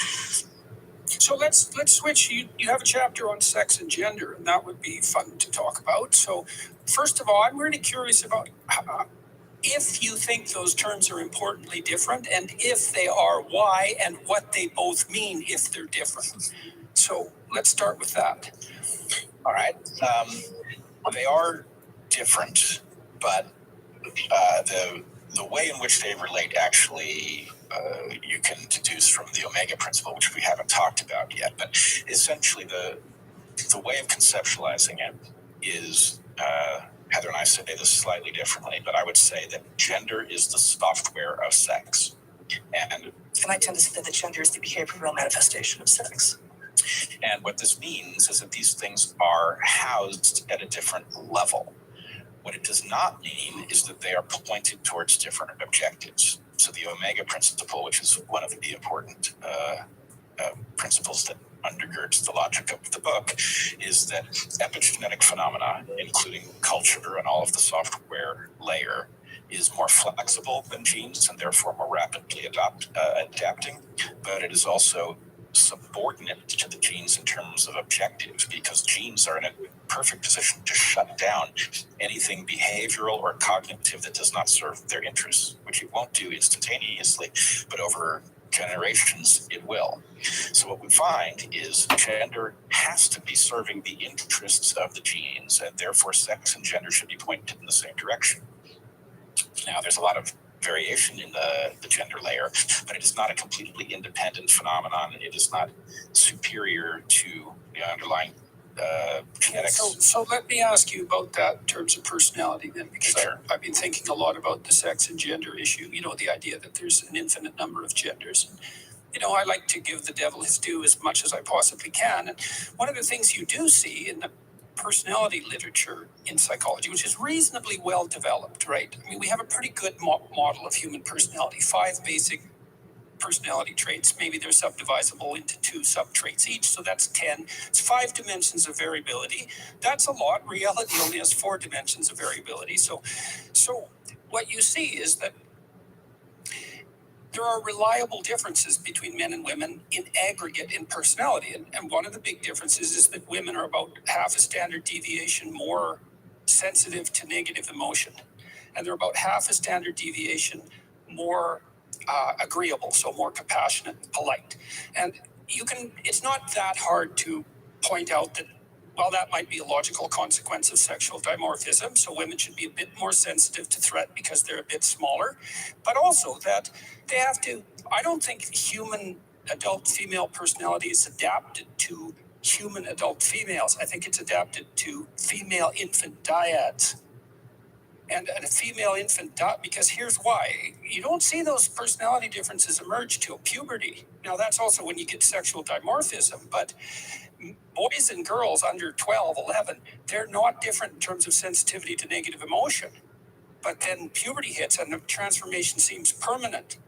And so it makes sense to me that a creature that has an infant is going to be more sensitive to negative emotion, and also what has to be more agreeable, more compassionate, because, well, it's an infant, right? And compassion is the right emotion for someone under 9 months of age. It's just compassion because, well, they're born so young, right?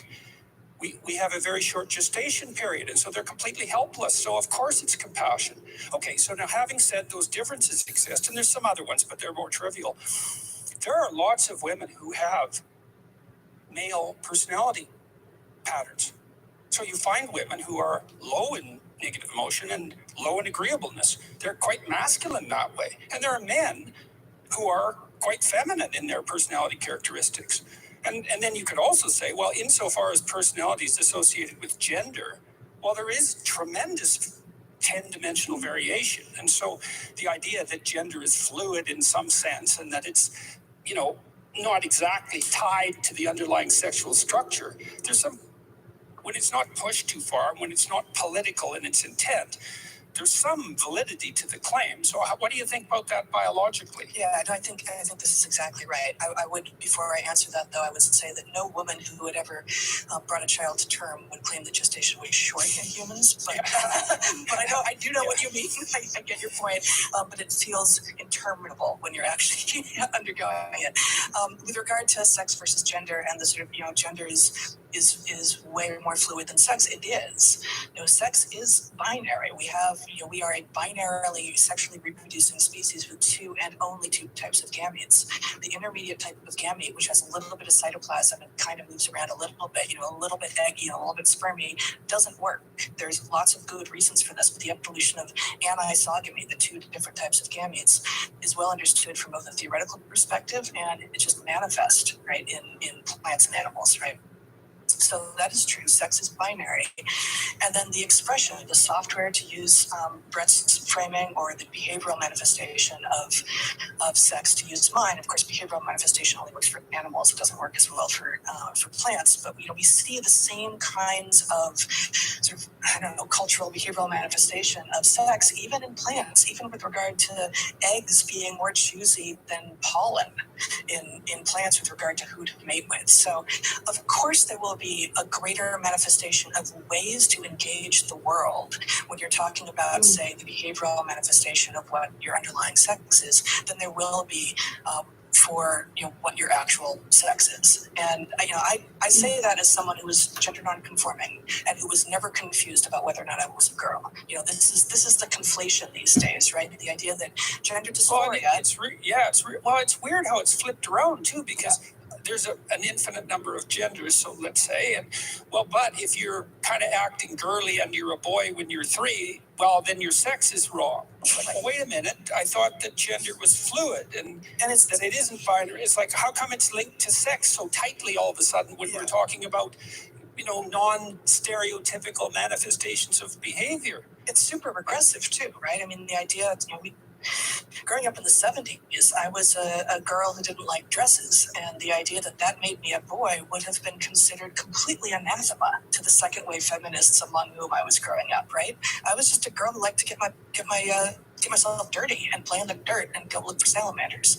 That didn't make me a boy. Of course not, right? So, being interested in things that are maybe more likely to be things that boys are interested in is awesome, and it is a hallmark of modernity that we can embrace such children. And same thing for boys who are interested in things that have traditionally been more likely to be things that girls were either natively interested in or encouraged to be interested in.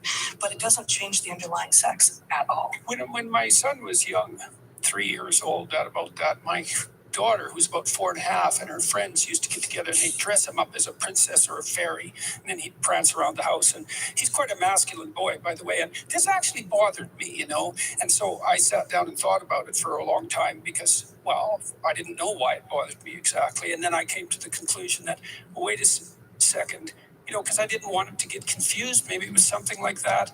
And some of it was probably like arbitrary Northern Alberta prejudice or who the hell knows. But what I realized was that if I interfered with this in any way, that's raised eyebrows or any of that nonverbal stuff, I would be sending a message to my son that playing at being a girl is wrong. And what that meant was that I was telling him that embodying and understanding what it meant to be female was unethical. And that was a very bad idea. And so when you see that sort of gender crossing play take place with kids, especially at that age, you should, take somewhat of a hands-off approach and understand that they are, one of the ways I know who you are is to act you out, to play you out, and to imitate you. And it's easy to shut that down. And then you get the kind of divisions between the genders, let's say, or the sexes that aren't good. You can interfere with that very young. But so it goes to your earlier point about children effectively exploring epigenetic space and discovering who they are. And the fact is, you can start with a perfectly random approach to that, right? I'm going to try being anything at all.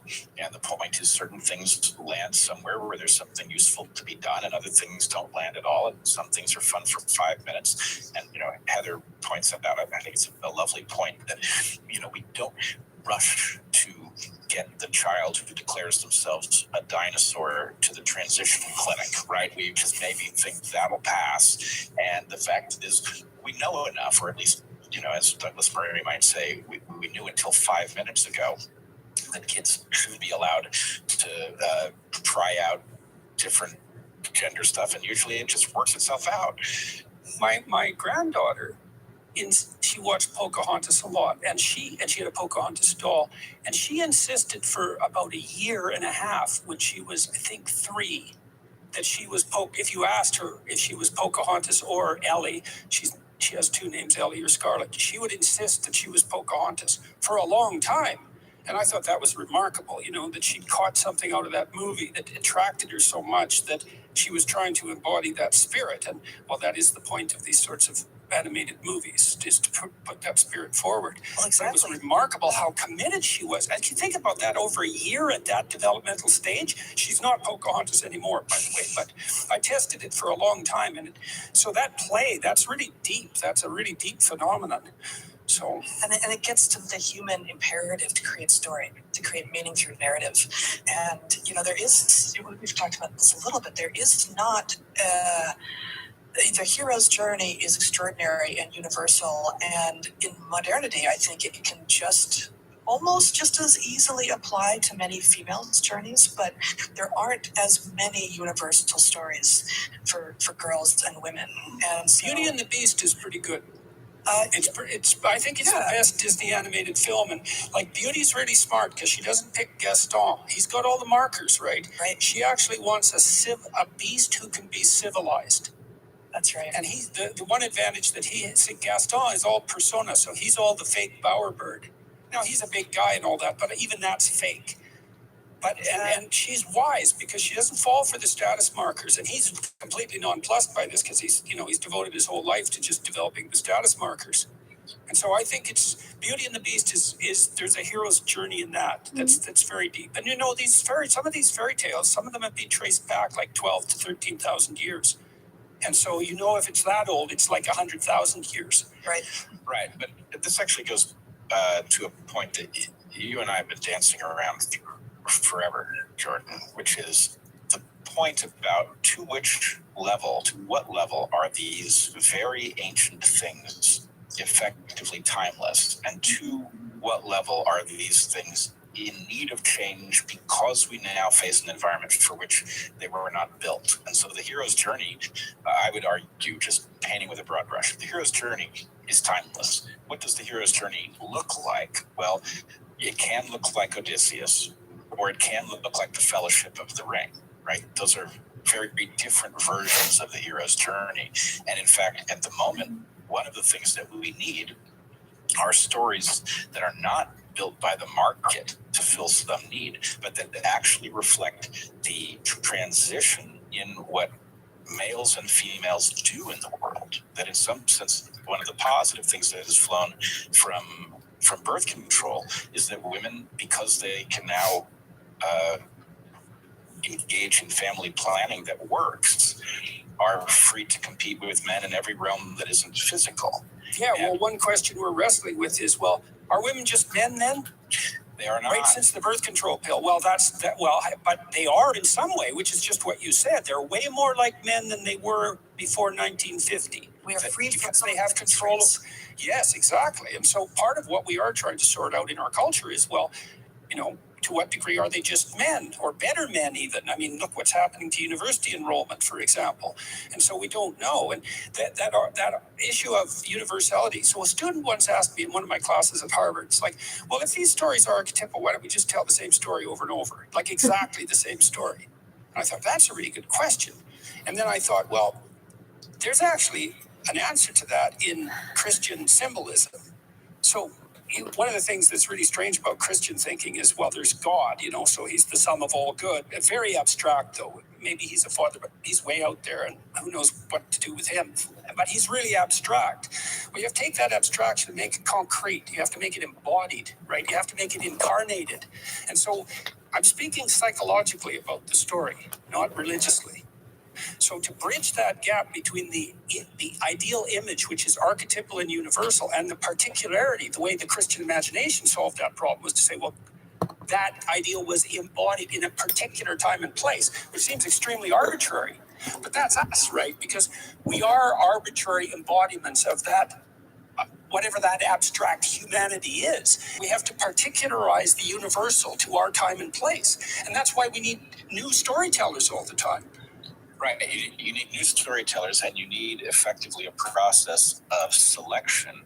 It may or may not be affecting the storytellers, but it affects which stories resonate. And so a perfect example of what we do instead of telling the same story over and over again is we tell a story in a way that is relevant to the current moment. Yes. Right? The allegory of the cave is the perfect example of this, right? The Matrix is the allegory of the cave. Arguably, the Truman Show is the allegory of the cave. And the point is, there are ways in which this needs to be, we probably need an updated version of 1984 because we're living it again, and apparently 1984 isn't good enough to get us to recognize that at a level that will stop, right? So in any case, there is a sort of need, and actually maybe this is the way this intersects with the book, is hypernovelty is the out-of-control process by which the acceleration of change outstrips the capacity to adapt. That suggests that the pace at which the stories that we need must be updated is accelerating, and probably too fast for us to get those stories. Well, it's something. Here's something that's worth thinking about too in that regard. Okay, so what drives innovation in computer hardware? It's the attempt to tell stories to portray stories realistically, because that's the most technically demanding. And I mean this economically. I've talked to people who've designed these chips. Why do we need more and more powerful chips given that our computers are already too fast for us? It's like, well, we keep building these virtual worlds, and we build them because narratives, think about the game market, are so unbelievably compelling, and that provides the economic rationale for making our machines more and more intelligent. And so we are hyper motivated to solve that problem in some real sense. Now, how successful that is, that's a whole different issue. But, it's worth taking seriously. After all, we've all been told that politics is downstream from culture. So I certainly like your point about it's the desire for the realism of the narratives that's actually driving technological process. Although if you complete that story at the moment, it may be alchemy, right? It's the mining of digital gold that is actually driving the hardware. It's in fact, well, that's a very strange thing too. It's Yes, a very in all odd sorts change. Of ways. Yeah, it certainly is, and God only knows how revolutionary that is. Yeah, So I talk to a lot of the Bitcoin thinkers now, and I have a better sense of what it is. And I can't believe how smart the person was that made it. It's really, and the story is just beyond belief. If this guy pops up, he makes this thing, he disappears, no one even knows who he is for sure. It's like, who could make that up? Right, if he's even a person. Well, and what I'm trying to do, if he's even a person, I'm trying to update our understanding of stories, that rather than the stories themselves, I suppose, and also to point out how important they are. That hero archetype, I really do think that that's the story of niche switching, right? Because see, this is why I want to do a series on Exodus, and I really like Exodus, and they think about it in terms of a story about adaptations to niches. Okay, so an old adaptation gets tyrannical, it gets cast in stone. That's Egypt. It's all stone symbolism. It worked once, but now it doesn't. Well, that's an adaptation because the niche keeps changing underneath it. Okay, so then you have to switch the adaptation. Well, Moses is the king of water, and it dissolves stone. He's the master of water. Well, what happens when you lose the adaptation? Well, the tyranny disappears. Hooray! But then where are you? Well, you're in this terrible space between adaptations. You're in a space between adaptations. That's the desert. It's between adaptations. Yes, we in evolution, we call it the adaptive valley. And you're very right that a desert is a perfect analog for the adaptive valley. It is not a productive place. It is some place one must cross. And frankly, it has the same problem as the adaptive valley on the evolutionary landscape, which is you have to cross it in the right direction or you're cooked. To elaborate on that a bit, I don't know the valley theory. We have this very interesting. We have to take it out of the book. Yeah, we have this very old metaphor in evolutionary biology originally penned by a guy named Sewell Wright. In the 1930s. 1932, I think. Anyway, it describes basically niches and opportunities as peaks and the obstacles to moving from one opportunity to the next as valleys. This metaphor doesn't work as it was initially instantiated because we didn't really know enough about genes and epigenetics for it to work, but it can be easily updated. And the basic idea is, well, I would argue it has to be updated again. That to think about a mountain range with valleys between peaks doesn't quite get it, because if you're really in a mountain range with peaks, you can see where the other peaks are, but that's not how selection works, right? You cross into a valley because your opportunity is no longer good enough. And you guys have to talk to Jonathan Pajot about the religious symbolism of mountains, because it's dead relevant to your biological theorizing. Well, it wouldn't be so because the perceptual landscape, in some sense, is predicated on the symbolic notion of a divine mountain. So imagine at the center, it's like the fovea of the vision, right? Everything's clear there. It's closest to the center of what would you say, mastered territory. And so pyramids are a representation of that, and that's partly why they're sacred. And so this idea, it's not fluke that metaphor sprang to mind for the biologists, and it's dead relevant for a study of religious symbolism. Right, it could be convergence, or it could be that Sewell Wright, somewhere lurking in his mind, had religious stories that hinted at this, and basically preconditioned him to see that metaphor as particularly resonant. Well, and Brett actually is being too modest here. You have actually updated the model in your dissertation to shifting landscapes of dunes, ridges, and plateaus, where the selective pressures can yield lines along which you might be the most adapted form, or an area that can fill, and also volumetric an understanding where you can fill a space wherein latecomers may be less adapted, not because they themselves are any different, but because they're late to the game. Yeah. So there's a lot to be explored. There's a whole lot to be done, but suffice to say, Pajot has been mapping out the relationship between the mountain symbolism in religious thinking, and also the relationship between that and perceptual categories and cognitive categories.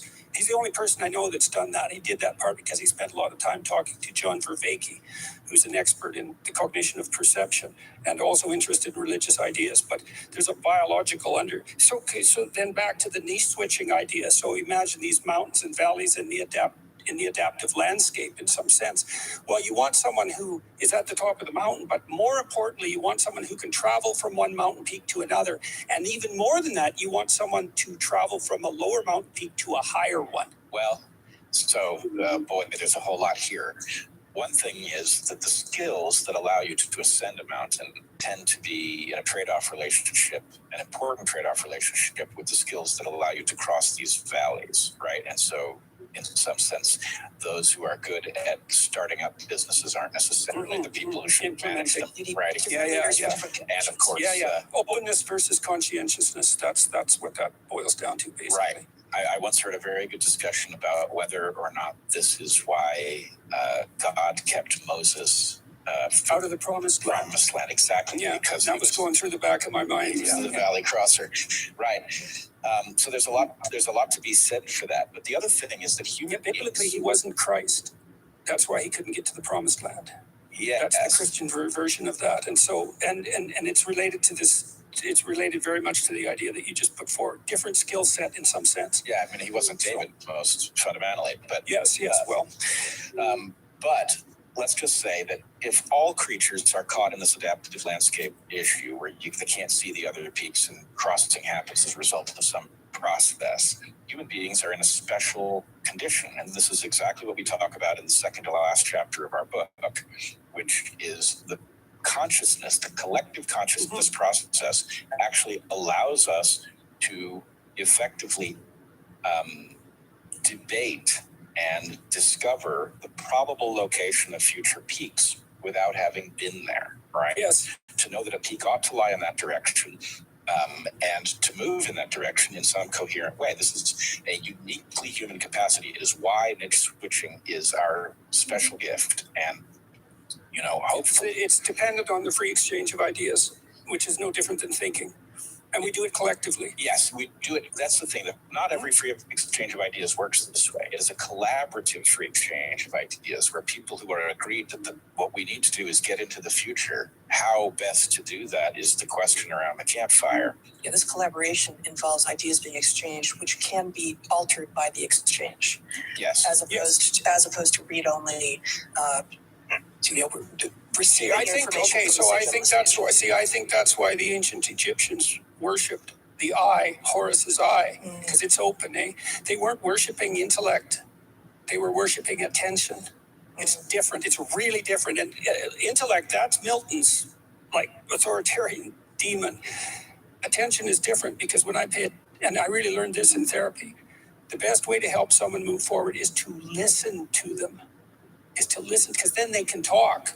And then you respond non-verbally, and that helps them figure out where they're clear and not clear. And then you can ask them questions like, well, you said that a minute ago, and then you said that. They seem to be contradictory, or maybe I'm just stupid. Can you clear up that contradiction? And they unfold. Their possibilities unfold as a consequence of talking, but you have to listen, and that's attention. And so it's the listening that's such an important part of that collective transformation of ideas, right? Do podcasts work this way? Well, look, this is cool, man. You think about this. So I'm stunned at how positive the YouTube comments are on the dialogues we have like this. They're so positive, it's just ridiculous. You can't believe it. And so they work like that when they work. Yeah. Right? And you know when they work because you're in the flow state. And that flow state is an indication of being possessed by that niche switching capacity. And there's a religious dimension to that because it's so important to our survival that it's associated with our deepest values. And we fall into that and love it. People love that. And that's where education takes place too, on that edge. That's that edge of transformation. And being there is way better than being right. Yeah, it is. And play, way better. Play requires attention, right? You aren't successful in play with someone else if you're distracted. It's a dance. Lose the ball, exactly, it's a dance. Yeah. Yeah, I agree with this. And it's funny, we hear often about the terrible fact of what people experience on Twitter and YouTube comments and all of this. We have very often existed in a state that just didn't mirror people's description of how terrible these things were. And then sometimes the narrative shifts on you. And so it is almost like a flow state that you reach and the audience resonates and the comments look a certain way. And then something happens. Sometimes something intervenes from the outside to disrupt it. And I guess I fear more and more that there is so much at stake in the sense making that goes on in these forums, that something is intervening for economic reasons or reasons of power, that in other words, that could easily happen. Yeah. I mean, hopefully it won't, but it could. I think it's already happening. The idea is look, we have to fight against, we have, that's part of the eternal battle, right?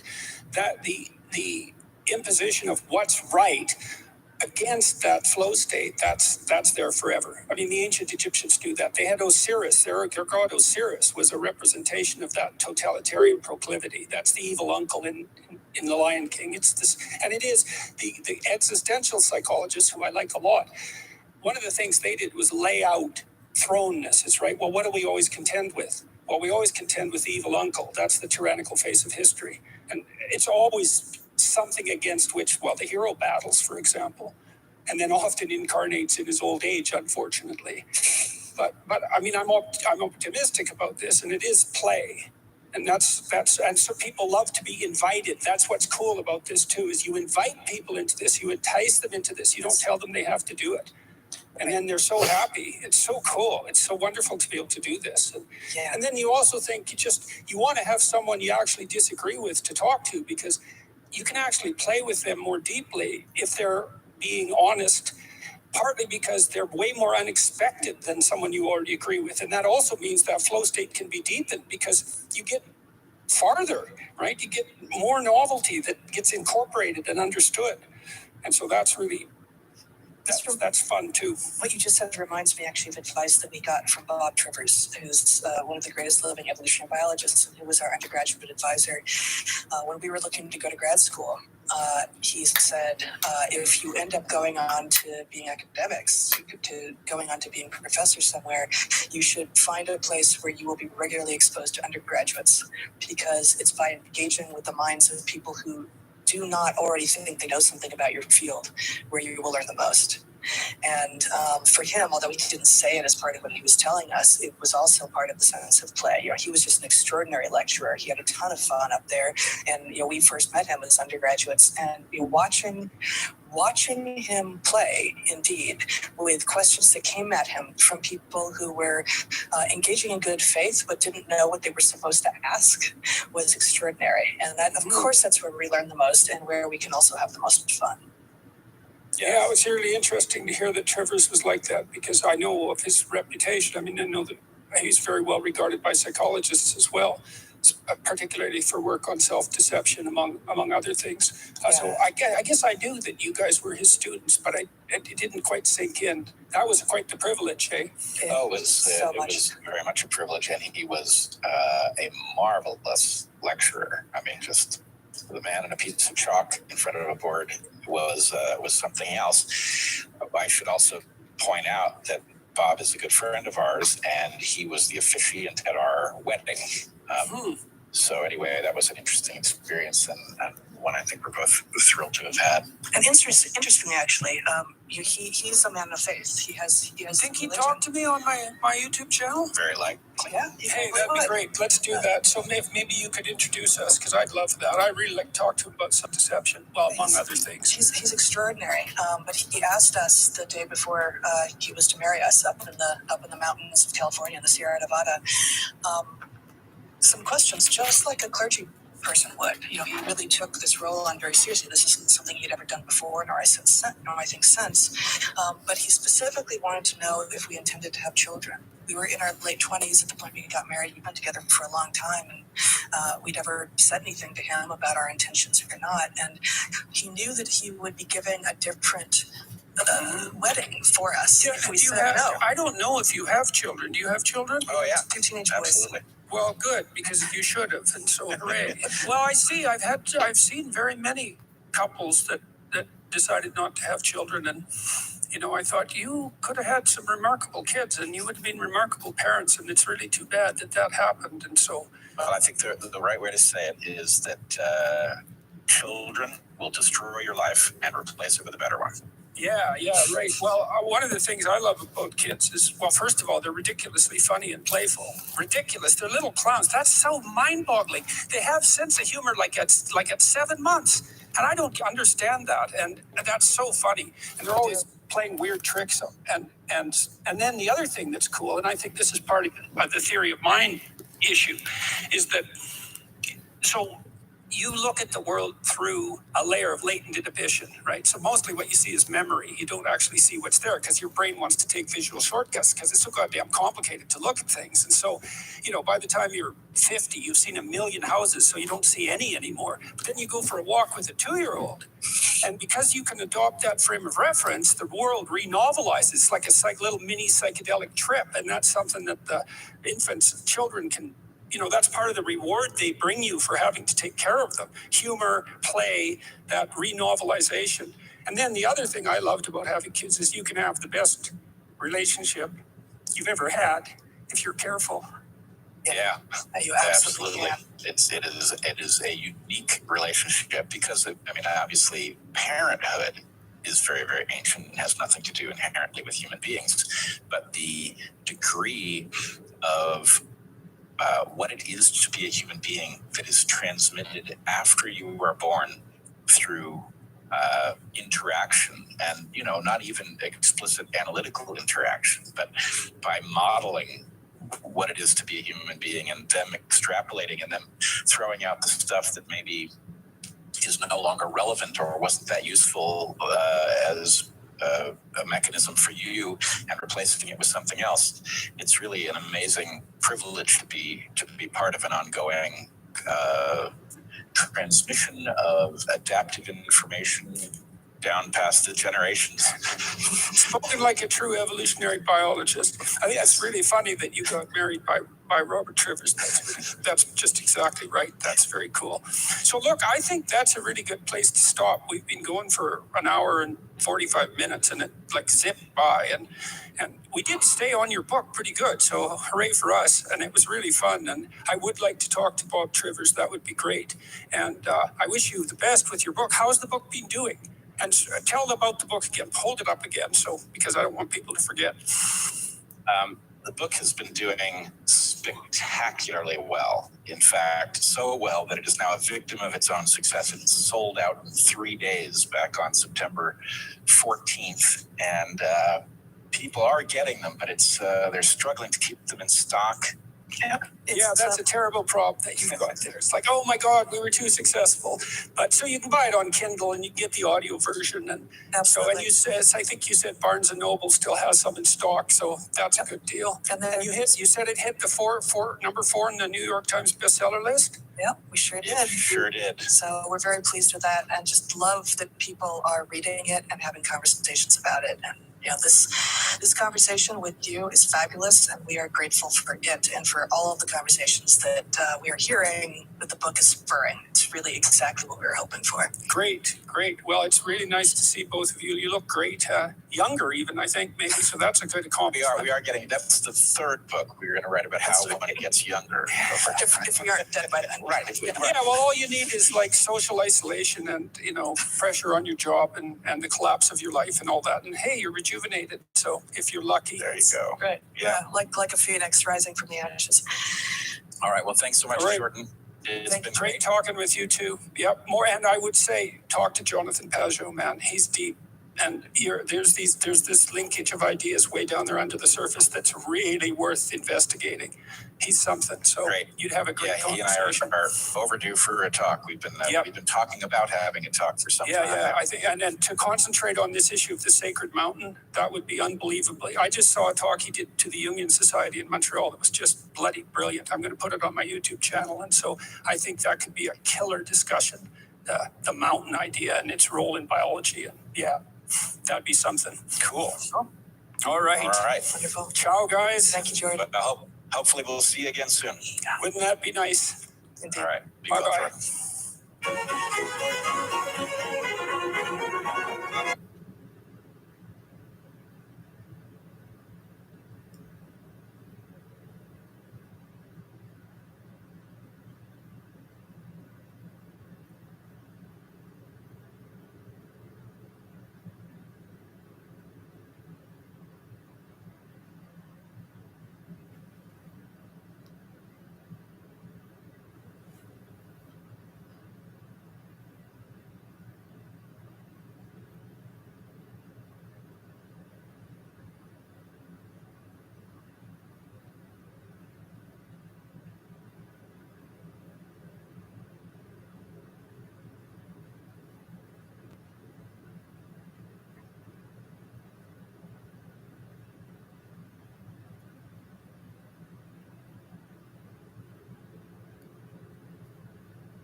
This is shitty.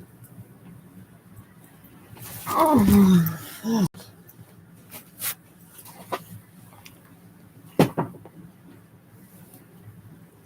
Mm.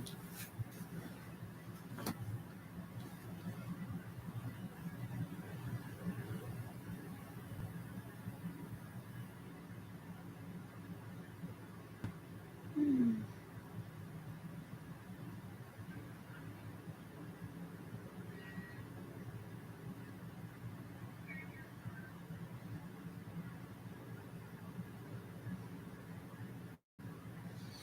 Mm. Mm.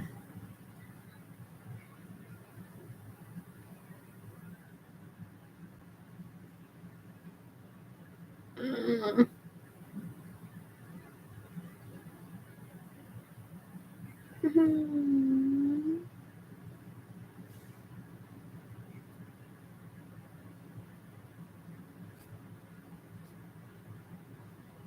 Mm.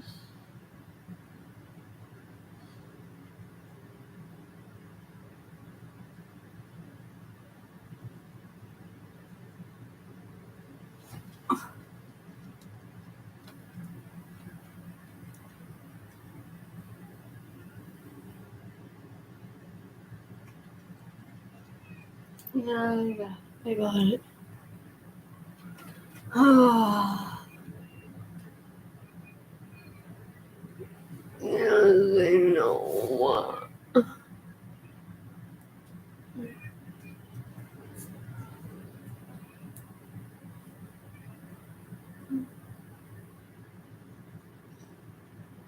Okay, fine.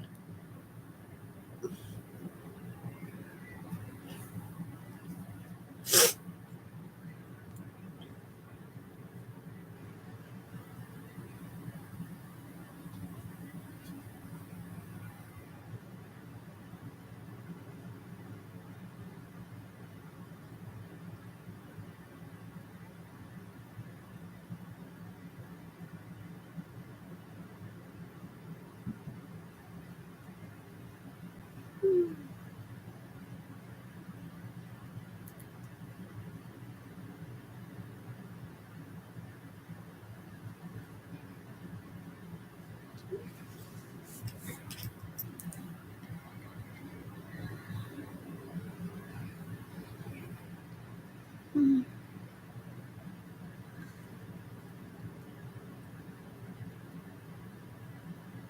Mm.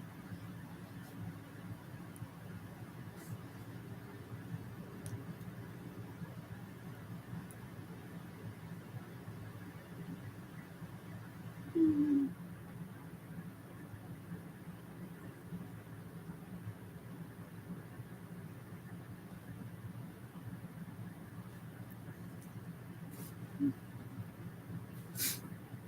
Mm.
Mhm.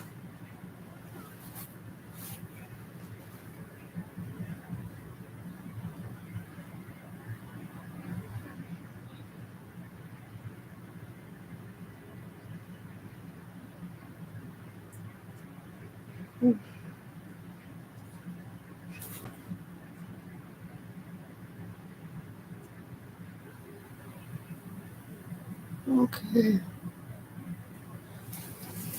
All right. I'm coming. That's what she said.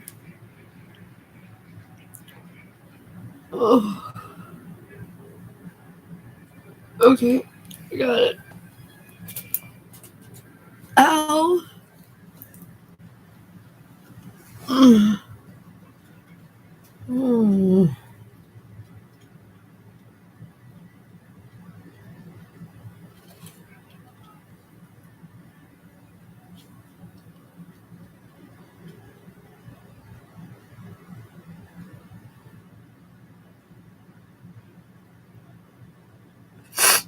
Mhm.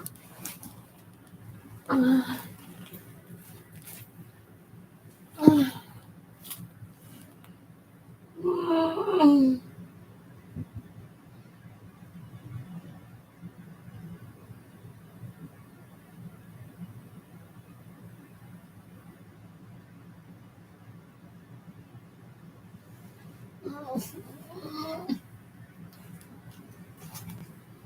Yes, I'm up. I know. Mm.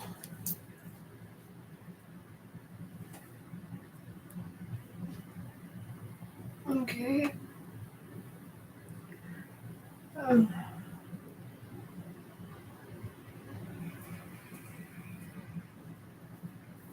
Mm. Mm.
I'm throwing up.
Ow, fucker.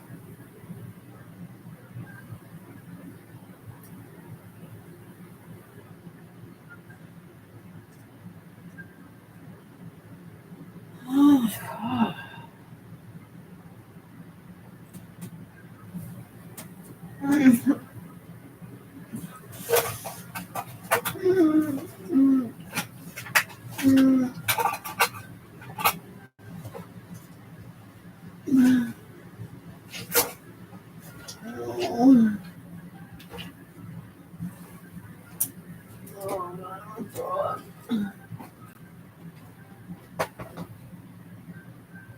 Oh, fuck, eat an ass.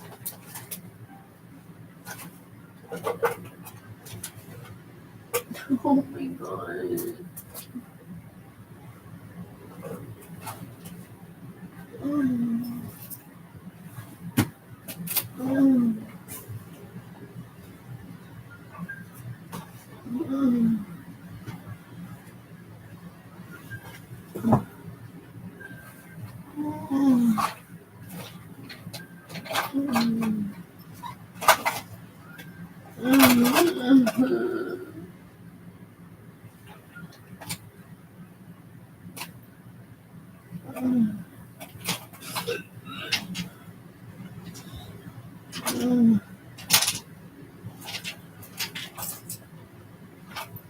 Oh, fucking eat a dick. Oh, my.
Oh, like.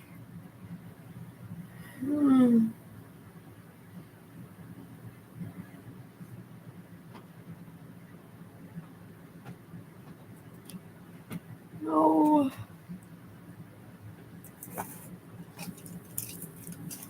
Fuck.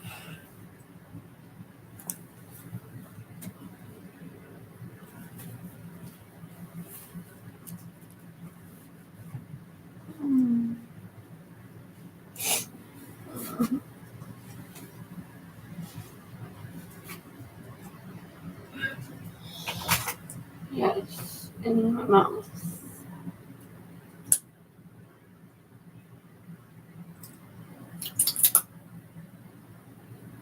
Here, I'll find it.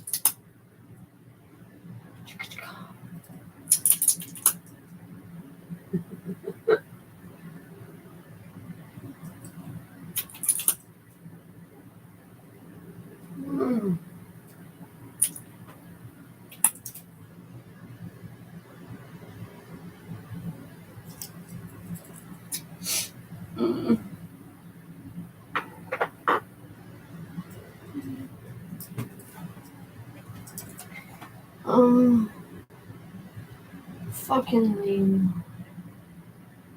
Oh. Oh.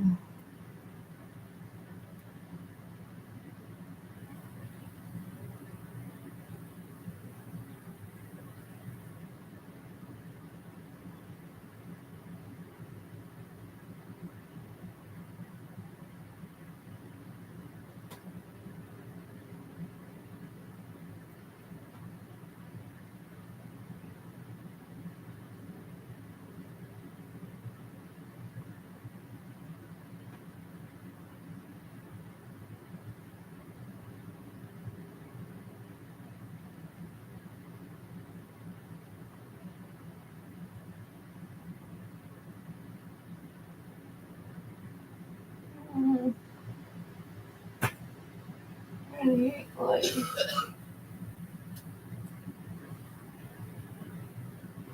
okay, we're going. I know, I'm sorry. Okay.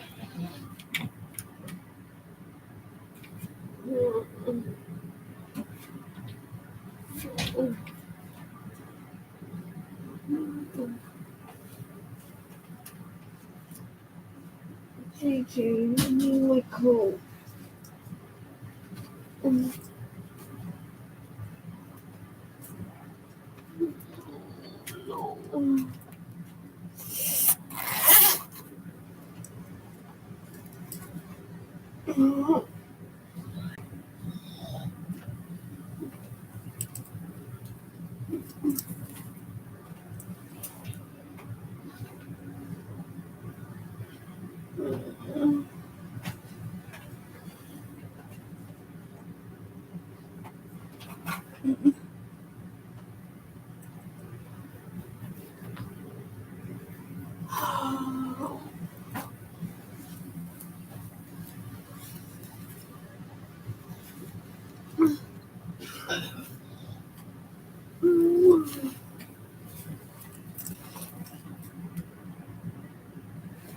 Oh, fuck off.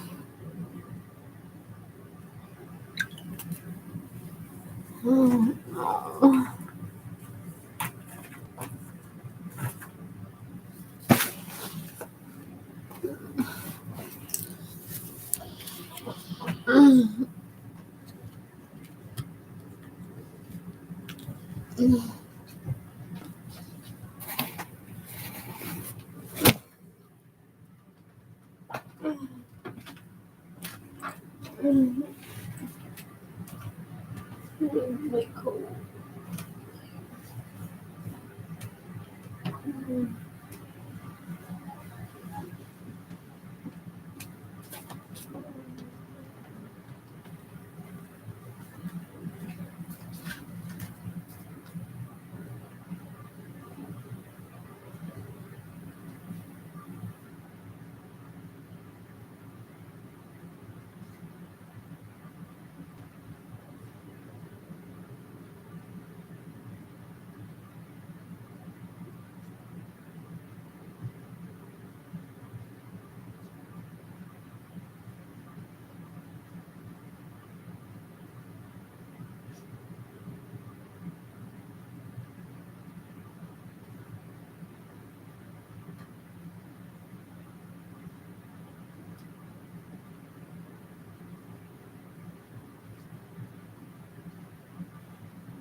Yeesh.